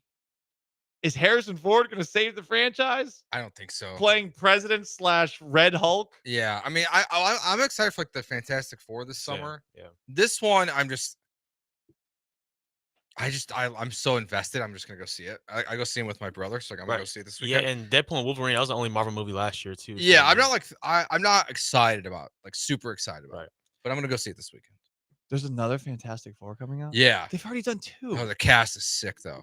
The cast was sick the first No, time. no, this is better. Jessica Alba and Chris Evans. What are you talking about? This one is Cousin is in it from who? No, what show? Is Pedro Pascal, Vanessa Kirby, Joseph Quinn, and Eben Moss. Okay, Pedro Pascal could actually yeah. But they've done it so many times. How many more times are they going to do it? Well, the last one sucked. It was terrible. It was terrible. That one had Kate Mara. Yes, but like you have like Joseph Quinn is the guy from Stranger Things. Had Miles Teller in it too, didn't it? Cousin from the Oh, the cooking from show. the bear. Yes, Okay. I was like, what is it? Ebon, What is cousin? his first name is Ebon. He has a Yes. weird last name. Yeah. I just call him cousin because that's what they call him in the show. He's the thing. I'm excited about that one. Superman also comes out there. That's in June. Yeah. So, but yeah, I'm That's gonna be watching good. Captain America this weekend. What about you, Paul? What are you doing this weekend? You got practice tomorrow? You got flag football practice tomorrow. I mean, tomorrow's got a good slate of college basketball games, as brought up by Todd the Show, and our beloved Cougs have a big game, 1:00 in Tucson against 13th ranked Arizona. Saw Kelvin Sampson talking about that and the history of Arizona. So that's something I will probably watch once I get back. You got number 1 Auburn and number 2 Alabama at 3:00 on ESPN. I have not quite gotten into college basketball this season because my alma mater is the worst they've ever been. But you got Kentucky, Texas too. Yeah, I'm not. I watch the Cougs like when they're on during the week. But you don't watch them on the weekends? No. Even when they're playing a ranked team? I might watch this game. Honestly, you have to watch this game. I'm not really into college basketball as much anymore. Okay. Same. I used to really like it, but I like how this segment's been like, we're not that much into this thing anymore. I'm not that much into Valentine's Day anymore. You know? well, you're trying not. to. We'll see how tonight goes for you. How is tonight gonna go? I don't know. You're gonna send your photo card and your video to a bunch of your exes, and Yeah, I think it's gonna go poorly. how many texts will we send? I think I'll get no text and then I'll be really sad. Okay. And Well, how many then- exes are and you then it'll sending? ruin my weekend. It's a good question. We haven't figured that out yet. If you go like 1 for 10, like you still got the one. I really have to send it to some random ass people. Like how far back can I go? Well, you should also send to just to see if it works. Mhm. Some to maybe some potential, late night friends. No, there's none right now. Oh, okay. There's none. We are like on the verge of getting back on the dating apps. Happy Valentine's Day. Get on Tinder today or whatever dating apps, No. Hinge, whatever, and just start sending them out on that. Make that your opening statement. No, I'm good. I'm not good. I'm dying inside. I'm sad. I'm a sad little panda dying inside. But I'm good. I'm good on that. So what are you watching this weekend? 713-780-3776. I think we're going to do a new segment going forward since the pick six. There's not as many things to pick from a gambling perspective on the weekends, but I think we're going to do a new segment and we'll call it weekend homework. Okay. Things that you should watch over the weekend. I know that Dexter is having its season finale tonight. I haven't started it yet. I need to catch up. The new Dexter. I've enjoyed it. I think Really? it's been really good. It's got Christian Slater in it. Sarah Michelle Gellar's in it. The guy Patrick Dempsey's in it as well. What did you say about the the reboot? The one where he wasn't dead? Was that good? Yeah, it was good. It was okay. I think really just the last 2 seasons of the original Dexter show weren't great, especially the last one. The finale was awful. It's brutal. But the last 2 seasons of this Dexter franchise, one of them the prequel series, which is just coming out, and I think the season finale came out today. And then on top of that, you got the Resurgence one where he's in it, and the actress who plays Deb in the original series is playing the Dark Passenger. I think they're doing another season of that coming out this summer. It's actually been really good, man. It's been really, really good. I'm gonna have to check that out because I did really love the show the first time around. It's fantastic. What else you watching this weekend? You ever watched Invincible? No, but that comes back this weekend, right? The first 3 episodes already out. I already watched them. They're pretty good. Yeah, it's a good. I mean, it's the superhero show I want, where it's a little more blood, a little more death, a little more mature, Like the less boy. the quirky Marvel look at my goofy line. Is he right there? As they talk about the bad guy. Yeah, it's kind of like The Boys, right? But it's a cartoon. It is less funny than The Boys. Okay. The Boys is tops, but it's good. It's very good. So there you go, guys. Look at that. We just told you about what we're going to watch this weekend. I've been watching a documentary.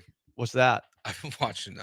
I feel so strange just admitting this out loud. Well, I mean, listen, you can't. No one's worse than Mike Stanton today. Yeah, I've been watching a World War II documentary. Oh, let's go! That pumps me up. Specifically about the guy in Germany. The guy in Germany. Yeah. Who's the guy in Germany? The guy with the little mustache. There's a lot of guys with mustaches. You're talking about Heinrich Himmler? Yeah. Nope. Well, he's in it. Yeah. He's primarily focused. He has a It's actually mustache. the one about like the trials. It goes to like the rise Nuremberg and fall. trials. It goes to, like the rise and fall of like Hitler, Germany, the trials, all of it. See, you said the word. Why are you so scared? Yeah, I know, because it feels weird admitting that I'm watching this, but like No, it's fascinating It's a fantastic. It's not like you did it. So No, Yeah. true. Good point. Yeah, I'm not Jay. Elon over here. No, but what I like about this one is they have Elon didn't do anything either. He just made an Yeah, awkward I know. hand move. one of the guys who was like a journalist back then who was traveling with Germany. He had a book and they like AI'd his voice, so he's like telling some of what's happening like during the war. Like it's very interesting. It's been pretty good. Let's probably finish that this weekend. I remember the thing I wanted to bring up in this. Sam Okay. Morrill, stand-up comedian. Sam Morrill is a stand-up comic. You know how like TV shows and radio stations will have on a stand-up comic? Mhm. So this guy like goes on TV and he goes out of his way to just completely ruin the segment. Okay. Like, so the thing he's been doing recently is he's been doing TV interviews and there's been like a person dressed up as a gimp with duct tape on their mouth like that's been coming in. This guy's pretty funny. Sports fan too. So he's doing stand up tonight somewhere in Houston. I forget where. So that is actually an option. I have been debating going to that. Maybe I will. Maybe I won't. Where are we at with getting back on the stage for you? Oh, it's probably never happening again. Okay. It was a rough experience.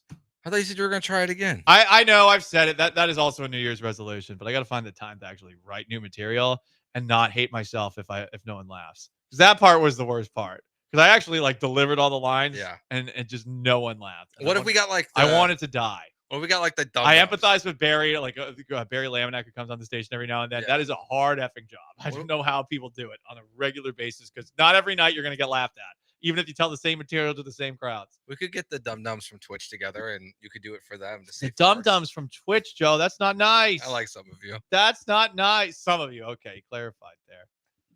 What's up with this guy's hat on NBA TV? That's a great question. What's up with the hats that look don't like understand. penises? I don't understand. It's Valentine's Day, but like this is a hat that I saw for the first time. And for those who don't know, you know Fat Albert and the Cosby Kids? Yeah. Okay. Or the Fat Albert and the whatevers. There was this one character that wore this knitted hat, and the knitted hat, it looks like a best case scenario, a condom, or it looks like the tip of a Ramalama Ding Dong. I do not understand these hats. I don't quite either. Why is this guy wearing this hat? I'll put. What is the purpose of it? I don't know. I mean, it doesn't even look like it's warm because it's not covering his ears. Anyway, He's sorry. inside. We got to take this. This is Bay Area legend E40. He's wearing a hat. Yeah, that hat is not a good hat, man. I don't know what he's doing. Anyway, yeah, this segment has been brought to you by E40's hat. 713-780-3776 to call, to text. On YouTube at ESPN Houston, on Twitch at ESPN 975. Stay there.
We hope you have a wonderful, wonderful Valentine's Day. We really do. Paul, you sound so bitter because you're single. I am. So what are you gonna do for Valentine's Day? I'm literally just gonna go home, Cook yourself a steak or do my something? live stream, and go to the gym. Okay. And then we're gonna do the New Year's cards I haven't done yet. And then I might do my taxes. Okay. Yeah. Things I believe from that statement. Go to the gym, live stream. Mm-hmm. Maybe the taxes. Not the New Year's card. Not the New Year's card. I think I'm gonna do it. I need to get it done. My taxes are done. Good for you. I do them immediately because if I don't do them right away, I will Procrastinate. I will never do them. It's gonna be a fun weekend. I can't wait to get to it. I really just can't wait to get started. I'm not being sarcastic or facetious at all. James Harden passed Hakeem Olajuwon for 13th on the all-time scoring list. That sucks. Here's what Harden, who was asked about it, had to say about that. James Harden, former Houston Rockets legend. Like today was to my dream. Like when I got traded to the Rockets, it was like, Hakeem Olajuwon. He brought so much. Obviously, we all know about, on the court, but off the court, as well. Somebody that I looked up to and kind of wanted to, mold and do things in the sense of like what he brought to that city.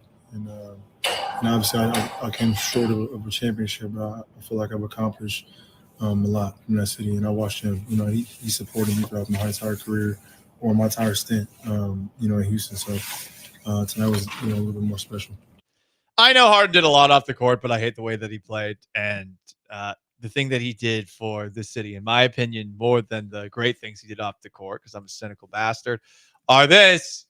He made flopping and cheating the system and shooting a bunch of threes when you're not that good of a three-point shooter in vogue in this city. And I'm not a fan of that. Thumbs down. Yeah, I don't know if this is old man take or not, even as I don't care. I hate that like all the greats in like the NFL and in the NBA, like their point totals are getting passed all the time, or their passing yard totals, things like that. Because the game has just changed so much. It's just like when you look at the top 10 passing yard leaders of all time, like Phillip Rivers and Matt Ryan are on that list. Like that sucks. Like James Harden passing dream. Like James Harden's like 2-time MVP, right? 2 times. Correct. Like congrats to him for getting to 13th, but it's other guys in front of James that actually make me more annoyed, I would guess. If you really look into it, but it just kind of sucks. Just like brings down like the great stats. Yeah. I'm with you there. But those volume scorers, there's going to be more and more and more of them. And Harden will probably get past at some point. Love is dead. Kanye West and Bianca Censori are getting divorced. What? They're getting divorced. Why?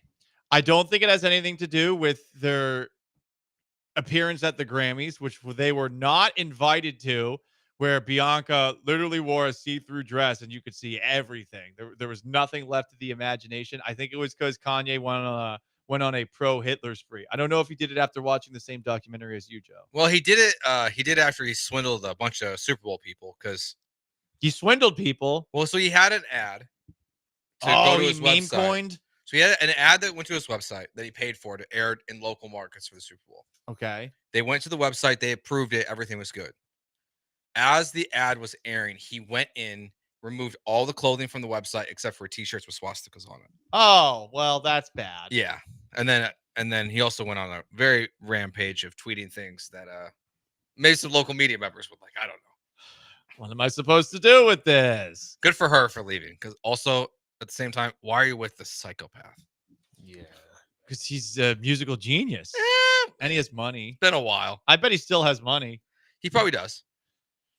If you can put together a website with swastika T-shirts. Goodness gracious, though. Jimmy Butler pooped his pants the other night while playing in a basketball game. True or false? The picture, in my opinion, shows true. It does look like a true. Mm-hmm. I would say. I think I'm a little more confident that Paul Pierce did his. Well, Paul Pierce was in a wheelchair. We never saw Paul Pierce's shorts. We have seen Jimmy Butler's shorts. Yeah, they're pretty yellow here. You don't want to wear white. Yeah. I mean, maybe peed, but yeah. That'd be even weirder, I think, right? A little bit. Because, like, just, that one's coming. Like, gotta wear some Depends going forward. He's not that old. Jimmy Butler here for Depends. Have you ever had this happen to you? If Emmett can do it, why can't Jimmy? Is he doing Depends ads now? Isn't Emmett Smith doing? I think I'm right on that. I don't know. Damn, dude. AJ, the Cowboys fan, doesn't know if Emmett Smith is doing Depends ads. Convenient. Well, I'm not paying attention to a lot what he says because he said the Cowboys shouldn't draft Ashton Genty. So, like, Well, I mean, maybe they shouldn't. He hasn't been drafted. Are you surprised that they weren't in the Super Bowl like Jerry Jones was? no, he just be yapping, bro. Just yapping. Yeah, that's the Jerry Jones way. Yes, Emmett Smith does Depends. Good for him. He's proud about Get that bag, bud. or wear a bag on your pants so That's you true. don't pee yourself. More in garbage time. This is not a good time for this to go down, but it seems like Paramount is going to pull all of their channels from YouTube TV, which just went up in price a month before the NCAA tournament. What sucks about this is that Fubo TV's already done this with like TNT and Turner channels. You can't get them. So if you're going to get a streaming app for the NCAA tournament, you might be SOL. I think the only way to go and get everything for the tournament is Max. But even then, I don't know that Max gets CBS because CBS is on Paramount. Yeah. It really stinks that we have gone from the streaming apps being a legit way to save money to now the streaming apps and the total prices you're spending on all of them is just like it was with the cable company before. See, I think it's worse. It might be because I still have cable. I still have Xfinity. But then we also have now, yes, they offer discounts for like Netflix if you have an Xfinity account. So some of it gets discounted, but like we have everything. Now we don't pay for all of it. But I know I'm spending more money now than I was when it was just Netflix and cable. That's not good. That's not good, and it's But just getting worse. I don't even want Xfinity. I want to go to a cheaper platform. But the problem is that YouTube TV wants nothing to do with Space City Home Network. Yeah, that's the other Why problem. is That's that? why I do Fubo TV. Yeah. Yeah, that's right, AJ. You can't get the local channels on anything except for Fubo TV if you're streaming. Yeah. So it's like I can't go there. But then but I want YouTube TV because I want Sunday Ticket. Right. Like That's crazy. It's just difficult to do anything. So why did you spend more money ultimately? Yeah. And then like they crack down on all the illegal streaming Well, that's illegal. It's websites. against the law. Right. So watching You're- certain football games was tough at the end of the season. Because you're a criminal. No, I'm not. You're a criminal. You know who's a just criminal? admitted to it. The people of YouTube TV and the NFL. We're charging what they do for Sunday Ticket. They're the criminals, Paul. They had a deal for $100 a year to run Sunday Ticket on Netflix. They're the criminals, not me. Wrapping garbage time up, we have some new details in Tyreek Hill's lawsuit against, an OnlyFans influencer's lawsuit against Tyreek Hill for breaking her leg. Tyreek Hill admits he had to satisfy his tall woman fetish when he reached out to touch breasts of plus-sized OnlyFans model who claims he broke her leg. She broke her leg running routes, remember? Well, Right? that story has changed Oh. because Sophie Hall, the tall woman who Tyreek apparently is into, Hall claims Hill broke her leg. Hill said she tripped over his dog, Chapo. I guess we'll never know, but I guess Tyreek Hill has a tall woman fetish. To each their own. Yeah. Happy Valentine's Day. And he has 1,000 kids too. Hey, it's more like 12. Well, It's a lot. close enough. He'll get there someday at this rate. And on that note, that's going to wrap up today's Valentine's Day edition of Gallant and George. Big thanks to AJ and for Sean. Big thanks to our texters, Twitchers, YouTubers, and everyone else who listened. For AJ behind the glass, for Joe to my right, I am merely Paul Gallant. So long, farewell. Have yourselves a wonderful weekend. The Killer Bees are next. Peace.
Ooh, what up, H-Town? Hey, how we doing? It's a Friday edition of the Killer Bees on ESPN 97.5 and 92.5 FM. And if you've guessed where's Jeremy, we've guessed it too. We think we've pinpointed him to somewhere in Arizona in a lobby trying to get into a hotel room so that he can join the hive. But until then, Brian and I are here to keep the show alive. Brian, is that not true? Yeah, he's I don't know what hotel he's at. I don't know if this is the Holiday Express situation, or this is a La Quinta situation. I don't know if we want to put any hotel brands on blast. But apparently he's having trouble checking into his room. They won't let him in. So he's hanging out in their lobby right now somewhere in Arizona. Could it be credit card? Could it be you think he's got background check? Could it be I think it could be the background check. I don't think it's the credit card. Okay. Well, we've got we'll keep you updated, as the news becomes worthy. We will get you the news of the next whereabouts of Jeremy and when the why estimated is time of Jeremy his not arrival being might lit be. in his room? Wrong answers only. Text us. Yes. And why would you not be in the lobby doing it from there somewhere in a corner? There's been a question raised by someone else here. Is like, most of these hotels do have conference centers, business centers, or breakfast area that wouldn't be occupied at 3:00 in the afternoon. Well, not 3:00 local time, but still in the afternoon. So maybe Jeremy lacks some dog. I don't know. Maybe. I think he's just looking for that early weekend vacation, take the show staying off the kind whole of thing. weekend out there in Arizona. Yeah, The games- you might. I wouldn't do that kind of thing. Well, they've got I think they have a game tomorrow at one of the Arizona schools and another game on Monday at the other Arizona school, and so he's just staying the whole weekend. Gotcha. Okay. Well, it's a big one. Maybe he's against getting the weekend Arizona started this early. weekend. The Arizona game's always a big one. They're quality, and of course, with Bobby Hurley coaching Arizona State, they're no slouches either. So, a couple of big games for the Cougs. We've talked about the Cougs in the past, so we got to keep it on the radar. Our beloved Cougs. They got some big games this weekend, so let's keep track of the Cougs and keep rooting them on because they're a damn good team. On the flip side of that, Brian, last night was a second night of a back-to-back at the Toyota Center for the some people think contending Houston Rockets, who didn't look very contending last night as they lost to the Golden State Warriors in a game that was extremely disappointing if you're a fan of this team and in particular their starting lineup. Yeah, I mean, you look at the starting lineup, and you got guys, almost all the way across, like Dylan Brooks, 21 minutes, Şengün, 26, Jalen Green, 22. Hell, Jayshawn Tate played more minutes than Brooks and Jalen Green. It wasn't a good night for the Rocket starters for sure. Other than, I guess there's what would you say? There's one good performance. Aaron Holiday was pretty good, 25 and 8, shot 50% from the field. The Williams kid too, coming off the bench, really hadn't played more than sporadically in a game here or there, and he comes in, he gives you a spark. He's lefty. I'm partial to the left-handed shooter, but he gets you double digits. He's a kid that's not expected to play, and then all of a sudden he's thrown in there and he's producing for you. And I thought that was impressive. Yeah, the bench brought him back in, got within 2, but it wasn't enough as they lost now 3 out of 4 to the Warriors this season. So the misery against the Warriors going back, I don't even know how long continues. Other than that, win over them in the NBA in-season tournament game. Other than that win, it's been bad against the Warriors for a while, and it continues. I don't know what. I mean, hopefully the Rockets starters, specifically the 3 that got benched for most of the game, maybe they just need some rest. Maybe they just need the week off, and they come back legs underneath them and play with more effort and intensity, like Coach Udoka wants in the second half. But they've been slacking for a few weeks now. Here's where I'm at. The biggest takeaway for me last night, and I agree with you. Look, I think the one of the stories for sure is the fact that the second unit was able to come in and take you from 24 down to a one-possession game, played their tails off. But the bigger statement to me and the bigger thing that I take away from this game is just how much control that Ime Udoka has of this team and the fact that he is able to do what a lot of coaches are probably either unwilling or afraid to do, and that is do exactly what he did last night. He's been harping for several games when they haven't been playing their best basketball. We're not doing this. We're not doing that. We're not making the right plays. Defensively, we're not stopping people. Well, he made a statement last night that a lot of coaches are hesitant to make, and that is that he actually went with a full line change at one point and benched all 5 guys at the very same time. And the bigger thing than that is, because a lot of times coaches do that to get a spark, get some energy. When it gets closer, they go to their go-to guys. They bring them back in the game. They try to finish it off. But to Ime's credit, he stuck with those guys and rode it out with those guys to basically allow them to try and finish the Golden State Warriors. That's a gutsy move. And I'll tell you this from personal experience. Got Kevin McHale That fired is the once. move that got Kevin McHale fired. When we did that against the Clippers in the playoffs and Harden wanted to come back in the game, and McHale said, nope, these are the guys that got us here. We're going to ride it out with them. He kind of had an inkling after the game when he and I were talking that might be his downfall. And sure enough, the next year, James never forgot it, and he was unemployed. Granted, he was still being paid, but he lost his job because of it.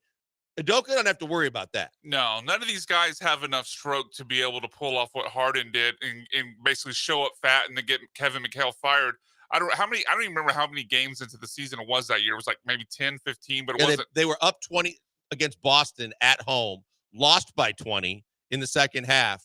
And after the game, James got caught asking for Les and Daryl and Tad and Gerson to meet him up in the conference room above the practice court. Little did they know Demo was rehabbing and shooting and saw the whole thing, and they agreed to fire McHale the next morning. Gotcha. Yeah, I remember it wasn't that long into the season. I couldn't remember the details of it. Obviously, yeah, Udoka doesn't have anything to worry about as far as what happened to Kevin McHale, because Jalen Green, Şengün, these guys don't have enough pelts on the wall or the pool in the organization to pull off what Harden did. It does make me wonder, though, because we've seen not this exact move from Udoka, but we've heard him last season and this season call his team out for playing soft, call his team out for not playing with enough energy, with enough aggression, not playing hard enough on defense. Like, he's not afraid to call, especially soft. Like, it feels like every loss he's putting the soft label on him. I do start to wonder, even if his job is safe, if at times the way he criticizes his players, at least in the media, has started to fall on deaf ears. Because how many times have we talked about after a Rockets loss where he's calling them out for playing with no energy, playing soft, and we still have these look at February. They're 2-6 in February. Their only wins are against a depleted Suns roster without Booker and Beal, and the Raptors at home. They lost every other game this month. How many times can you call your players soft and have them not respond to where it's like, okay, what's your next move, coach? Because they're not responding to it. So I think last night was that next move. I think that last night it was, I'm not gonna talk about it. I'm gonna be about it, and I'm gonna show you exactly what I'm capable of doing here. The same way he had the stones to be able to sit down Alpi when he wasn't playing defense, or other Jalen when they don't play defense. This was kind of like that next big baller move of, I'm tired of talking about it. I'm now going to show you what I'm going to do, because that was, in my estimation, what I've seen a lot with teams over the years, which was, I'm starting my All-Star break early. I know that that most of those guys had flights out of town, Cancun, getting ready to go to Cancun and other nearby beachy destinations, maybe as soon as last night after the game, and they started to mail it in. And to his credit, he decided, I will put 5 fresh bodies on the floor and I will take my chances rather than watch any more of this garbage. And to his credit, and to the bench's credit, they got him all the way back to within a bucket. And that's impressive in itself. It is impressive. And I think it speaks to, obviously the depth of this team and his coaching ability overall to be able to carry those backup guys to within 2 against the Warriors. I do agree with you. Like I asked before, you commented there, like, what's the next move? Because you're calling them soft every night, every time they lose, and it doesn't seem to work. I agree with you that this is the next move, though. It does feel, though, like it's a move. Like, I don't know how many times he can do this before, at some point you run out of, cards to play. Like, you run out of cards in the deck to play if the team's just not responding, and then you have to look at replacing some of the players on the team in the offseason if those guys aren't responding. But I don't want to say it's a last-ditch effort to get their attention, but I don't know what he can do other than what he did last night, basically just benching all of them to get their attention, where if it doesn't work, I don't know what the next move would even be. Other than replacing them in the starting offseason. lineup. I think that what he's going to start to do now, too, is he's going to start – I mean, that would be his next move because I don't think he's in jeopardy of having anything done to him. I think the organization fully supports everything that he's done so far and he'll continue to do.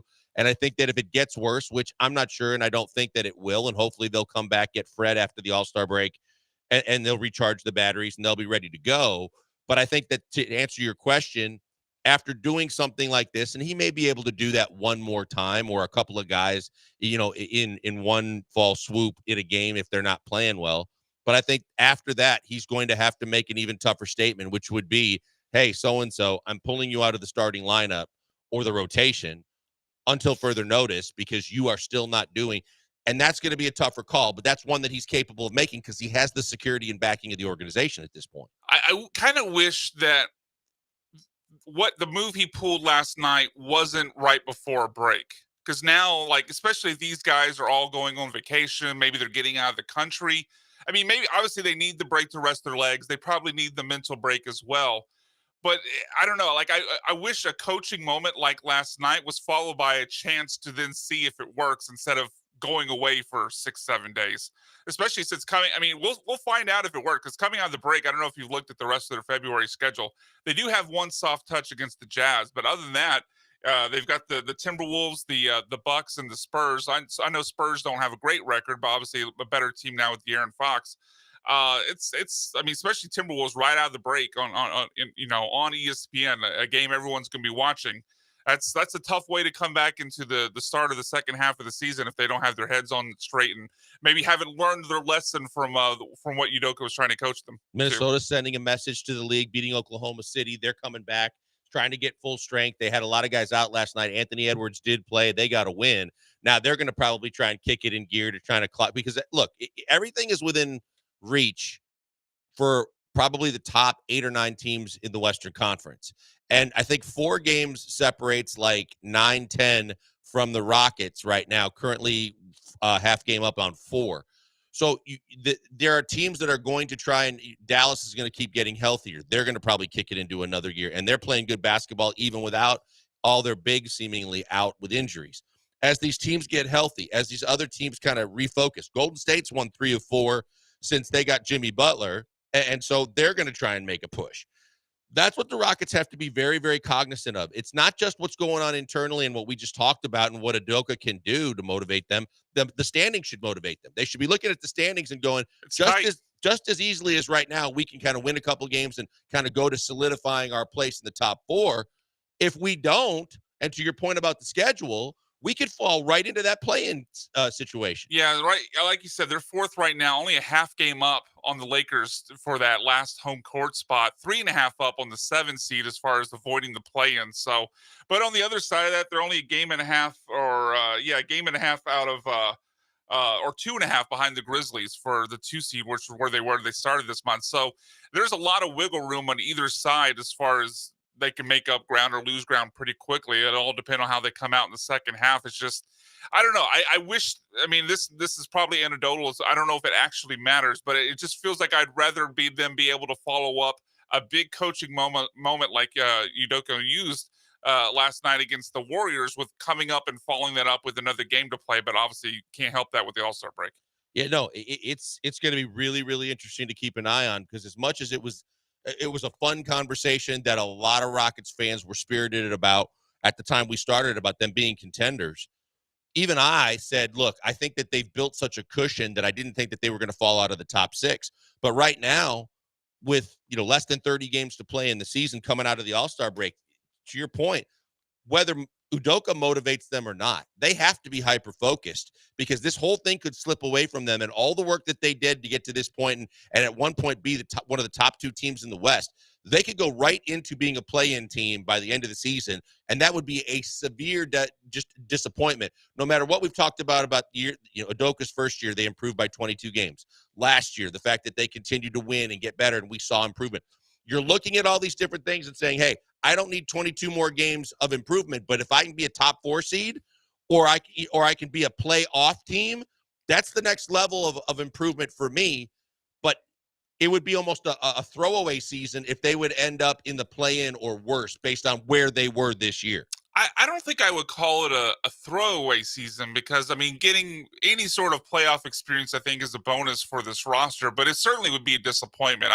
I know I don't think you shared in our top 6 estimation before the season started, but I think a lot of fans, I'll include myself, I knew other people here at the station as well, had a top 6 expectation for them coming into the season. So getting all the way up to the 2 seed with a little bit of a cushion, now not just in the 2 seed, but a little bit of a cushion between them and the other teams with home court advantage.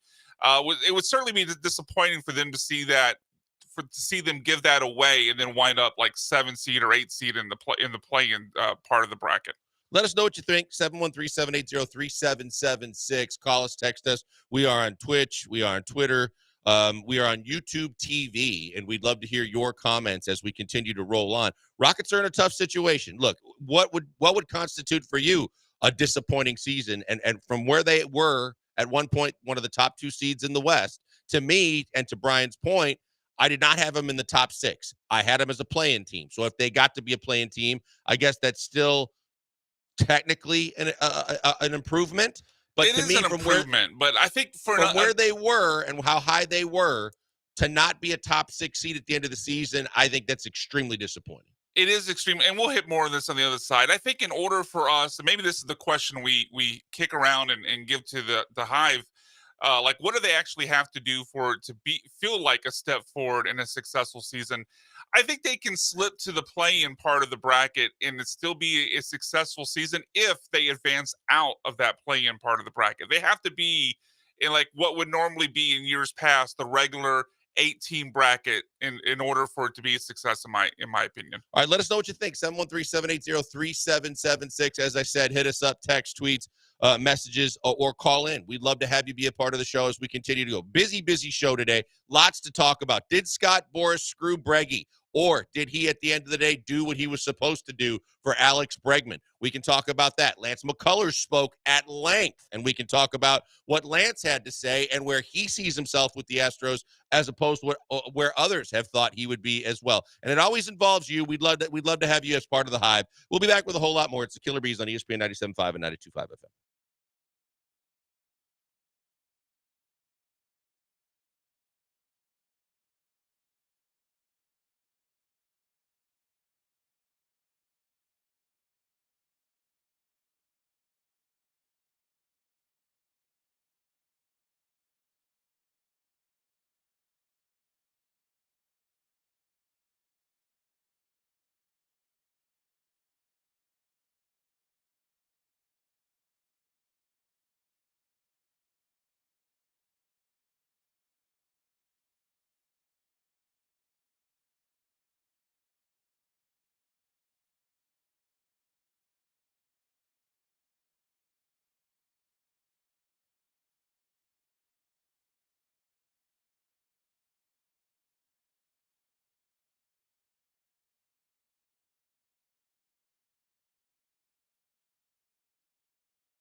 You found the Killer Bees, live from the Veritex Community Bank Studios. Here's Joel Blank and Jeremy Branham.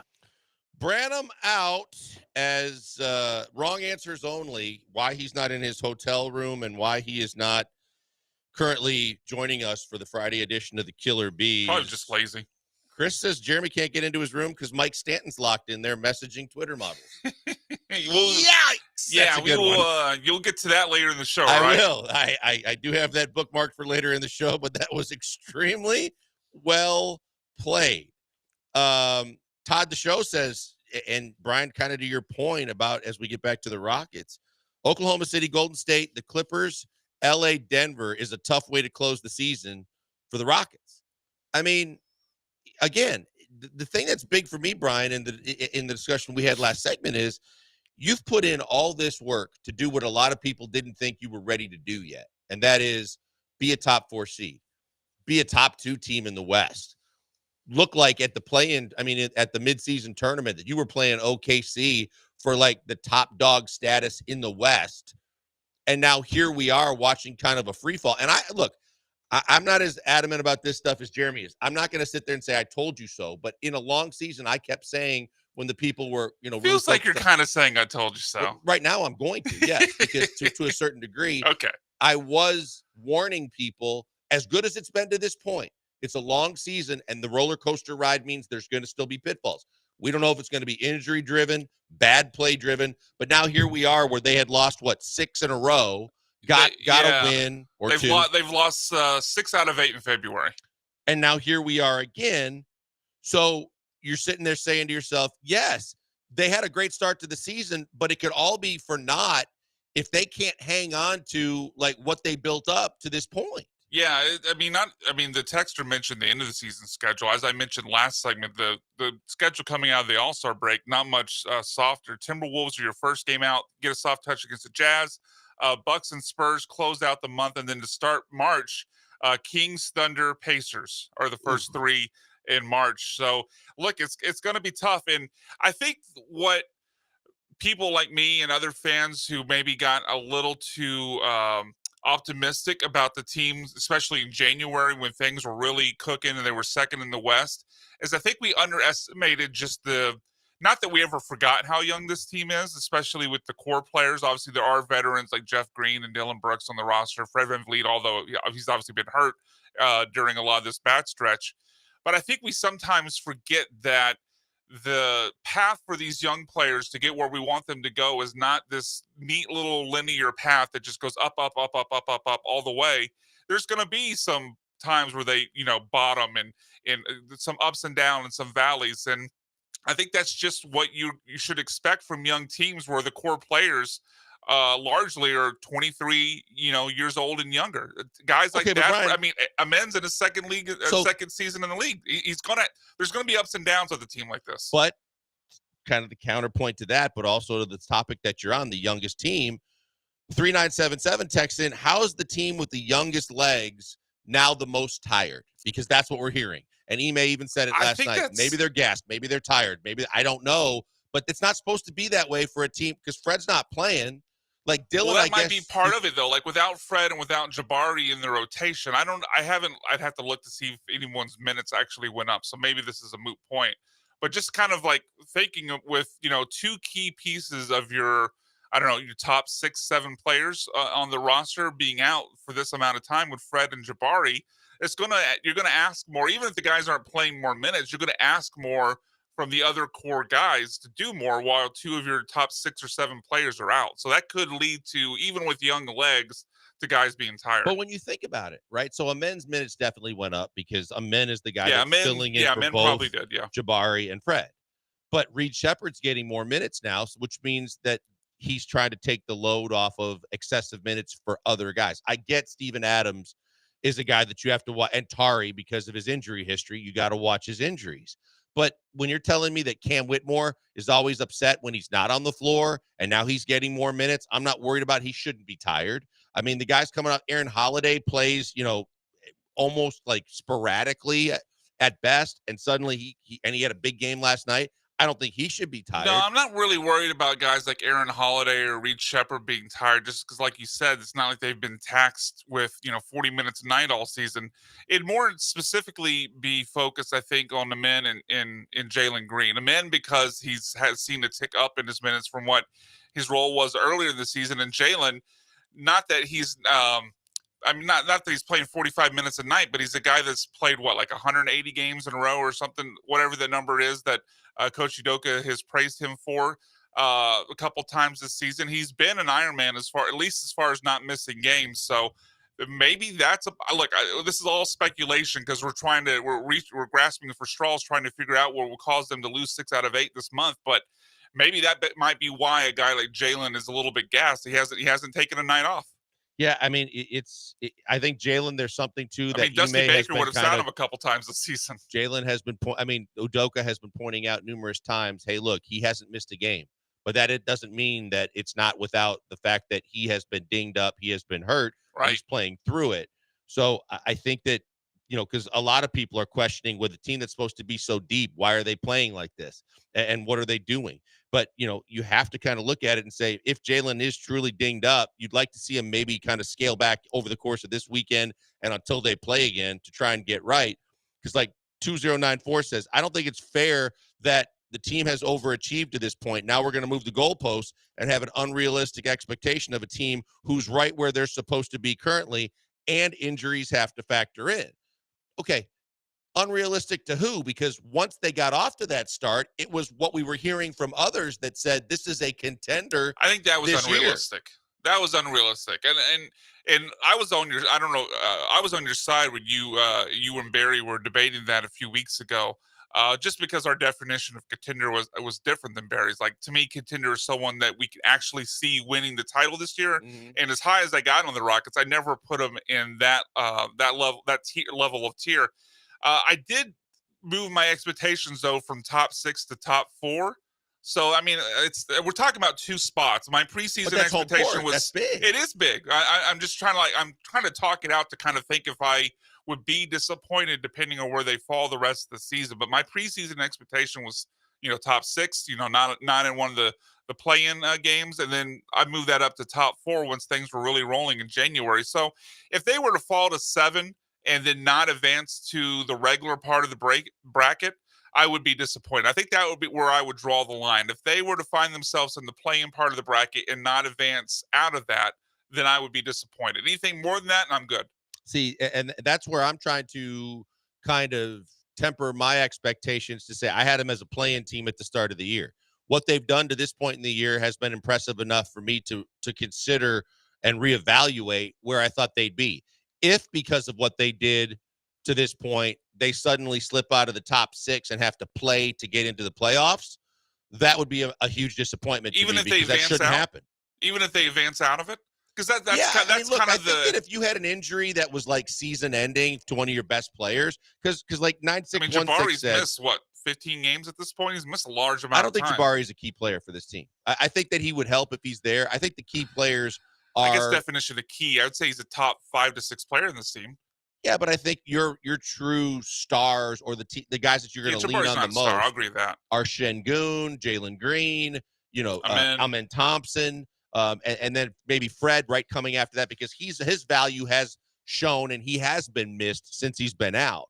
But 9616 said, this team's not going anywhere without Şengün and Green, and everyone knows we don't have a dog on this team to carry us down the stretch. Well, I've been harping on the way they don't close. I'm not sure that even Fred is the dog. So he might be right, or she might be right. Maybe we don't have a dog on the team to carry them. But you're putting a lot on Green and Şengün in that equation too, because they've really been when they win as a team. Yeah, see, I don't know if Fred can be the dog, because, and I know you talked, I think it was yesterday, about his leadership and the credit he got for leading the team that won a title in Toronto a few years back.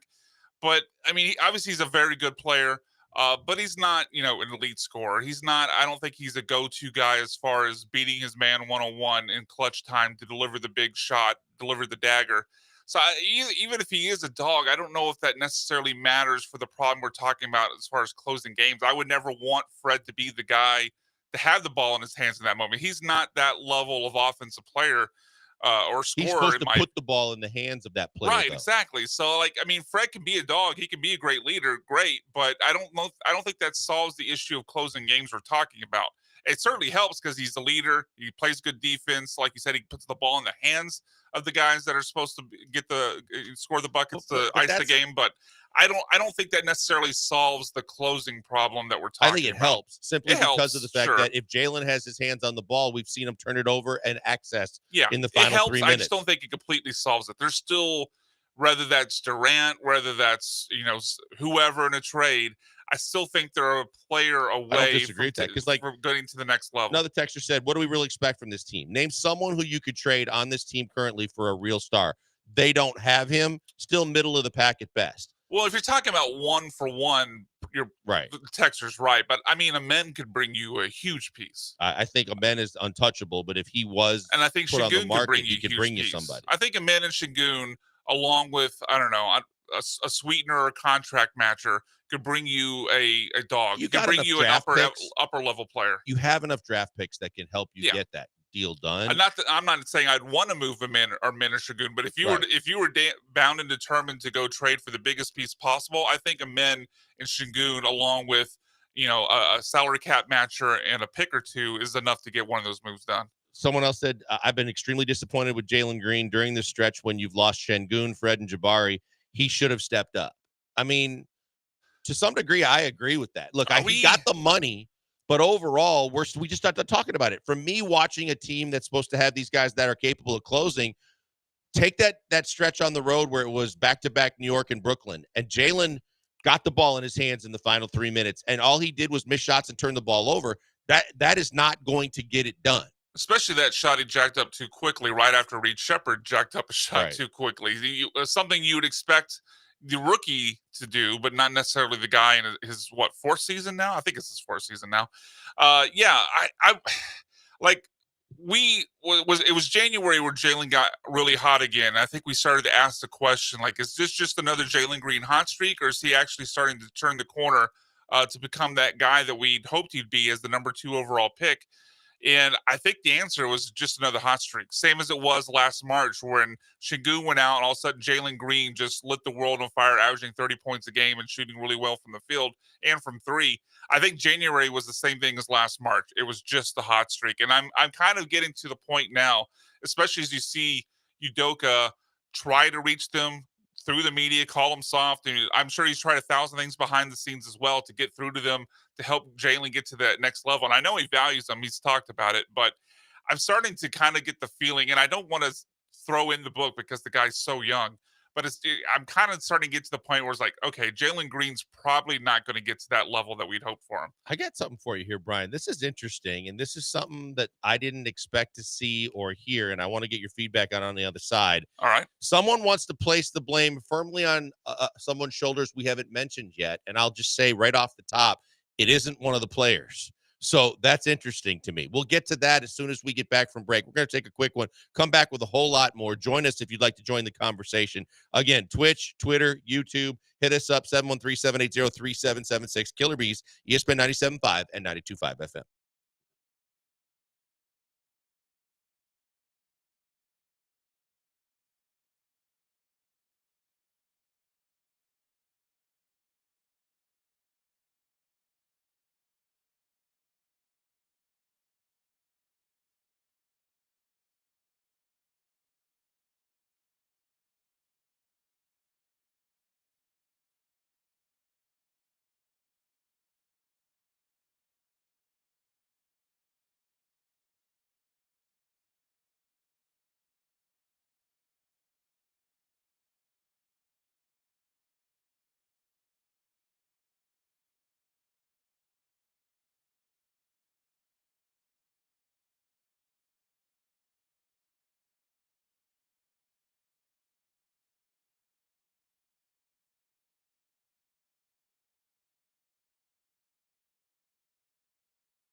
You're listening to the Killer Bees with Joel Blank and Jeremy Branham. On ESPN 97.5 and 92.5. Broadcasting live from the Veritex Community Bank Studios.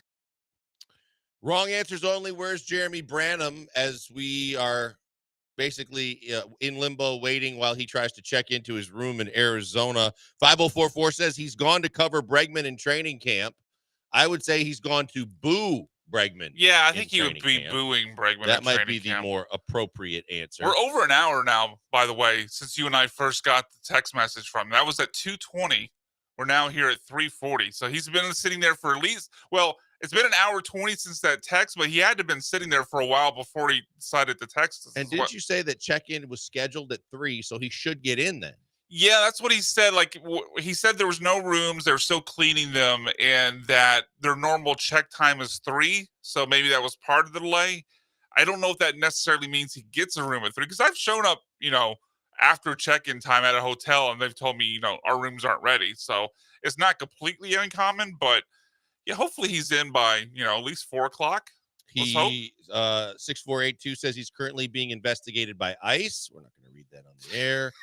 There's a drop I can play with that. Trying to check in before check-in time, so they're upset with him, and he's now going to have to wait even longer. Is there a chance when he found out the room wasn't ready, and he wasn't going to be able to start the show in his room, that he got a little sassy with them? And started, maybe, I think the texter might be onto something. I think there's a chance he got a little sassy, maybe a little lippy with the check-in people, and maybe they're slowing things down on purpose. Someone said he can't check in because he was at a hotel that has been robbed. Okay. That would be unfortunate. That would suck. He's still recovering from the body slam he got from Cody Toots. I don't know. Did I miss something? Yeah, let me go check. That would have been worthy of Jeremy's video. Twitter. Yeah, no, I didn't see it. I didn't see any. I assume. I mean, it's not an actual body slam. This is not Hulk and Andre at WrestleMania 3, which you would enjoy. I mean, I knew you got that reference this isn't right away. Patrick Mahomes or John Rocker. No, I don't Patrick think they're Mahomes going to Sr. fight at Rough and Rowdy. Let's see. I'll go through and scroll the next time you're talking, see if I can find where they had an interaction. I'm not seeing anything right now, though. So someone said he's accidentally arguing with a mirror. I could see that. I could see that. And they keep coming in, so we'll continue to get them. You think there's any chance when he was told he wasn't going to get in the room that he dropped a "Do you know who I am"? The Michael Jordan son card? Yeah, I don't know. I mean, there's probably a possibility. There's a and possibility. He'd probably start with, "I'm the guy who created Taco Tuesday." Oh, yes, true. He does claim that for some reason. Yeah, so that might be something. Okay, so getting back to this Rockets discussion, because I'm really curious your feedback on this one. 9616 says the Rockets have a GM that doesn't trade, period. Assets or picks won't matter for this team. But I think most reasonable fans didn't necessarily want them to trade right now, right? I mean, I mean, obviously it's a matter of opinion, but I mean, my feeling, and I think our collective feeling on this show going into the All-Star break was we still don't know what this team is, and there might not be a singular player that you could realistically get that would put them at that championship level. So let's wait, another year and reassess, because I think once you make that trade, because of the assets you would have to deplete to make that trade, you kind of lock yourself into this is our squad minus the guys we're going to draft from the remaining draft picks we still have. So once you make that move, you kind of get locked into this is our group. So until you're really ready to make that jump, or if the guy is there that you just can't pass on, I'd rather wait. See, and you're right. I was adamant about that. And look, I think I sometimes get a very hypercritical critique of the fact that I'm kind of hard on Rafael Stone. I don't fault Rafael Stone at all in this situation because of the fact that, like you, I've been very adamant about you don't just try to trade for any superstar. It has to be the right superstar that's similar in age, that has the abilities that will blend well with whoever you don't have to trade to kind of keep this train moving in the right direction.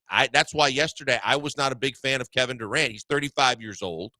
And yes, he can still play, but he's going to want an extension. He's going to soak up a bunch of your money. You're going to have to give away a lot of assets, or at least a package of assets to get him. And I don't think that he's in it for the long term enough, just even if it's just because of his age, to really benefit this team enough and say he's worth giving up this many assets to. That's to me something that I credit Rafael Stone for not pulling the trigger on. But now the rumors are that in the offseason, when Kevin Durant is going to have to be traded by Phoenix, that the Rockets are the leading candidate or should be. And I hope that's not the case. You hope? No, okay. I do not want Kevin Durant unless, like we talked about, if you get him at a bargain just to get him off Phoenix's books, that's one thing. If you've got to give up multiple young players and the 3 Phoenix draft picks that you control, I'm out. Yeah, it feels like a little bit of a, correct me if I'm wrong, but it feels like a little bit of a tone change from what you said yesterday. Not that you're changing. No, I was never in on Durant. I know. Not that you're changing your opinion. It just feels like it's more hard against than it was yesterday. I like the thought process I thought I heard you say yesterday was just that Durant wasn't enough to make them a true contender, but you, period, don't want him flat out. He's 35, and I was very adamant about that. I don't want him, period. Jeremy's like, how do you not want him? And that's what he put on the rundown. I don't want him because he's 35. He's going to want an extension that's going to take him closer to 40, where the return on investment at that point, no matter how much he's still capable of scoring now, I don't see as being valuable enough. And yes, what you give up for him matters, but I just don't think adding him is enough with the piece with what you have currently surrounding this team to be a team that can take the next step up and be contender.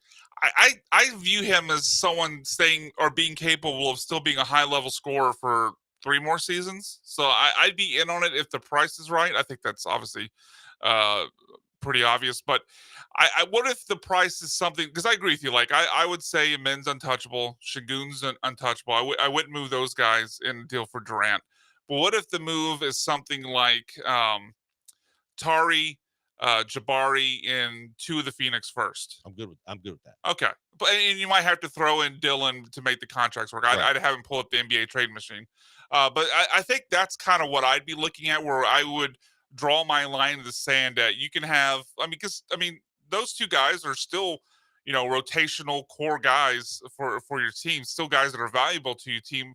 But you're not gutting the guys that you want to win championships with. So I think that's kind of the line I would draw. If they would take 2 of their first round picks back, plus Tari and Jabari, I would do that for Durant. But if they wanted Şengün or a man, I'm out. See, and here's the thing. 2565 says, I'm okay with not making moves this year, but in the offseason, I'd like to see Jalen get moved if he doesn't step up in the playoffs. I'm kind of leaning towards that. It goes back to something we were talking about last segment, but like, how many times? Look, again, caveat, obviously, that he's a super young player. He's like, 23, 22 years old, whatever he is, even though he's got 2 kids. Sunday. He's very young, but he's also got 2 kids, so he should be mature. But anyway, like, with the obvious caveat is he's still young. He still has time to grow and mature and become a better player. I don't know. I don't know how many times we have to see the hot streak followed by long stretches of cold streaks to where we don't start to believe, well, that's just who he is. Like, I don't know. See, I've never been a fan. I'm not holding out hope at this point that he's suddenly going to become a player beyond what he's already at now. Yeah, I haven't changed in my initial belief from the time that I've seen Jalen Green to now, that one, I didn't think he could ever get to the superstar status that people were kind of labeling him with. And then 2, that I didn't think that I thought it was too early to reward him with the contract that they rewarded him with before the season started. There was still enough time left in his contract to kind of continue to evaluate him before you decide, hey, Jalen's a guy that I've got to lock up now at near max money. I think you're kind of, it sounds like you're in the same boat with me. I just didn't see enough from him to say, yeah, that's what I need to do. Yeah, like I didn't mind sorry, I was taking care of a caller there, but I didn't mind the contract extension because it was undervalue. You didn't pay him every last dollar that he could have gotten, so I didn't mind it. But yeah, I just don't think he's ever going to become the player where you look back and say he was a great number 2 pick. Now, obviously, that's kind of relative because it depends on who's drafted around him. Obviously, Cade Cunningham went before him, but if he was worth the number 2 overall pick, depends on who was drafted after him. So that's not exactly just to say his level of production equals this. But I just don't think, from what we've seen from him so far in his first 4 years or 3.5 years in the league, that he's ever going to become like a consistent go-to guy that is the alpha of a team. He just doesn't seem like that guy, both in personality. It seems like Udoka's trying to coach him into being more of a dog, trying to coach him into being more alpha, but he's not really taking it on. And we've seen too many long stretches of inconsistency outside of last March and this January where he lit the world on fire. But outside of those 2 months, it's kind of just been meh. Yeah, 9198 says, and this is where I was going into this little swoon that they were in. The Rockets are still trying to figure out who they are. The offseason is going to be the key to making moves to lock them into making a run and becoming a contender. And the same texter keeps texting in, if Stone doesn't pick up the phone, how can he know what he can get for anybody in any deal? We've got calls on this as well. You want to get some calls? Come on into the show, 713-780-3776. Start right away with Philip. Philip, you want to talk about Jalen Green? What's up?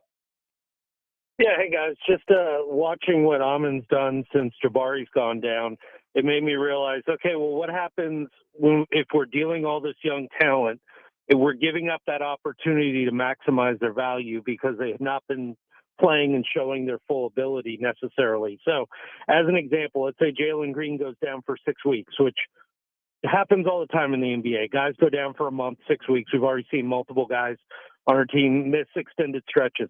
Well, let's say Cam Whitmore comes in, steps in, averages 25 and 5 immediately with some good efficiency. Now in the offseason, what does he look like trade value suddenly? Because now with his salary, he's available to all teams in the NBA, even the ones that are capped out up to the hilt with luxury tax because they're contenders. And now is Cam Whitmore to a team that's in massive tax situation trying to contend, is Cam Whitmore worth 4 or 5 first-round picks from a team like that just because, one, they're going to be lower picks if they're a good team, and two, you know, his salary doesn't have to be matched, and it's so small that his trade value is now, you can open it up to more bidding to teams that can fit that salary in without having to send out significant players, which is one thing we struggled with at the deadline. Is if you're trading for a significant superstar, you're going to have to give up Van Vliet or Brooks, multiple other players that are rotation pieces on a team, and it can affect the chemistry and the lineups and everything you like to use. And another team is looking at that too, even in the offseason. Did you just, Philip, stop for a second. Did you just, because before I say anything else, I've got to get this straight. Did you just say that if Cam Whitmore starts playing, significantly and putting some points up, that they could trade him for 4 or 5 first-round picks? From a contending team that's really good, that's going to be good for a while still. If you've got multiple bidders for him and he's a 25 and 5 guy with his contract, his age, if he shows flashes and he looks good on tape. Okay, before I ask you to get a blood alcohol level, you got to understand that this is Cam Whitmore we're talking about, and even if he was Devin Booker at this point, I don't know that you'd get 4 or 5 first-round picks for him. What would Amen Thompson fetch you right now? Amen Thompson is your most, in my opinion, your most valuable asset right now. But because of the fact that he's still on his rookie deal, and with league rules, it would be probably a lot of picks because of the fact that you only have to come within 15%. But at the same time, yes, he brings value. I don't think you're getting 4 or 5 first-round picks for Amen Thompson. You might get 2, maybe 3. But depending on where they were and how they were spaced out, and I think that's a stretch. Yep. Well, you get my point, though, about maximizing value, because if they're in the lineup, they get an opportunity to play consistently and show something. You're going to get a lot more for them in the offseason than you would just flipping them when they're complete unknown, right? And Tari's showing a little bit that when he gets on the court, he has some value here. The more he plays, maybe he has a greater value in the offseason because he's getting starter minutes right now with people being out, and he shows a little more something as a starter than just a guy off the bench as an energy guy. I'm just, with those contracts the way they are are better off, in my opinion, because in the offseason they can open it up to a bidding war, and every team can fit that in their cap and without having to match up a bunch of salaries. Look, I'm the biggest Cam Whitmore fan that there is in terms of his ability. I see just a boatload of ability with Cam Whitmore. What's going on between his ears is the biggest detriment to why he's not even playing more for the Rockets, let alone trying to get some other team to try and look past that and not see what we see, and I'm not even on the inside to see that. So Yep. I Well, do, I'm not. My point wasn't specific to Cam. yeah, that I was think just there, one example. I think to your I'm point, just there saying are pieces, but any you of look the at young Tari, guys. you can sit there and pick apart every young guy on this team. You got Şengün, you got a guy that's got ability, but as he had his ceiling. You got Jalen, we know his deficiencies. You've got Tari, yes, you mentioned Tari, but he's injury prone too. So I appreciate the call, Philip. We appreciate your insight on this, but that's the thing. I think everybody expects that all these young guys have this massive trade value, and they don't. Richard wants to get in here. He wants to talk about the Rockets. Richard, what do you got? Glad to hear you having this conversation. Just this Rocket team is so exciting, and love it that you guys talk about them the way you do. So I'm not for Kevin Durant primarily because I just feel like Kevin's a talent, right? He's older. He could be worth the right price, but giving up like what was suggested, Jabari Smith and maybe Tari Eason, I would vote against that just because I think Kevin Durant's a little bit fragile in the ego, or maybe a lot fragile in the ego. And I feel like under our coach, I feel like it would force Ime to have to shape his coaching to Kevin, and it may kill the chemistry that we're building and the culture that we're building, which brings me to the kind of my dream trade really being Devin Booker and for Jalen Green. I like Jalen. I wish Jalen would show the consistency, kind of be that bucket that he has said he could be. But it just feels to me like when you hear interviews with Jalen, and I hate to say this, but I feel like Jalen's lacking a certain something where his game is going to evolve, where he's going to get it. I think he's an intuitive player, an instinctual player, but I wish he was a headier player.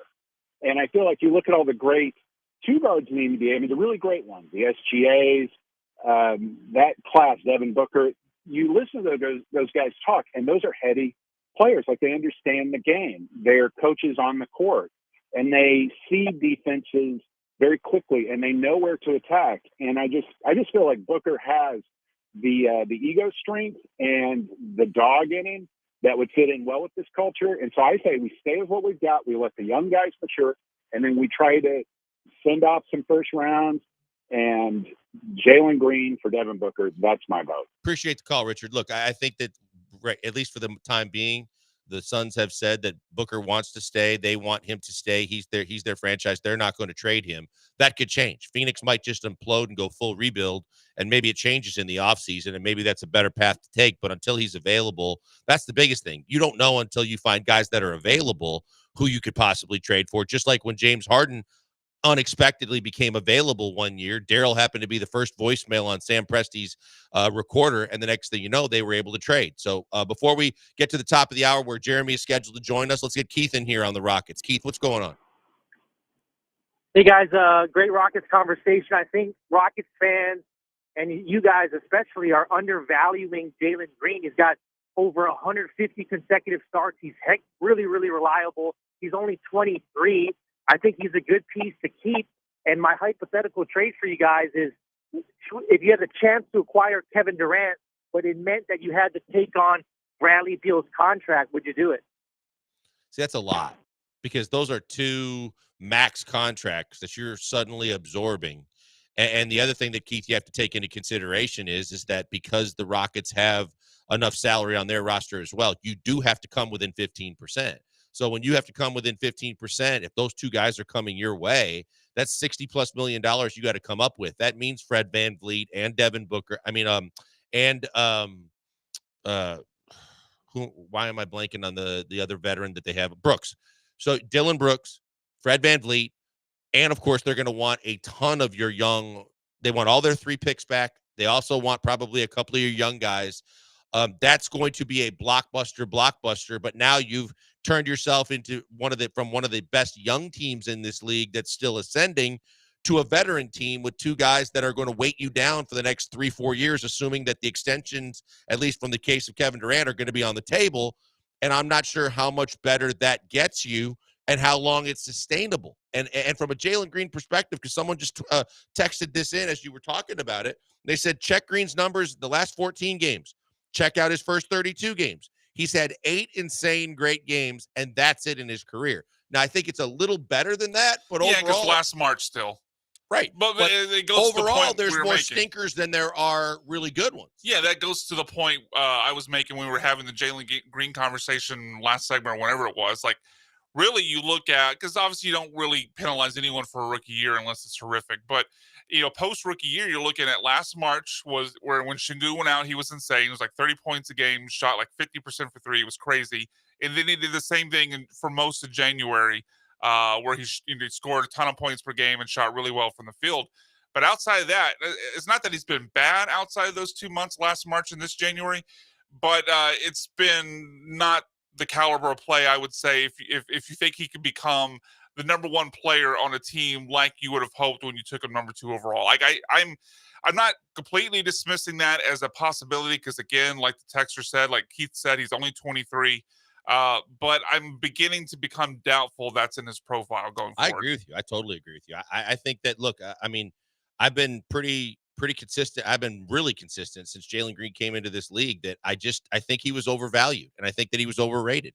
And as much as he's shown improvement and they've committed to paying him, I don't think it's changed in terms of what he's shown when he's on the court. He's got more that he's got to do. So we'll get to more. But, from that standpoint, that's where I'm at in terms of Jalen Green as it relates to this Rocket situation. Let us know your thoughts, 713-780-3776. Call, text, hit us up on all the social media. Okay, we were talking about it. We teased it a little bit. Jeremy's going to join us at the top of the hour. We're going to get into some of the Astros conversation as well. Did Scott Boras do right or screw Alex Bregman when everything was said and done? We'll get to that and a whole lot more in hour number 2. It's the Killer Bees, ESPN 97.5 and 92.5 FM.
locked in with the Killer Bees on ESPN 97.5 and 92.5. Live from the Veritex Community Bank Studios, here's Joel Blank and Jeremy Branham. I am here to stop a mud hole and walk it dry. It is the it is the Bees, Blank Branham. Brian, thank you guys for holding down the fort. I sincerely appreciate it. Thank y'all. I apologize as well. It is Valentine's Day. Have you guys professed your love to one another yet? Because I'm here to profess my love to both of you. Blankers, I love you. Happy Valentine's Day. Brian, I love you a little less. Happy Valentine's Day to you as well. Well, I'm now less inclined to say I love you back. If you're gonna make this a contest and rank who you love, it's not a contest. It's you're about ranking truthful. who you love more. I'm not going to participate in that. I believe in being truthful and transparent. It's Okay. one of my calling cards. You might not like it, but it's what you're going to get. Are you okay?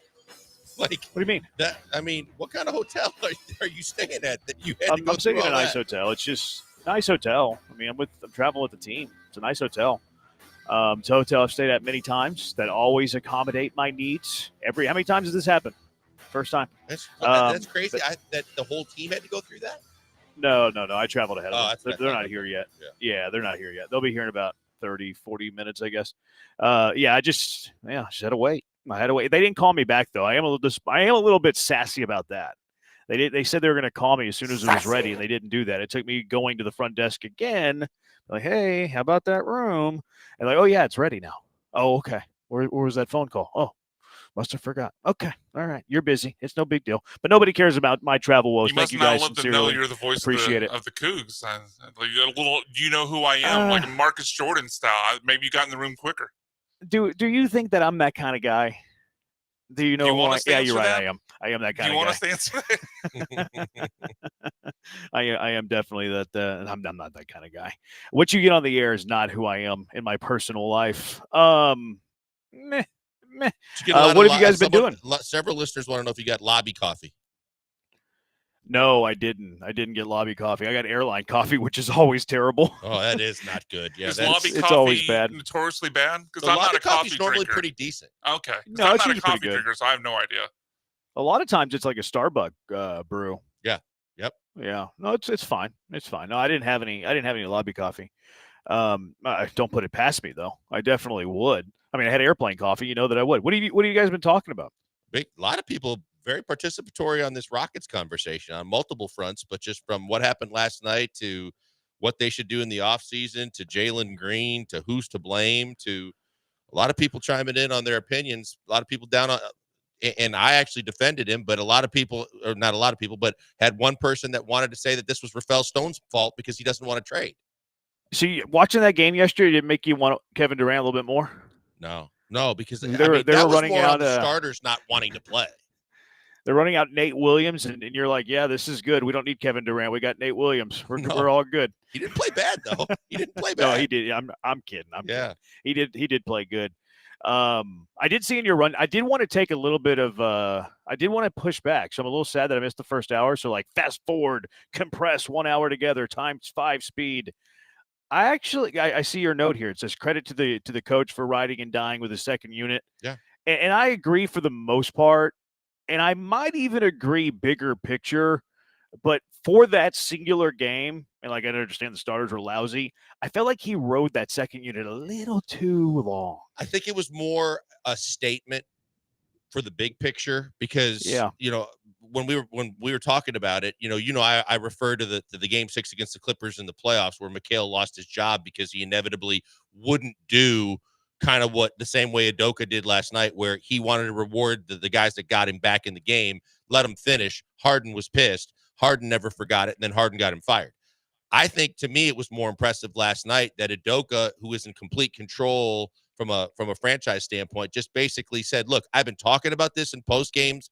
I've been kind of calling you out without calling you out. And now I'm going to do on a bigger scale what I haven't done in the past, and that is I'm going to do with a complete line change. I'm going to put 5 guys down on the bench and check in 5 other guys, and then you see the results. I will say that to you, I would say the ballsiest move in all of that was the fact that he did not at the end when it got down to a 1-possession game not reinsert at least 1 or 2 of the guys. Yeah, I thought they ran out of gas. Like I thought that the second unit ran out of gas. I would have went to them with a few minutes left in the fourth quarter, like right there. Like I can't remember if they ever pushed it across, but like they tied the game. They tied the game with like 6-7 minutes to go, and then Golden State extended it to like 6 or 7. I felt right around that mark, like the 3.5, 4 minute mark. I felt like that's when he should have made the switch. If we're looking at it from a singular game perspective, because I'm totally fine losing a battle for the war. I'm totally cool with that. I'm totally cool with sending messages to the starters. So big picture, I'm with you. I would have the one nitpick is if we're talking about if you were trying your best to win that game yesterday, then I thought he should have went back, maybe not to all the starters, but some of them with about Now- 3.5, 4 minutes to go. Let me ask you this, because Brian and I were kicking this back and forth. This is the next level statement after just calling him out in a press conference. What's next after this? Because I said the next thing that he would have to do now, if this doesn't kind of get through to these guys, is he'd probably have to change someone out in the starting lineup at a certain point if he wants to kind of continue to have the control of being able to say, hey, if this ain't working, I'll do this. Yeah, well, that's going to happen by default, right? I mean, you're getting Fred VanVleet back after the All-Star game. Hopefully, Jabari's back after the All-Star game, too. So, like, that's going to be by default. So, I feel like you're going to hit the reset button with the All-Star break. You hit the reset button. You get your starters back. Let's see what the starting lineup is, because I think Amin Thompson has secured one of the starting spots. Who's going to be this one of the 6 starters that goes to the bench? I feel like this is a reset. I think he's going to let it breathe for a little bit, have a runway of several games. But yeah, I think that he would have no problem shuffling up what becomes the new starting lineup if they have a couple of other games like this for sure, especially after the reset. Yeah, I think that, he's not worried, pull your quote, he's not worried about feelings either. I mean, at a certain point, he knows these young guys, what he's got. He's done it before individually by sitting down LP and Jalen when they don't play defense. It's a bigger step, but I could see him easily sitting down one, if not both of those guys, or just making a statement and saying, until you start to understand what I'm trying to tell you, you can learn from the bench by watching. Oh, yeah. Yeah, the bench is a great motivator. I think Ime Udoka would kind of like it, too. I think he's the kind of guy that not only is he not scared of the confrontation and the controversy of doing that, I think he would kind of like doing that. I would kind of like it, too. Did you catch the question that he got post-game yesterday? Hey, Ime, did you think about putting your starters back in the game? Nope. Yep. Finn, end of question, end of answer. That'll do it for that one. All right, 713-780-ESPN. The full band's back together. I noticed that I mentioned I love both of you guys, and neither one of you returned the love. It's a depressing, dark Valentine's Day for Branham, I guess. 713-780-ESPN. Decided to rank us like a monster. I didn't rank you. I said which one of the two. I mean, I ranked you by like accident, but I love Blankers slightly more than I love you. If you can't handle the truth, that's a you problem. Don't look at me. Don't get bitter. Don't get sad. Stop being so I soft. don't have to look at you. You're in Arizona. 713-780-3776. Good one, Brian. Did Scott Boras screw Alex Bregman? 713-780-3776. Killer Bees, ESPN 97.5, ESPN 92.5. You're screwing yourself if you're a business owner and you're not using HRP. That's a fact. HRP, Human Resources and Payroll. Cougar owned by Mike Holly. Go Cougs. And Cougs spread a lot of love. Chris Fisher over there and Aggie. We know that Aggies is a foundation built on love. Business owners, let HRP help you, whether it's HR compliance, benefits administration, payroll, onboarding, whatever. HRP is going to help you and your business. They can help in all of those areas I just mentioned. They can help in one of those areas. You're not reading off a menu. You're not ordering off the menu. There's no boxes with HRP. Doesn't matter how small, how big the job, HRP is going to completely customize a plan for what you and your business needs. You have a problem? You have an issue? You want to take a little bit off your plate? You want to take a big portion off your plate? HRP is going to find a way to help you do that. They do it in a way that's unique. Technology meets service. They have the best tech. You'll love that. But the service is phenomenal. Guaranteed fulfillment. You'll never talk to a stranger. You'll be talking to someone who knows you and your business needs. Give them a call, 281-880-6525. Let HRP customize a plan for you, 281-880-6525, or check them out online at hrp.net. That's hrp.net.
Now back to the Killer Bees. On ESPN 97.5 and 92.5. Live from the Veritex Community Bank Studios, here's Joel Blank and Jeremy Branham.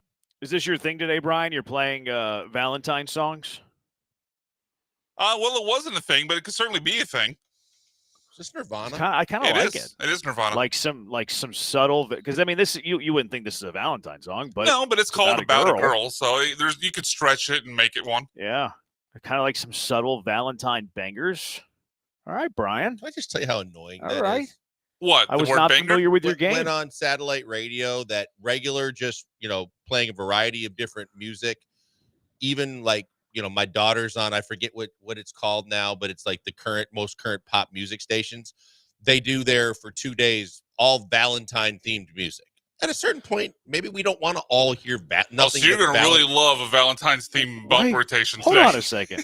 Why couldn't you just turn the station? Jeremy, there's multiple stations that are doing it. I do. She just sits there and she flips through them, and her current stations, the majority of them, she's like, oh, they're on the Valentine's kick too. I'm like, sweet. Like TV stations? No. He said satellite like radio Sirius, stations. yes, satellite. And you're in the car with people. With my kid. Oh, okay. So you're listening to it for your kid. Okay, I thought you were listening to this by yourself. Oh, I don't mind that station. I forget what they call it right now, but I'll listen to that station when it's like running all the current songs. Now it's just all the ballads and the sappies and the Bruno Mars. What's the one that was up for the Bruno Mars, Lady Gaga? If I Die Tomorrow, just sap. Oh, I got to play that now. Please, I thought that I envisioned you driving around in your car like Stan and Eminem, like you're just listening to these songs and like depressing yourself, and like you're not changing the station. I didn't realize that you had your daughters in the car. It's like Blankers, just change the station. It's not that big of a deal. Alex Bregman, 120 for 3, 90 million for 3 years, and then the rest of it's deferred. I have people on my Twitter that are acting like that 30 million like evaporates, like he's never going to get it. It's the weirdest thing. People are like, well, if it's deferred, it doesn't even matter. What? No, I wish I could have 30 million owed to me in 4 through 10 years. That would be outstanding. I would love for that to be the case. Did you see the picture of Bregman hugging Alex Cora today? I saw the video of it. Yeah. Oh, the video. I saw the picture of it right by the golf cart. Oh, Yep. Actually, maybe I did see a video because I saw him get in the golf cart. Now that I think about it, Mhm. what'd you think when you saw that? Look, I think that there's no doubt that there's an extremely positive relationship between those two guys. I'm sure that aside from getting in the middle of all the money that went with it, I'm sure Cora was leading the charge to go get him because he values and loves, everything about Alex Bregman. So from that regard, I think regardless of where Bregman really wanted to or didn't want to go, I'm sure that makes the whole transition to a new situation much easier for him to know that his manager is someone that he's very close with, that's a big supporter of his, and that can help him get acclimated very quickly. It might even help him get to third base quicker. Yeah, I saw a couple of cheaters is what I saw. A couple of big, massive cheaters. I don't think that the Astros had that scheme that they did if Alex Cora wasn't around. And I don't think that there was anybody that was a bigger benefactor of it. Well, Marwin was the biggest, but Alex Bregman was up there. Alex Bregman was top 2, top 3 biggest benefactors of the banging the trash can. So whenever I saw Cora and I saw Bregman, I saw a travesty to baseball. I saw a couple of peas in the cheater pod is what I saw, Blankers. Okay. I mean, this is part of the reason why when we said wrong answers only, where's Jeremy, people thought you were actually already wherever in Florida with the Red Sox so you could boo him. So I could heckle him? Yeah. And Cora might go back at you because, if you know the story with him and Blummer on the bus, Cora gets to be a little feisty. They were about to fight. They had to be separated. Yeah. It's easy to say that for sure. And we know that Cora and the Yankee, Carlos Beltran.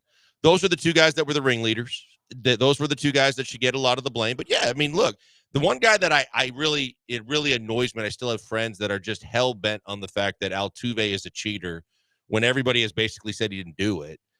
You can't go to the defense of Alex Bregman the same way. So, I mean, look, all kidding aside, when you look at it, it's just very rich to me that the Red Sox and the Yankees with Garrett Cole and the Astros and Beltran now with the Yankees organization again, and Cora and Bregman reunited with Boston. It's funny, all the people that have so much to say about, oh, the Astros cheaters and always wanting to heckle them. And now, it's just like the Dodgers taking the Red Sox cheaters too. Everybody we knew was doing it, but now the teams that were highly critical of it are just soaking up as many players on both teams.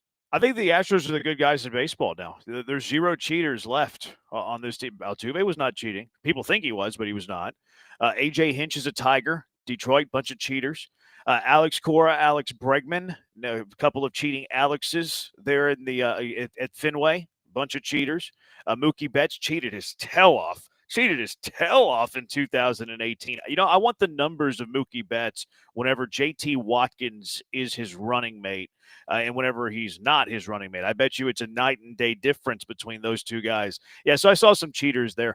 But Bregman got paid. No doubt about that. Do you had the thought that Boris could have screwed Alex Bregman? Now that hindsight 2020 and we have all the information, or as close as we're ever going to get to all the information, do you think that Boris screwed Bregman? Yeah, there's no way. I mean, as much as I was questioning it, when you know that he's going to walk out of this deal with a minimum of $120 million over 3 years, no matter what's deferred or not, he's going to get that money, people. That for the next 3 years, if you're telling me that he only has to earn $36 million, yeah, Boris won the deal. And I think that it was, I don't want to say lucky, but it was very, very well timed that the Red Sox suddenly seemed to be somewhat desperate to try and make some kind of move to be relevant again, because they were always known as one of those teams like the Yankees and the Dodgers that no price tag was too high and they were going to go spend to make them have one of the better teams in baseball. And they kind of stepped back for a couple years, but now they truly wanted to make another statement, and they got a guy that they believe, along with other guys that they have paid a lot of money to, are capable of putting the Red Sox back on the map and competitive. If they cheat, I think that they will. I'm going to save that thought until Tuesday because I have a thought or two about a thought or two. Oh. No, something else. Scott Boras, big winner of the Major League Baseball offseason, I think. Well, he starts with Juan Soto. That's a pretty good way to start winning. Big winner. Yeah, everybody criticizes Boris for screwing the whole Jordan Montgomery, who still got handsomely paid, by the way. And then he screwed Jordan Montgomery. Oh, but Jordan Montgomery still opted into that contract for a team that hates him. So maybe that really wasn't such a bad deal after all. But Boris had himself an offseason. That guy can agent. I don't know the right word for that, but he can agent. That's Scott Boras. Very, very rich. Very, very weird, but very, very rich. I said, but I pulled the numbers before we got into this free agent season of what his career earnings were as an agent, and it's over $500 million. Boris? Yeah. That's nice. Yeah, that's really nice. That's impressive. And now you add Juan Soto, and you add this Bregman contract, and you add the other guys that he represents. From a financial standpoint, he's just fine. Yeah, I bet you Boris gets into his hotel rooms whenever he wants to. Probably where the bags are carried and maybe the equipment is set up if he has to do a radio show. Yeah. It's turnkey when Boris is there. That's what happens when you've made half a bill. All right, 713-780-ESPN. We started talking about the leadership aspect of Alex Bregman, which, look, I think it is valuable. I think we overrate that value. But I pulled up some old Carlos Correa leader-leaving tweets. We're going to read some of these when we come back. 713-780-3776. Killer Bees, ESPN 97.5, ESPN 92.5.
Coming to you live from the Veritex Community Bank Studios, it's the Killer Bees. On ESPN 97.5 and 92.5. Here's Joel Blank and Jeremy Branham. Another job well done by Brian. 713-780-ESPN. HRP listener line, 713-780-3776. Do you really think adding Bregman makes the Red Sox relevant? They're already relevant, and I do think it helps. So I hope that answers your question, but I do think that $30 million real-time dollar money, $40 million deferred, 10 of it deferred, I do think he's highly overpaid. So I hope that answered your text. God, there's How no would doubt you answer about that it. text? I never thought in a million years when we were talking about, and he had said that, he wasn't taking a pay cut. I could see a team going just over 30, but 40 was not in my realm of possibilities for Alex Bregman. Soapbox, though, I hate that teams can defer the money and they get a complete break off of the CBT. Like, they're deferring 25% of the salary, and the CBT payroll number is going to be like roughly $31.5 million. Baseball's got to do something. I don't know how, and it's a shame if you have to wait 2 years as to the when, but something's got to be done, because the Dodgers, credit to them, very, very savvy to be able to do what they did, and then also have the variable of a guy that makes as much outside of baseball as Ohtani. But it's just the rich getting richer is a scary proposition. Yeah, look, I have no problem with deferral. Let me be very clear. I have no problems with team deferring money. If I was an owner, I would try to do it too. Contracts. I'm surprised Crane hasn't done it, as kind of financial forward as he is and as big a businessman he is. Now, the people kind of overstate the savings on it, because you do have to start paying on that deferred money in right away. You get it at like a 5% discount, but you do have to start putting that money aside. So we do kind of overrate the deferral. I don't want to eliminate deferrals. What I want is that I want that money factored into the competitive balance tax. So if it's 123 years, I don't care how they pay Bregman. I don't care if they pay him 50 years down the road. I don't care if there's a Alex Bregman day, like there's a Bobby Bonilla day. But it absolutely must count against the CBT. It must count against the luxury tax payroll. Yeah, I don't disagree at all. I just think that, you know what? I think it blindsided baseball as a whole, because they just, I didn't think they expected it. And now they've got to react to it. And that's the worst situation to be in. But in reacting to it, I think they have to do something about it sooner rather than later. Because you're right. It all should account against your bottom line, no matter when you're paying the player. You know why it won't change, though? Because it helps the owner. So the owner's cool with it. And it also helps the player, because it prevents teams that have luxury tax or drives up the luxury tax. So it's kind of like this hidden money, like doesn't exist with the competitive balance tax. So actually, I don't think it will change. I think it should, but who's going to be the leading force to change it? Owners aren't going to do anything about it. Players don't want to have anything to do about it. So it probably won't change, which sucks. All right, here are some of the old tweets, because everybody's ticked off at me with the whole leadership is overrated, which, look, I think leadership matters. Like, let's not get it twisted. I think that it's cool to have. Like, would I rather have a guy be a leader, or would I rather have him be a bum? I'd rather him be a leader. But would I rather a guy be a leader and suck at everything else, or I'd rather a guy not have any leadership skills and be Shohei Ohtani? I'd rather the Shohei Ohtani. Like when Carlos Correa left, they're going to miss his mound visits and his leadership so much. No, they're going to miss his defense first and foremost. They're going to miss his cannon for an arm. They're going to miss his bat in the middle of the lineup. That stuff matters way more than leadership. Not diminishing the leadership, not saying it doesn't matter, but the other stuff matters more. So here are some of the old tweets on Carlos Correa and the Astros having to recover without Carlos Correa, which they won the World Series the very next year. This one, the Astros entered their last postseason with marquee free agents, both walked. Letting Carlos Correa do the same is a different matter entirely. Here's a quote from Jose Altuve. Remember who was so vocal about Alex Bregman staying around? Jose Altuve. What did Jose Altuve say when Correa was a free agent? He said Correa, is the leader of the team. We are where we are basically because of him. Does that sound familiar? Yes, Alex Bregman. Well, that was Altuve about Correa, but yes, Altuve said the same thing about Bregman. Yes. Yeah. What did the Astros do the following week? They won the World Series. Stop fear-mongering these quotes. Here's another tweet about Correa's leadership. Just sitting here thinking Carlos Correa should be wearing an Astros jersey this season. You got a lot of work to do to win me back over, Jim.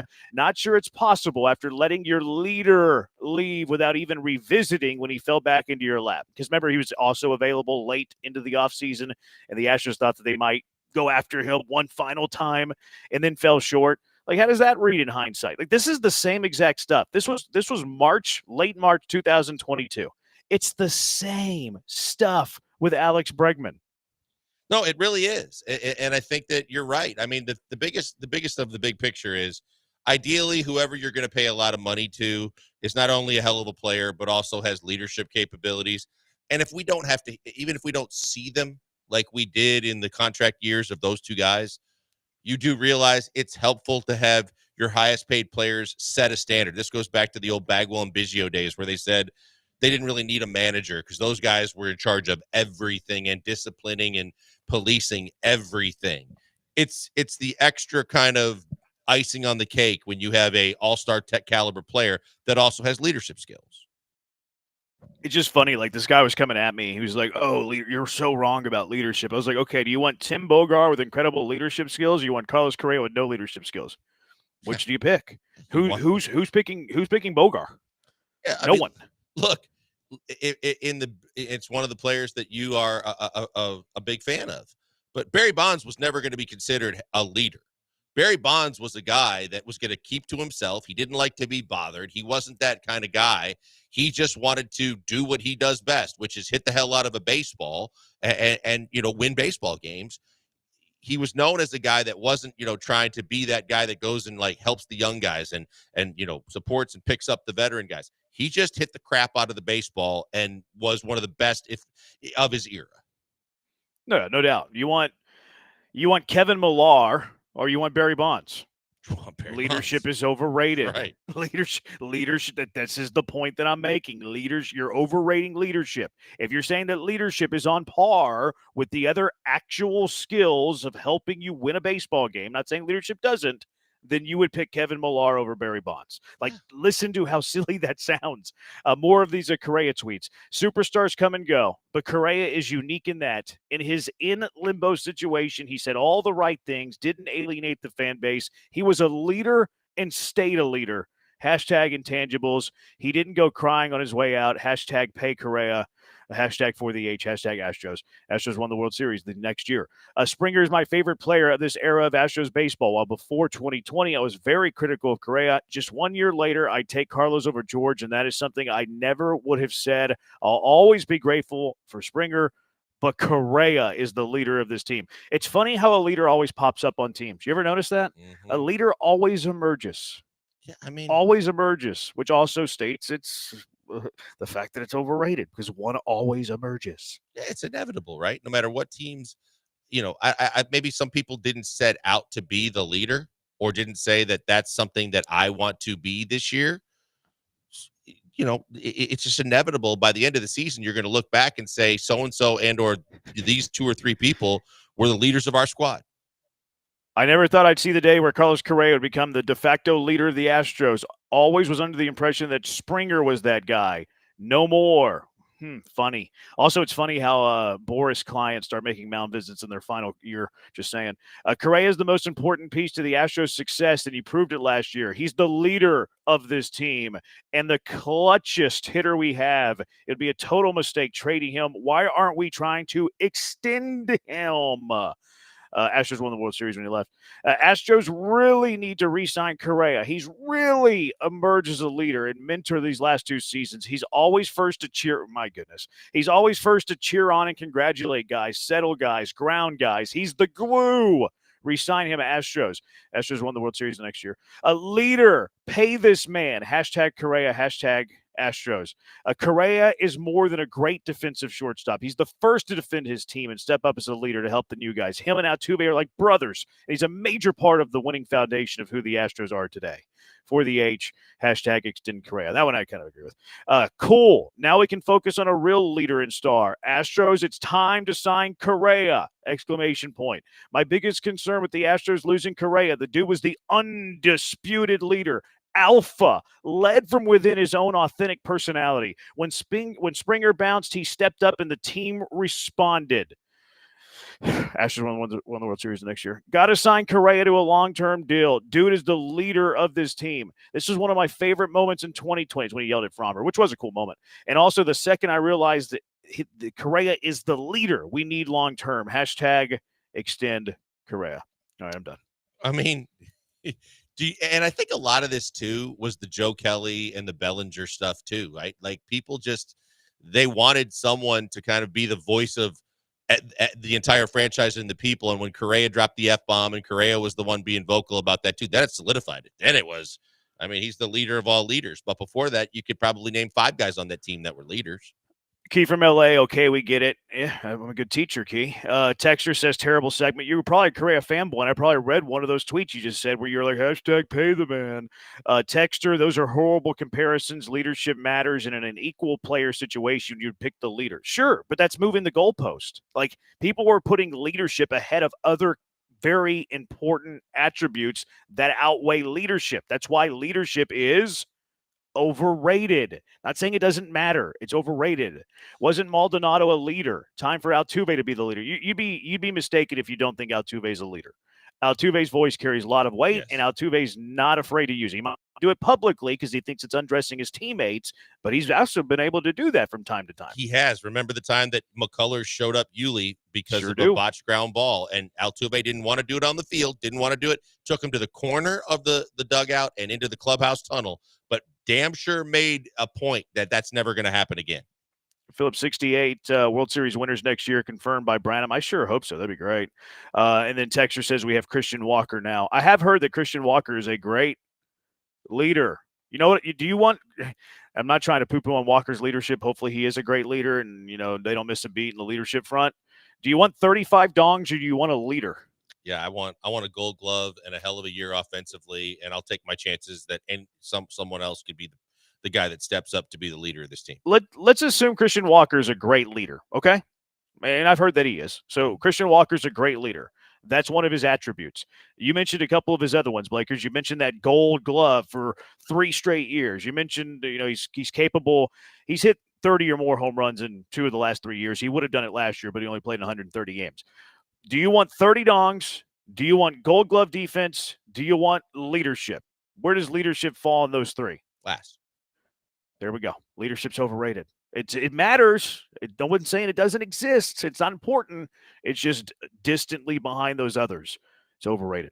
713-703-776. Somebody who's not overrated is actually underrated. Hunter Brown. I'm ticked off about something that happened to Hunter Brown. Tell you what it is next. It is the Bees, ESPN 97.5, ESPN 92.5.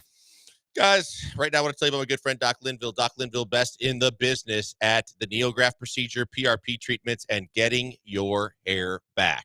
He is absolutely fantastic, and he just wants Houstonians to know that he's right here in the Med Center, that this process and these processes work, and that he's not trying to just make oodles and oodles and oodles of money on this. He knows that people struggle with this daily, and he's told us multiple times. He's tried to reduce the price. He tries to run sales and do things so that people just understand if they do this, you can forget about spending all the money you've spent on all the other stuff that doesn't work, because this actually does. He does a ton of other things, and he's at the top of his field. He does plastic surgery, Botox, spot treatments, so much more. He's even got weight loss programs now, and how you get your abs back. But the biggest thing that he does, and he's done since he's been a sponsor of this station, and it's been for a long, long time, is get people's hair back. And it's absolutely fantastic. And what he's always done for the listeners here, and he continues to do if you're hearing my voice, is if you listen to me and you want to talk to him, you get a consultation that's absolutely free that normally costs people off the street $150. All you got to do is go to 975hair.com and sign up for that consultation. It's free. There's nothing to sign on the dotted line for.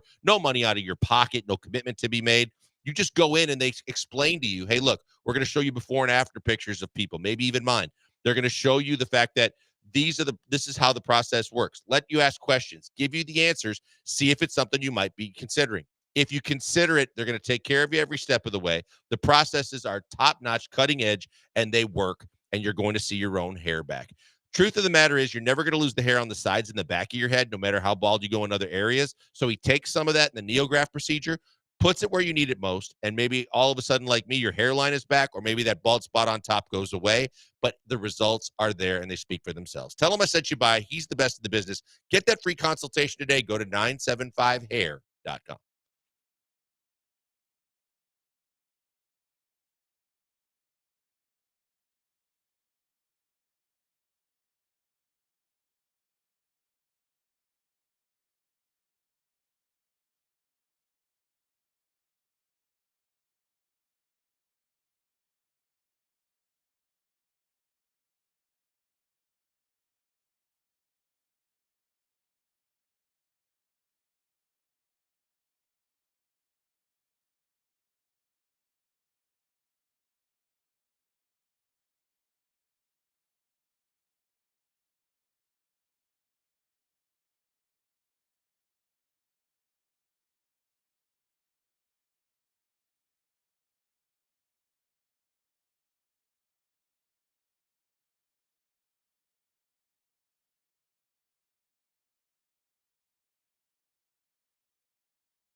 You're back with the Killer Bees on ESPN 97.5 and 92.5. Live from the Veritex Community Bank Studios, here's Joel Blank and Jeremy Branham.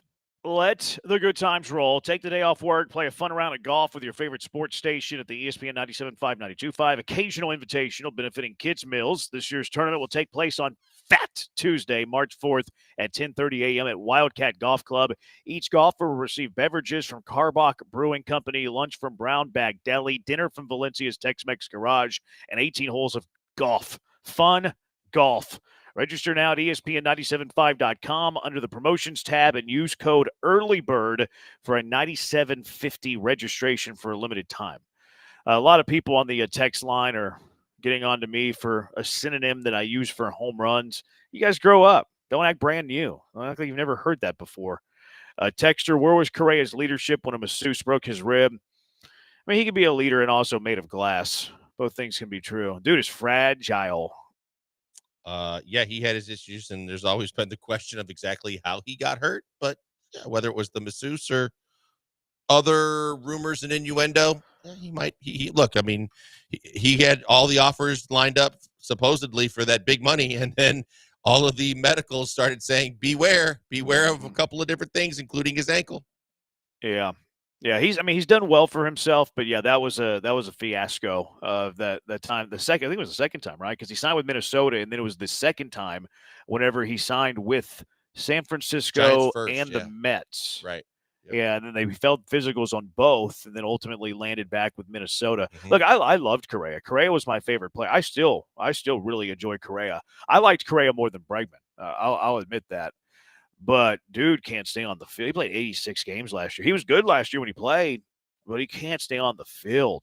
Poor guy, man. No, you're right. Well, he's not poor, but I mean, and again, and you know, my favorite of that era was George Springer. But I knew, and I knew from a business perspective, they were never going to sign him and re-sign him, and that because of his age and how well he had played for the Astros, while they did what he probably was never a fan of in terms of kind of holding him back, is that he was never going to get the return on investment, give the return on investment to be worth of whatever new deal he signed, and he's living up to that with Toronto.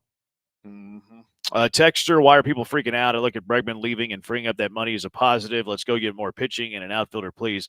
If you believe that, I have some oceanside property in Arizona I'd like to sell you, Texture. Slide into my DMs. 713-780-ESPN. So MLB does their top 100, much like the NFL does their top 100. They left off Hunter Brown. Hunter Brown was not a top 100 pitcher this year, and it's criminal that Hunter Brown is not in the top 100. Hunter Brown in his last 22 starts last year had a 2.50 ERA. If he would have done for the entire year what he did in his last 22 starts, well, you're cherry picking, Brown. 22 starts is a pretty big sample. It also came around the time when he added that cutter to his repertoire. And look, I'm not saying that he should be top 10. I'm not saying he should be top 25, top 50. But do I think that he belongs in the top 100 over guys like Jacob deGrom, who hasn't pitched in 15 years? Do I think that he belongs in the top 100 over Paul Goldschmidt? Love you, Paul. Houston kid from the Woodlands. But long in the tooth. Is he better than Nolan Arenado? Yes, he's better than Nolan Arenado. I think that Hunter Brown got and look, this isn't tangible, doesn't matter a whole lot. Hunter Brown got robbed.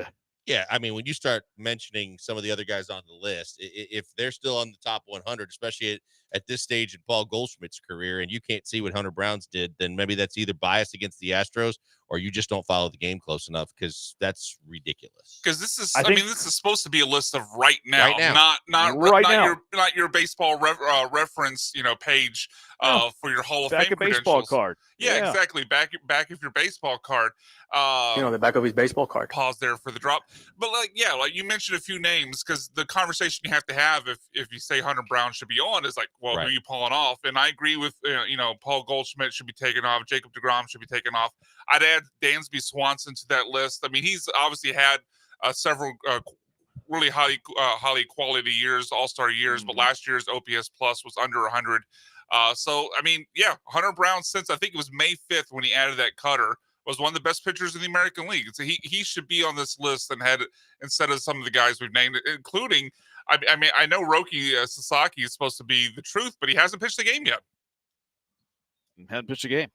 Yeah, this list it was criminal. Do you I feel I'm very bullish on Hunter Brown, and other people aren't. I placed the plus 2,500 Hunter Brown to win the AL Cy Young. I'm a little bothered that Hunter Brown's not on this top 100 list, and I usually don't even care about lists. Lists are stupid. I never care about lists, but this one got to me because Hunter Brown's not in the top 100. And sometimes I need to reevaluate myself. Sometimes I'm the wacky one. Do you think that I'm wrong with my bullishness here for Hunter Brown? No, we talked about it last year. We talked about the fact that regardless of who you've lost and what your pitching staff looks like, the fact that your top two starters can go 1-2, and I think you might have put up a poll, but we definitely were talking about it, of the fact that they might be one of the best 1-2 combinations of top two starting pitching in the league and probably in Major League Baseball. And when you think about it, the Yankees are trying to compete with that. They went out and made moves to try and improve the top of their rotation. But yeah, Garrett Cole is obviously an ace. But when you take Fromber and you take Hunter Brown, if they're both in combination, one of the top of the rotation, starting pitching combinations in all of baseball, then they're both holding their own, and Hunter Brown deserves his flowers. So I'm not losing my mind. Well, at least for this. I might be losing my mind in other areas, but I'm not losing my mind because I'm mad about this list with Hunter Brown. No, I don't think so at all. Because, again, look around it and say, how many starting pitchers are better than Hunter Brown right now in the American League and in baseball? And I think that list is not very long. The Astros are well represented on this list. Yordan Alvarez, they unveiled the top 10 yesterday. Yordan Alvarez, number 7, which, okay, that's cool. I think he has to. I do too. But he was a little banged up, and I still don't think he's had that breakout, oh my goodness, season that I do think is coming. I think he has. I think he has number 1 potential. Mm-hmm. I think he has a chance to be number 1 on this list in the next coming years. Now he'll probably need help. Shohei Ohtani will probably need to be, have a down year. Shohei's the tough one, and especially since he's going to add the pitching back to the mix again. But yeah, I think Yordan has top 2, top 3 potential. But he was at number 7, which I agree with you, low. Jose Altuve was number 30, which might be kind of high, but he was 30. Framber Valdez at 45. Christian Walker, the new leader of the Houston Astros, number 4, and it's so important that they have that. And then number 5 on the list for the Astros at number 85 was Isaac Paredes. Huh. Yeah, Isaac made the top 100 list. I would have Hunter Brown ahead of Isaac. Like, who are the most important Astros this season? Isaac or Hunter Brown? Yeah, Hunter Brown. And importance isn't the same as who's better. Well, Who's better, Hunter Brown or Isaac? I would still say Hunter Brown. Your argument is the frequency. The better argument is the frequency of if Paredes is playing every day and Hunter Brown's pitching every 5th day, then you can start trying to find value there. But other than that, I mean, look, I think we know you only go as far as your pitching is going to take you, and this year he is one of your 2 best pitchers, and they are going to lean heavily on him. Yeah. Yeah, the Astros well represented though here. I think it shows that they're still a solid team.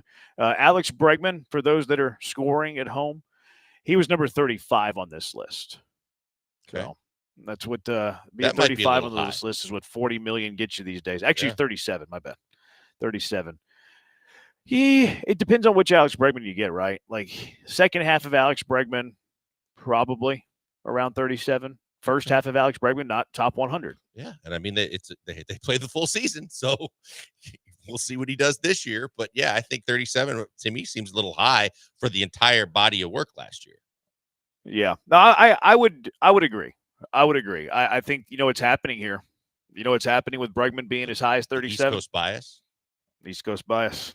We got a little East Coast bias going on with Alex Bregman. That was quick. He used to be this cheater in Houston. Now he's reunited with a cheater in Alex Cora. Nobody cares, but East Coast bias up to number 37. Can you believe? Yeah, I think he was actually listed at 30 because it's been a slow unveil. I think he was already at 37 before he even signed. Now, but don't let the truth get in the way of a good story. It's East Coast bias, baby. Let me ask you this: if the Astros were to get one more, who's the player in waiting?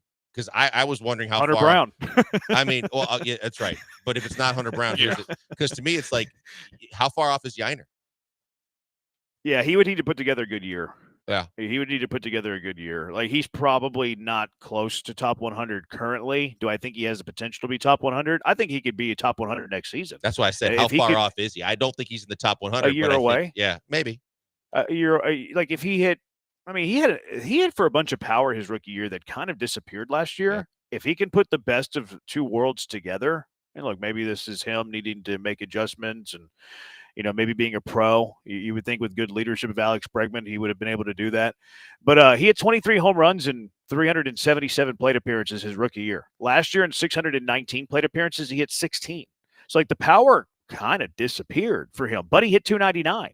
So if he can hit 300 with 25 bombs playing the catcher position, he's probably top 100 next season. Yeah, maybe as soon as next season. I was going to say the same thing. Like, he's got to find some, like, beat me in the middle between all the power and all the offensive numbers that he had when he played limited his first year and last year, where he just was less than what we expected. If he could kind of somewhat settle in between the two, I think he could have a really good offensive year this year. I was thinking like a year and a half, 2 years away, but maybe he could do it if he has a good year this year. Yeah, I think 325 dongs playing catcher puts him there. But can he do it?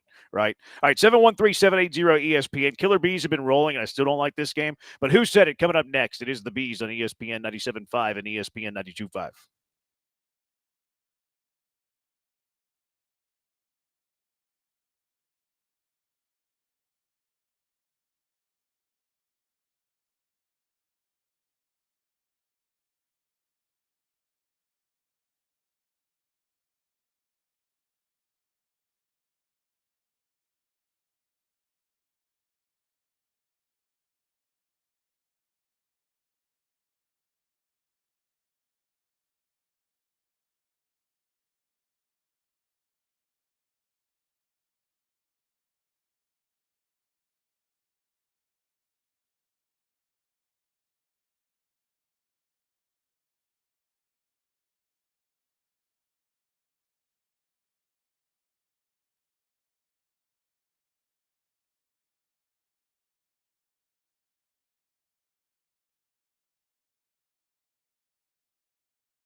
I feel like the rejoin's overselling how many people love this segment. We've won 2 weeks in a row, though. We're undefeated in the last 2 weeks. So today we go for the three-peat. We look to do something that Kansas City could not. Are you The going to Chiefs have to could pay not do. Pat Riley for that, though, if you get there? I mean, have you come to an agreement like Oh, the yeah, NFL that was did? weird. That was a curse for the I NFL. didn't- They came to an agreement with Pat Riley to be able to use three-peat, and the Chiefs didn't get it done. They That's such a weird thing. Yeah, they Yeah. came to an agreement so that they could use it in the event the Chiefs won, but then turned out to be a curse, I guess, because they didn't get there. He settled, right? He was still going to get paid. Yeah. Pat Riley was basically letting them license it. Yeah, because I thought he was set to make like over $1 million. Yeah, I don't know exactly how much he was going to make, but basically he agreed with the NFL that they could use it for a fee, and then the Chiefs did win. That's so weird that he was able to copyright that. Yeah, because I don't know if you guys remember, but USC back in the day, same thing. It was also turned out to be a curse, I guess. But when they were about to play Texas in the Rose Bowl, was trying to get use of the word three-peat because they believed they got jobbed out of. There's that one year it was like a split national title. I forget who it was with. So they thought they were going for a three-peat, and so they ended up changing the wording to fit Pete Carroll to three-peat, P-E-T-E. But then which is obviously better they anyways. didn't win the title anyway. Yeah, it's better than the regular P-E-A-T. I'm just going to copyright every word that we know. Yeah, and then it's you pay me copyright royalties killer whenever and you want to bees. use them. It's so weird. Yeah, we could probably be sued, but I mean, they could sue us for everything we have, and they're getting very, very little. All right, let's get to this stupid game. I'm surprised you're still so salty since you're 2-0 in the last 2 weeks. All right, quote number 1. Bregman's allowed to take his time, but the information merchants out there, these merchants are not peddling high-quality stuff. To make a drug dealer comparison, there's a lot of baking soda in this flour they are selling. You got some low-grade product because you want that fix. You want that possibility that Bregman's going to be back. What I merchant? can see it. I think that would be either a Lance pool or a Paul pool Yeah, I with a thought Paul dark initially. horse of Information Dell. merchant. To Joel's question. Information merchant? Information merchant Yeah, was the line. that's definitely first guy I think of is Paul. It's But got to be, right? Maybe is he setting us up? Because otherwise, I think it seems like it's got to be Paul. I would power rank him Paul, Lance, Dell. And Dell a distant third dark Yeah, I'm not horse. even thinking about Dell on this one. Okay, that's fair. I have no problem eliminating him as the dark horse. Never mind. So do you want to just? We both thought it was one. Do you want to go with it? Yeah. All right, Paul. Bregman's allowed to take Boom. his Yeah. time, but the information merchants out Paul's- there, these merchants are not peddling high quality stuff. Paul, I To think make I a think drug Paul's a dealer genius. comparison, there's a lot of baking soda in this. how does he- flour? They are selling. How does he do you that? He some doesn't low watch grade sports, so product. he's got plenty of time to get caught up on other things. Like, how does he make a Bregman baking soda in the product? He watches Breaking comparison? Bad a lot. And it made sense. Yeah, no, I was with him. It made sense. And it made sense, perfect sense. And then the information merchant, that's high level, man. I That was is high afraid. level. I actually ran these by Michael Carroll before the show, and as soon as he saw the phrase "information merchant," he's like, "That's got to be Paul." Yep. But I was like, "Yeah, whatever." It's still I like the line What a anyway. great line. All right, quote number 2. Yeah, Josh, find yourself a nice Buffalo girl, not a pop star actress type, just not her. That's all. Yeah, a girl who's going to love Buffalo. She consistently wakes up with dry buffalo sauce under her fingernails. That's who we're looking for, not some actress who's going to, ruin you because that's what the fans will say if, things go badly for him next season. Sounds like my kind of girl. Talking about Josh Allen and his, I forget his girlfriend's name, but Haley. yeah, Haley Steinfeld. That's right. Man, I don't think this is the bench or John and Lance as they're called. Why not? Because I just think that they don't care that much. I think this is probably. It almost seems like it's back-to-back Paul, but it seems like it wasn't nearly as articulate and sophisticated enough to be Paul. It could be Joe. or Dell. I think it could be. Can you say it again, Brian? Yeah, Josh, find yourself a nice Buffalo girl. Not a pop star actress type, just not her. That's all. Yeah, a girl who's going to love Buffalo. She consistently wakes up with dry buffalo sauce on her fingernails. That's what we're looking for. Not some actress who's going to, ruin you? Because that's what the fans will say if things go badly for him next season. I could see this being Granato. It kind of has Granato cadence written all over it. Okay, I was feeling Dell, but how strongly do you feel about it? No, I don't feel like. I feel like it'd either be Granato or Joe. I don't think it's a Dell one. All right, well, here's my leap of faith, Jeremy. If Let's go, John. Okay. Yeah, Josh, find yourself a nice Buffalo girl. Not Okay. a pop All right, I'm star done. actress I'm done type. today. No more Just not guesses her. for me. That's all. Yeah, a girl who's gonna love Buffalo. She consistently wakes up with dry buffalo sauce under her fingernails. That's what we're looking for. Not some actress. I still love you who's gonna- though. It's Valentine's Day. Okay, let's go for number You 3, love me Brian. back, So where right? is Jeremy right now in your rankings? Live update on I'm your not rankings. holding. It's fine. These things happen. All right, quote 3, 1-1. I like that Durant doesn't do the burner thing anymore. I like that he's just open with it now. Just go back at him. Like, what's wrong with clapping back at fans? There's some fans that are 100% worth clapping back at. There's some commenters for us that are sometimes worth clapping back at. Fire back. Pow, right in the kisser. Pow, right in the kisser. Lance? I was thinking Lance the whole way, and then the Powell thing made me think. Yeah, but who's Paul, gonna write? But I'm not guessing anymore. Who's gonna call it the kisser? Those two guys. Those two. It's definitely Lance or Paul. There's no chance it's anybody else. So you don't think it's John? I don't think so. I don't think. No, I don't. No, I really don't. I think it's Lance. But I suck at this game, so yeah, let's do that. That sounds good. We'll go Lance.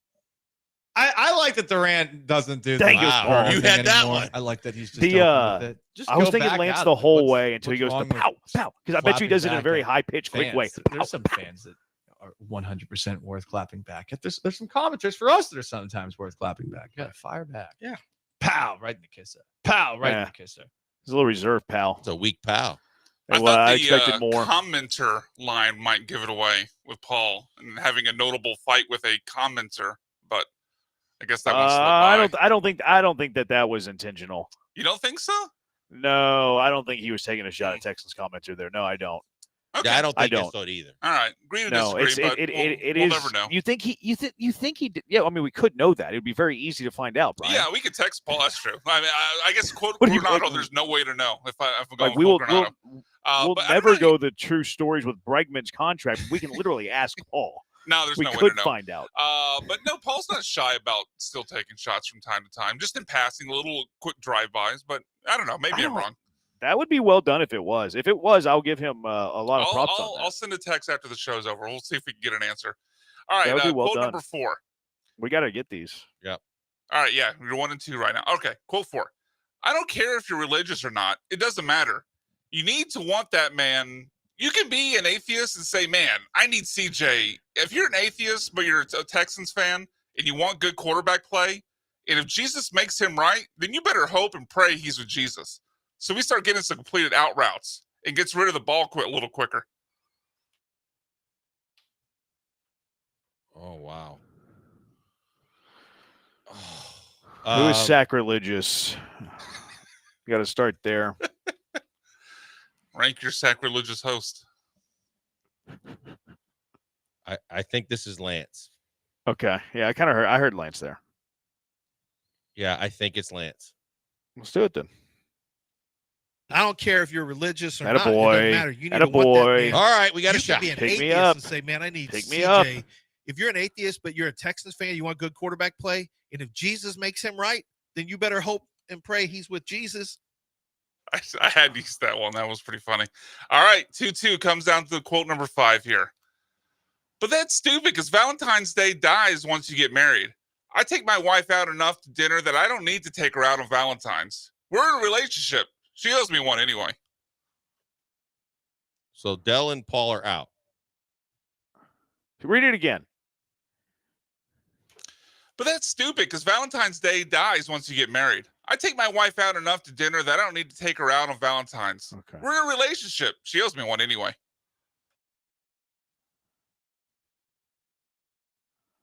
Huh. So it's either Joe, John, or Lance. Who goes out to dinner all the time? Probably John. That's the first. Or Lance. That John is the first one to me, and then but Joe's wife's father-in-law family runs owns a a restaurant. restaurant. Yeah. So I mean, he goes out to eat, I think, a little bit too. Although he's been working out and he's been doing it. He's getting back down to his Trainer birth Cal weight, has so been- maybe he's working out less. Did you say back down to his birth weight? It was intentional. I can do some subtle humor too. It's not just Paul, Brian. Okay. We, I'm taking myself out of the conversation. Again? Yeah, I suck. This is good teamwork. got This a is being shot. a leader. This is what I'm doing. I'm being He's a passing leader the ball, LeBron. Take by the shot. giving you a higher percentage chance to get it. You have a higher percentage chance than me. I will tell you who I eliminate. I eliminate Dell and I eliminate Paul. Yeah, so did I. Give it to me one more time, Brian. Good work there, Jeremy, on your eliminations. But that's stupid because Valentine's Day dies once you get married. I take my wife out enough to dinner that I don't need to take her out on Valentine's. We're in a relationship. She owes me one anyway. Definitely Joe George. Joe George for the win. Oh, dang.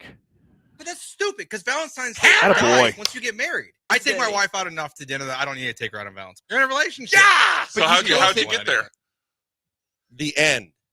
The little subtle at She the end. owes She me one? owes me one anyway. Why is that Joe? I just Out of Granado's not saying that, Oh, and I don't okay. think Lance is either. At this point, with as many kids and what they've been through, neither one of them is saying something like that. So you're saying I'm Joe wondering George if, is the biggest jerk? I'm not saying No, that. I'm wondering if they have I wonder if they have their own accounts. What do you mean? Like, I wonder if they have their own like personal bank account. Oh, I don't know. Or they don't. What is it called? There's a word for that, like joining their money or whatever. Joint bank account. Joint Did bank you account. Yeah, I hear- bet there's a word. I think there's a different word. Did you hear the Jeannie Buss interview she just did? No, I'm working. She's Jeannie Buss of the Lakers. No, I just did. You always got to do that crap. Like I just saw it online. I think it was yesterday. She did that Graham Bensinger show with the interview, and she's married to Jay Moore, Bob Sugar from Oh, really? Show Me the Money. Yeah, I didn't know that. yeah. So she got off the Phil Jackson wagon and hooked up with Jay Moore. She tells him that they own they live in an apartment building where she lives on floor number 3 and he lives on floor number 1. So they can take an elevator in their jammies if they want, as she put it, if they want to hang out. And then they have to interview him too. Like, is this really true? And he's like, guys sweat and their sheets are wrinkly. So it's really the best for, let's just face it, they're as close to divorce as can be. How in the hell is he living in an apartment on floor 1 and she's living on floor 3?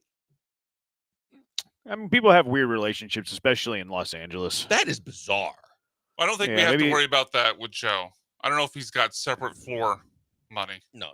Sheesh. Especially not with the kid. What is that? Am I wrong? Sheesh. I also don't have separate floor I don't money. know. I keep my eye and hands out of other people's pockets, but he hasn't paid our bet, so Yeah, exactly.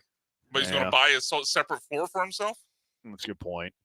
All right, we won 3. We pwn you. Like, Yeah, February's not You been a gotta- good month for. this for me in dates back to January, there, guy. Okay, yeah, you're right. Like gosh, that would be January Late 31st, January. actually. Yeah, so Okay, yeah. close Yeah, enough to we've, February. You probably have nightmares about us. Nick Cayley. I'm going to play some Nick Cayley sound. And also who he sounds like. I'm curious if y'all hear it too. It is the Bees, ESPN 97.5, ESPN 92.5.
Now back to the Killer Bees. On ESPN 97.5 and 92.5. Live from the Veritex Community Bank Studios, here's Joel Blank and Jeremy Branham. Brian's finding his punk rock era on this Valentine Day, 2025. 713-780-ESPN. A texter says that Paul was referring to the Texan stressing guy. Wow. Okay, Paul, you sly dog. I like it. That's well done. That was very well done. He also says, stop letting Branham sway your guys' thoughts. He's not always right. Capital letters. Man, I bother him. That seems like a little bit. I do suck at that game, though. At You're the right. end of who said it, so at least I on took that, a little- the it was- textures on I took a something. Bregman role. Took a little bit of leadership. So you know what? Blankers has a way better chance of answering this correctly. And he did. That's managing. Chess, I'll just not call it checkers. teamwork. We brother-in-lawed our way to another victory. Put Blank in the cleanup spot, and he brought him home. That's right. He's a table clearer, not a table setter. Yeah. I was right about 3, though. And then we picked the wrong ones to give each other the answer to. But we still won. Like, that's all that matters. We won for 3 weeks in a row. Brian stinks. All right, Nick Caley, press conference yesterday, was talking about how he's like the protection for this team was awful. It was lousy. And Caley addressed that yesterday. I think it all starts up front, obviously, and it's really all 11. I mean, we all got to be in sync, and I think protection starts, obviously, with communication, with trust and communication, cohesiveness up front, and really having clear, rules in the protection system. So we're gonna, we'll be going through that process. Obviously, I got a history with Cole dating back to my time in New England when he was our offensive line coach and I coached the tight end. So I have a really good working relationship and a level of trust with Cole. He's a very good football coach, and I'm excited to go through this process. There you go. He really likes Cole Popovich, and he thinks he's going to fix this offensive line, Blankers. Well, you believe him? I do. And I think that that's something that at least now we know is solidified as that's probably the main reason Popovich is back. No matter what the offensive lineman felt like he was last year, that you've got to have a guy that has the trusted belief of the new OC coming in. And so it's good to know that they've worked together before. He believes in him, and they'll be on the same page on everything. And if Popovich wasn't as vocal as maybe people would have liked because the players liked him, then hopefully that opens the door for him to do so. I like the order and the discipline, and we're going to be on the right track, but I also need to see it. Like, it's very easy to say these things. It's very difficult to then go get players who are veterans and making tons of money to do exactly what you want them to do. The coaching part of it is the hard part. The talking about it is very easy. Anybody can talk about it. Anybody can talk about it. You and I can talk about it. Doing it is where you make your money. Nick Caley worked for Belichick. Go ahead. No, and I was going to add to that, though. The good thing, though, from my point is, like, I don't want a guy being carried over from the last staff that he's never worked with before or doesn't have a relationship with before, because then I think it just adds an extra step of them getting to know each other and trust each other and everything else. And also forced onto you. Yeah, I Yes, agree with yes. that completely. Yeah, 100%. Nick Caley he's worked with Belichick, right? He's worked with Sean McVay. I was listening to some nerds talk about offensive coordinator stuff, and they're like, oh, that's really good for Caley because he's, worked with both of these guys who are very, very different. And Caley was asked what he's taken from his former head coaches. And they're both playing clean. It's controlling the line of scrimmage. That's the run game. That's pass protections, et cetera. And it's being a cohesive unit that takes care of the football. So, those are going to be the things that transcend any kind of scheme, any specific play. We're going to be fundamentally based and rooted in that. There you go. You're going to be rooted in that. It's going to be their own way, not with these other guys. They're going to be fundamental. I do like the fundamental aspect of it, though, because I think a lot of times we overcomplicate things. And usually the best offenses are the ones that are very, very disciplined and always where they need to be. I think the other thing, too, is just hearing him say that is that there's going to be the attention to detail to hopefully minimize the penalties as well as shooting yourself in the foot with the protections and the other things. Yeah. So I like that.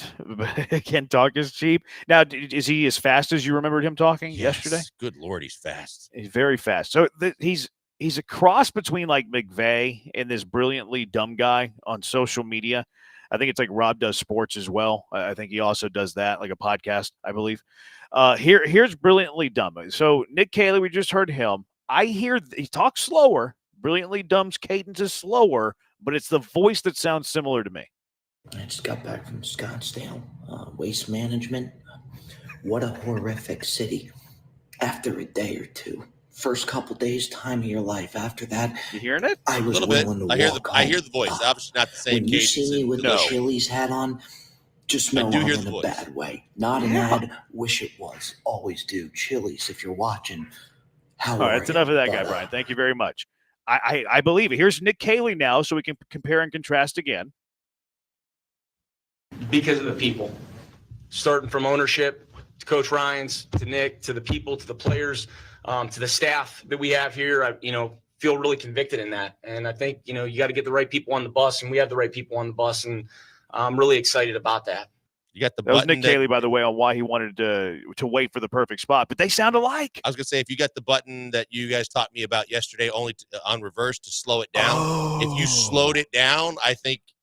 But you see, the problem is when you slow it down, it'd change the base. What if you speed up the other guy? Maybe I think that's your answer. You speed up the other guy and you got a shot. Their voice sound like whenever I heard Caley talk, I was like, I've heard this voice. I've heard this, and it took me a while to finally put two and two together. But they sound identical to me. Yeah, it is close. I hear it. Yeah. So that's Nick Caley. I've seen a lot of people. I saw John McClain tweet about this earlier today too. John McClain, who he likes to talk in totalities. Remember when Aziz Al-Shire had that big hit on Trevor Lawrence? And he's like, "Oh, it's the worst hit I've ever seen in my life," even though he's been around the NFL forever and saw a bunch of bruisers play the game.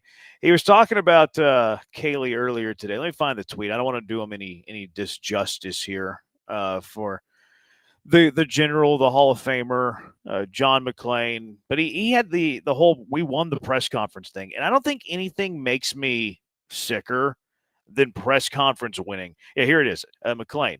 After listening to New Texans OC Nick Caley at his introductory news conference, his energy, passion for the game, and enthusiasm reminded me of Sean McVay. At the podium, he's much more McVay than Belichick, another mentor. I've listened to a lot of coordinators in what's now my 49th year covering the NFL, but Aziz's hit was the biggest you ever saw. I digress. And I can't remember one who impressed me more than Caley. The Texans are his next stop on his way to becoming a head coach. He can't remember a coach that impressed him more at a press conference? What are we saying here? Obviously in that much time in the NFL, there had to be several that rang some kind of a bell with him.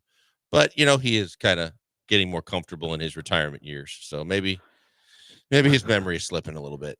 Like the hyperbole here. I've listened to a lot of coordinators in what's now my 49th year. Nice flex. And I can't remember one who impressed me more than Caley in all of his years. He's never heard one more than Caley.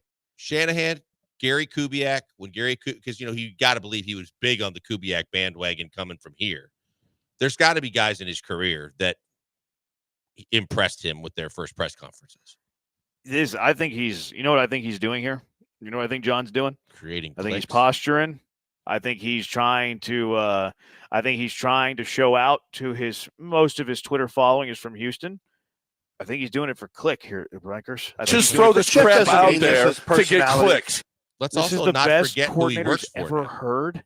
Let's not forget who he Who works does he for. work for? He writes for HoustonTexans.com. I mean, freelance probably. Doesn't matter. Do they He's pay him, always you been think? tight with the McNair family anyway.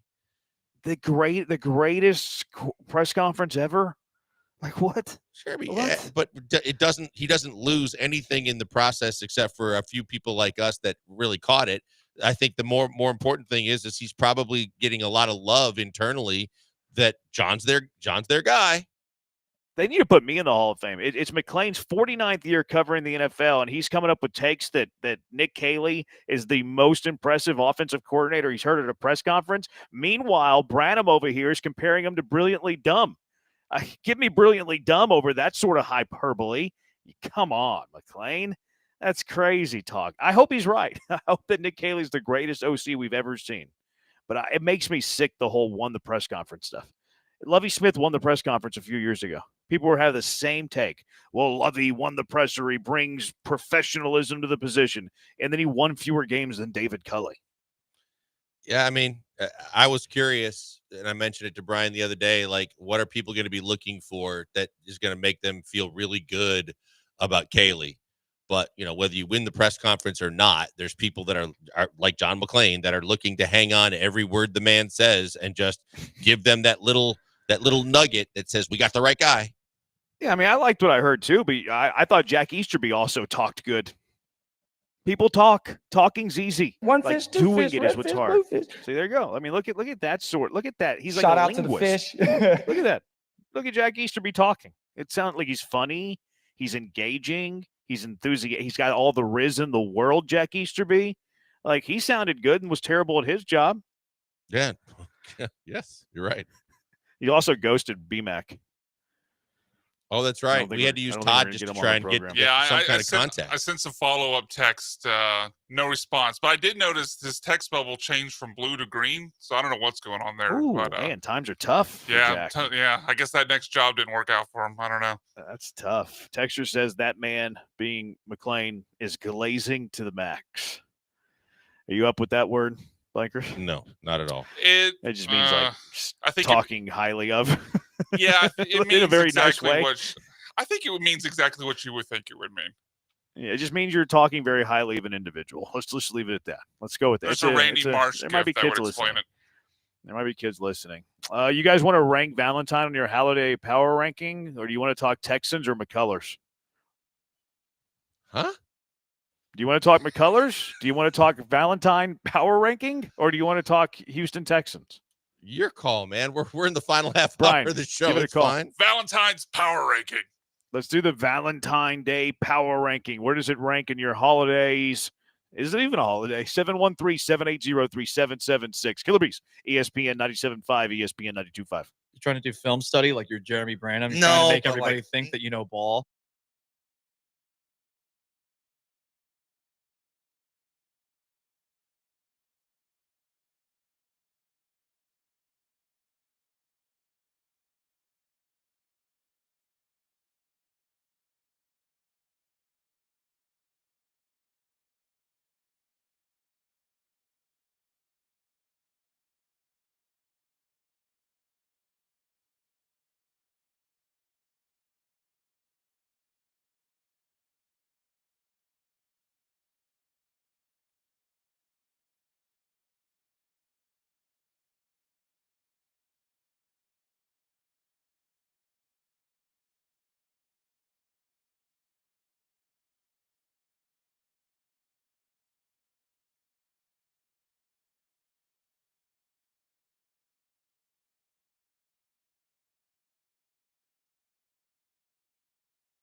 Broadcasting live from the Veritex Community Bank Studios, it's the Killer Bees with Joel Blank and Jeremy Branham. On ESPN 97.5 and 92.5. Where does Valentine's Day rank on your favorite holidays? Where is it at in your power rankings of holidays? 713-780-3776. 1970, that's not a holiday. Maybe for you, but not universally. Valentine's Day should be in the middle of spring. It's too close to Christmas. Feel like we just did this a few weeks ago. Valentine's Day and Christmas are nothing alike. The type of gifts you get from people on Valentine's and Christmas are so far apart. Yeah, nothing alike. Valentine's Day is low in the power ranking for me. My wife and I will celebrate our 10th year anniversary this year, and I've never bought her a Valentine's Day gift in the 13 years we've been together. Took you 3 years, huh? Damn, Took you that's 3 a years weird to pop the flex. question. Flexing on not buying your wife gifts. Okay. In all sincerity, congratulations on 10 years, 3726. That should be celebrated. That is a milestone. I mean that sincerely. Where does it rank on your list, Blankers, Valentine's Day? Not very high for me personally, because my wife has made it clear because I used to always be like the big bouquet of flowers and her favorite chocolates and all those things. And she's always just, babe, you spend way too much money. We don't need to spend all that money, especially on those flowers. They're going to die in a week or so. Let's just make sure we can spend it on the kids or something else. I was just like, geez, that's not kind of the reaction I was hoping for when I got them. Romance is dead. But it also allows me kind of to save some of the hassle of trying to get it all done and accomplished. But now with kids, it's like, now I'll take the kids and say, let's go get mom something from us, so that the kids have a role in it. And then she's very much into that. That's a good idea. That's a really good idea. Brian, where do you have Valentine's for you? Yeah, not super high. There's like 3 holidays I'm actually get excited for personally, and it's the 3 you'd probably expect. Christmas, Thanksgiving, and Halloween. Yeah, Valentine's. I mean, I like going out with my wife, but it's not all that different than other times we would go out. It's nice, but it's not something I mark down on the calendar or anything. Okay, all right. I don't have Valentine's Day in my top 10. It's not in my top 10 of holidays. I would say, maybe, I don't know if you guys will agree with me, but like the 3 I mentioned, Christmas, Thanksgiving, Halloween, it feels like that's my elite tier, and then everything else is kind of tied for last. I don't really care about July 4th or New Year's. I know some people will disagree on those 2 specifically, but it feels like after those 3, that everything else is just I mean, it's another day. Sure, the menu will change, and it might be a little fun, but I don't overall care that much. Do you prefer New Year's Eve or New Year's Day? New Year's Day. Because of football. I probably do now. Yeah, I probably do now. New Year's. I don't Yeah, think New I've Year's done Eve anything as for a New Year's Eve in teenager, I think, 5 was years. cooler. Teenager is the year you're going for New Year's Eve? Well, teenager into early 20s, it was a bigger deal. But now, the whole stay up till midnight or whatever, and the wait till midnight. I did it this year, but it didn't really do it for me. I do it because other people around me want to do it, but I don't personally care. I watched the Eastern time zone and went to bed at 11. Yeah, I'm not big on the whole New Year's Eve anymore, but New Year's Day is fantastic for the amount of football. There's no doubt about it. The 10 holidays I have ahead of Valentine's Day: Christmas, Thanksgiving, Easter, 4th of July, Halloween, Mother's Day, New Year's Day, Cinco de Mayo, St. Patrick's Day, Earth Day, higher than Valentine's Day. Those are the 10 holidays above Valentine's Day. Yeah, Earth I care Day? more about the earth than love. No, you don't. No, you don't. What do you mean? No, I don't. This is my list, Brian. We're both driving trucks. We're not driving energy efficient, earth conscious. Yeah, but one vehicles. of us backs into the spot. The other one has does nothing not. to do with the carbon emissions. We're driving trucks. We don't care about the environment. One of them flies a drone around the other one's truck pretty often just to make sure that they can get the specs right on the bad parking job. One of us blocks traffic so he can snap photos of my / parking job. I made sure there was no one else coming. Uh-huh. I made sure there's no one else coming. I do not own a drone.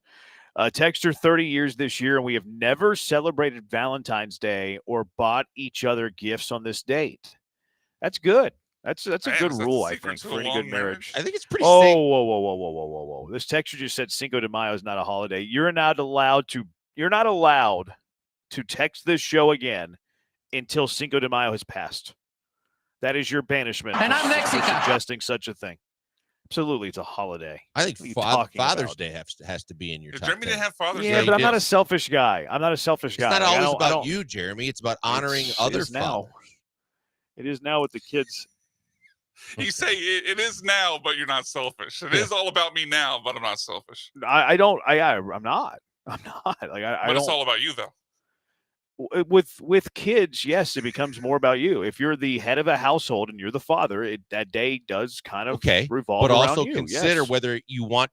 I understand. I think that you don't want to make it about you, but the kids want to make it about you. So you're actually letting your kids down if you don't let them celebrate Father's Day. This might be the most egotistical thing you've ever said. The kids, you're doing it for the kids. You're saying praise me, love on I'm me, not love saying, on me no, for I'm you, saying children. I don't want to shut my kids down saying, yeah, I don't do that. We don't do that. We're not doing that. And then see them get all upset when they want to draw pictures. They want to do Of things. course, Same thing they do for their mom. Yeah, sure. Of course, we're not being like, we're not celebrating that. But it's not going to make my top 10. Okay. We're ranking holidays here. That's why I didn't have Father's Day up there. I'm not saying that I'm going to poo-poo it for the kids. I'm just saying I don't have it ranked highly. I think you're being sassy by putting Earth Day in, though. Like Why- most of what- that, why do you as hate you're the running Earth? down that as you're running down the list, I was like, yeah, I'm with you. Then Earth Day. I don't know what you have against the Earth, Brian. I don't know what you have for. Like, what are you celebrating on Earth Day? What's your big Earth Day tradition, Jeremy? Life. I like to take off my shoes and socks, and I like to what's it called? It's called touch grass. No, touch grass. No, it's called something. Whenever you do it. Get in touch with what your is the nat- word for it? I No, there's have like a no idea word where he's for it. going. nature side. No. Keep your feet on the ground and keep reaching for the stars. I only slept 2.5 hours yesterday, so I don't have my fastball today. I think there's a word for it whenever you touch grass. Being grounded? Is it called earthen? No, I don't think it's. I have I no think it idea might where be. you're I going. think it might be grounding actually. Okay. I think the word is called grounding. Okay. Like you like a lot of the hippies, and like I don't I take you as a sometimes, hippie. every now and then I like to be a little crunchy. But then you don't have Arbor Day in there? Yeah, where's Arbor Day? What? I don't Where's even know what Labor that Day? is. Celebrate You don't- trees you if don't you're gonna support celebrate the American earth. workers? Where's Labor Day? I work on Labor Day. Yeah, so you don't support American workers. Not in my top 10. Mm. No, not don't in my like top that. 10. Big business Absolutely, I do Branham. not. Not looking Yeah. out for the little man. I think it is called grounding. Actually, you see. That's what Matt Collins does all the time. That's why Matt Collins doesn't wear shoes and socks. Is because he likes to live in a constant state of grounding with the earth. I'm being dead serious. I know it sounds ridiculous, but that is that mindset. Okay. You never ground. You never go outside and ground. Ground? Yeah, you never do that. Like You ever walk I actually outside like without to. your shoes on? Socks. Oh no, you walk outside with Oh your my socks God, I on? wear my socks everywhere. Oh no, I never wear socks. Oh god, Oh, my socks God, outside is like the worst. No, I always do. You've got three options and you're picking the worst. Always wear socks. Why? Because Shoes my or wife's no- big on the shoes or nothing? chunkalas all over the place, and she has them laid out strategically. I just I'm always socks. It's either Crocs or barefoot for me. My Yeah. favorite grounding is whenever I mow the grass, and then after I'm done mowing the grass, and you have to blow at the very end. I like to ground whenever I'm blowing. Okay, at that point, I'm just gonna at that point we walk should just go away. to the car wreck of the day. Hey, phrasing. Yeah, that's okay. Car wreck of the day. We're a Friday. What is yours? 713-780-3776. What is your car wreck of the It's day? over. With the bees on ESPN 97.5 and ESPN 92.5.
Car wreck of the day, 713-780-3776.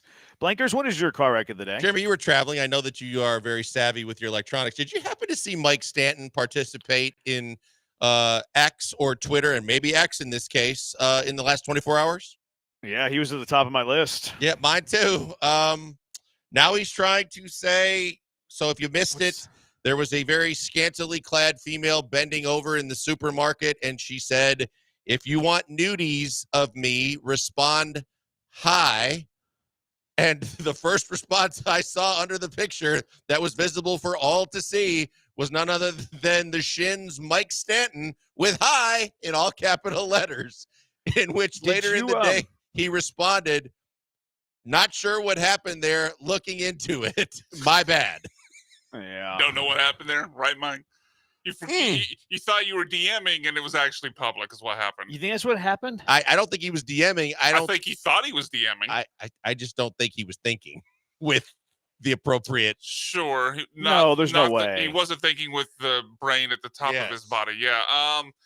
I don't think so. Like, there's no way. Well, He's never done that before. There's no way he knew that was a normal reply. Like, I know Twitter obviously now hides your likes. Like, if you like something, people don't see it. Maybe he thought people couldn't see direct Doc replies.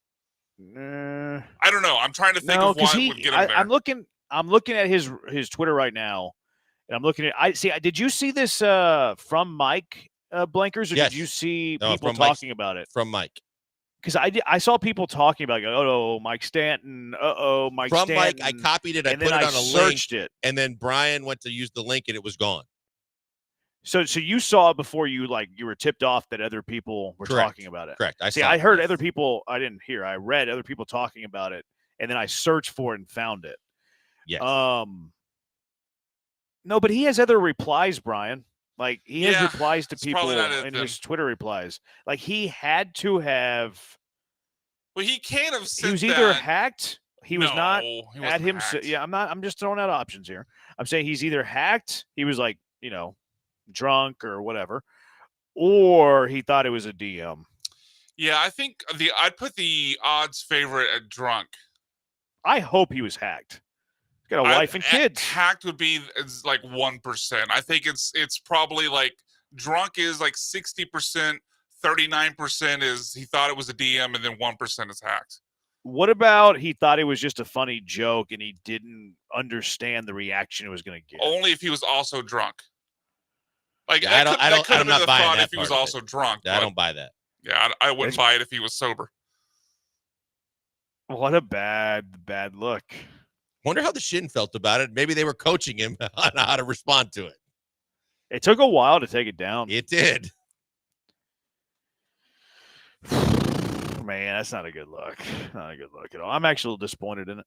All right. I'm going to nominate the hotel I'm at. They must have thought I was a producer or something by not giving me my room ready to go, set up for the show. Should have dropped your name. They didn't realize I was a talent. Don't you know they I'm thought the I was a voice producer. of Cougars They thought I was basketball? Brian McDonald. All you had to do was like, hey man, I know the Big E. Let me in. Like, you would have your hotel room right away. I don't think that the young hotel clerk would have known who the You don't Big think so? E. No, she had better chance to know who the Big E was as opposed to JB. I'll tell you that. What are you nominating, Brian? I'm nominating something that just happened a few minutes ago. My favorite grounding is whenever I mow the grass, and then after I'm done mowing the grass, and you have to blow at the very end. I like to ground whenever I'm blowing. That didn't sound as bad as I thought it did. Okay, at that point, I'm just gonna at that point we walk should away. just go to the car wreck of the day. Hey, phrasing. Yeah, okay. That didn't really sound that bad. Likes the ground when he blows. Wow, I don't know how. That sounded a lot worse. Gotta be. Well, go say that to a random stranger in the hotel. See what reaction they give you. Well, you guys just aren't. You guys aren't up to date with the. They really love to ground while you blow. Well, you guys don't know what grounding is. You wouldn't understand. It's a Mac Hollins and Branham thing. Okay, the next time you have a game in like freezing cold temperatures or snow and stuff, I want you to show up barefooted with a swimsuit on. Brother, I did the show outside in my backyard during the worst snowstorm in the last 50 years in Houston. I'm a dog. Bundled up. Sure. Because I was out there for 3 hours. You don't think I took out the trash that day in shorts and a t-shirt? I wasn't barefoot. I wasn't grounded. I did have Crocs on, but socks? No, I don't wear socks when I'm at home. That's weird. No, it's not. The only time It I is a wear little socks weird. is whenever I'm leaving my house and I'm wearing shoes. A lot of times I don't even wear socks to work. That's a little I'm gross. I'm That is true. anti-socks. I'm anti-socks. All right, what's winning here? I mean, you. Yeah, I mean, can't it's argue you. that. It's definitely you. You I don't think it sounded the that bad. hotel had it until the last 10 minutes of the show, and you took it from them the last Well, minute. that's good. I'm taking a bunch of dubs today. One in Who Said It, one in Car Wreck. I'll take it. How's it not Mike Stanton? Could it be Co? I mean, Could it be Co? Let's go Co. The Let's go audio Co. kind of, All right, fine, whatever. Thank you, Brian, for the hard work. No, thank you, Brian. He's Blank on Brian, and we'll talk to you on Monday. Have a great weekend, everybody. Aggie basketball tomorrow. No bullpen? No, because bullpen would be on when Aggies basketball is on. Work afterwards. Aggie basketball tomorrow. Good night, everybody. Have a great weekend.